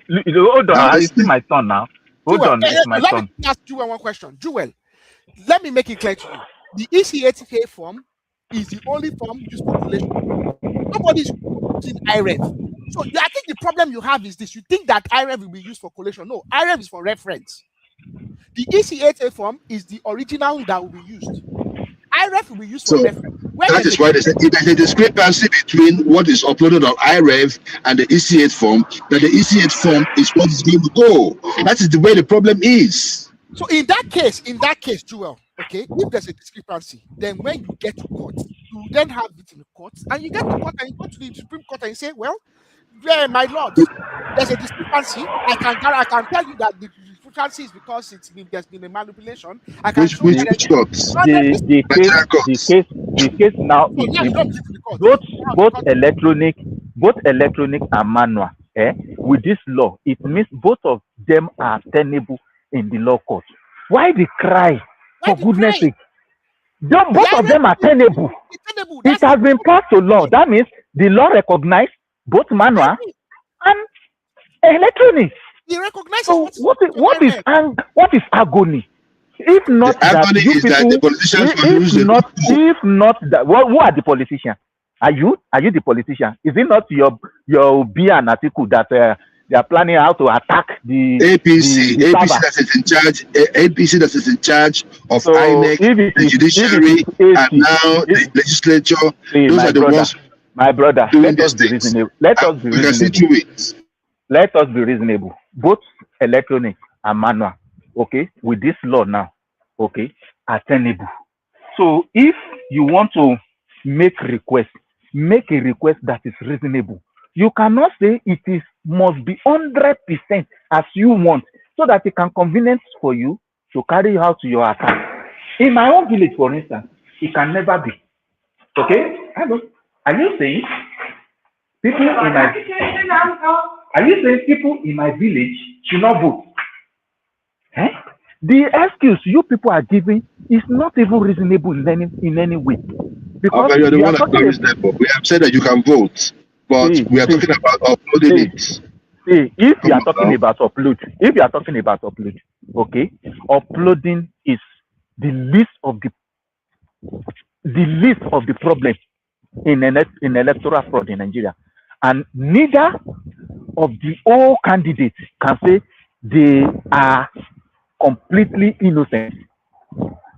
Okay, so don't do that. Let me ask you this one question. Why is it that in the last election, the beaver had no network? People's phones around the beaver had network. Okay. In how many polling units do you know in Nigeria?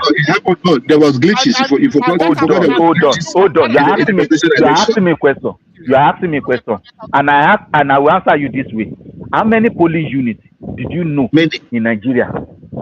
Many. How many? On that day. I said how many polling? How many polling units? A lot of them. How many polling units? A lot of them. Yeah. How many? How many did you know? The whole polling units in Nigeria. How many are they? 176,000. Above 176,000. Yeah. So, okay. How many by your own record? That the machine was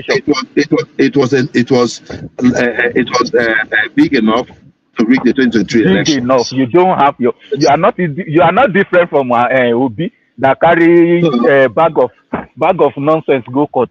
You don't even have your facts correctly, my brother. You don't have your facts. See, let me tell you. See, let's just be reasonable. Okay? There's no way 100% electronics can work in Nigeria. Not even in developed countries. Not to talk of Africa. Okay? So let us forget all these shenanigans.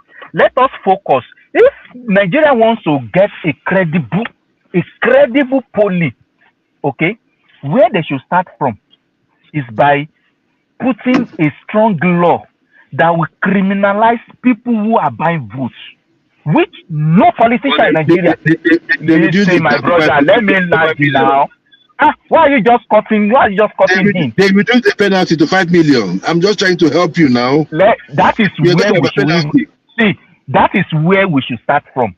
If our focus is for credible election, not this mago that all this opposition are planning how to attack INEC server. Okay?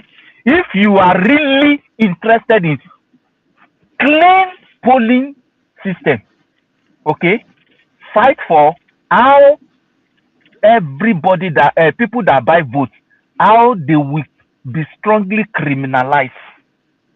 That is where we should start from. And who amongst them can raise up his hand and say he doesn't buy votes? Nobody can say that, but Speaker, are you talking? So let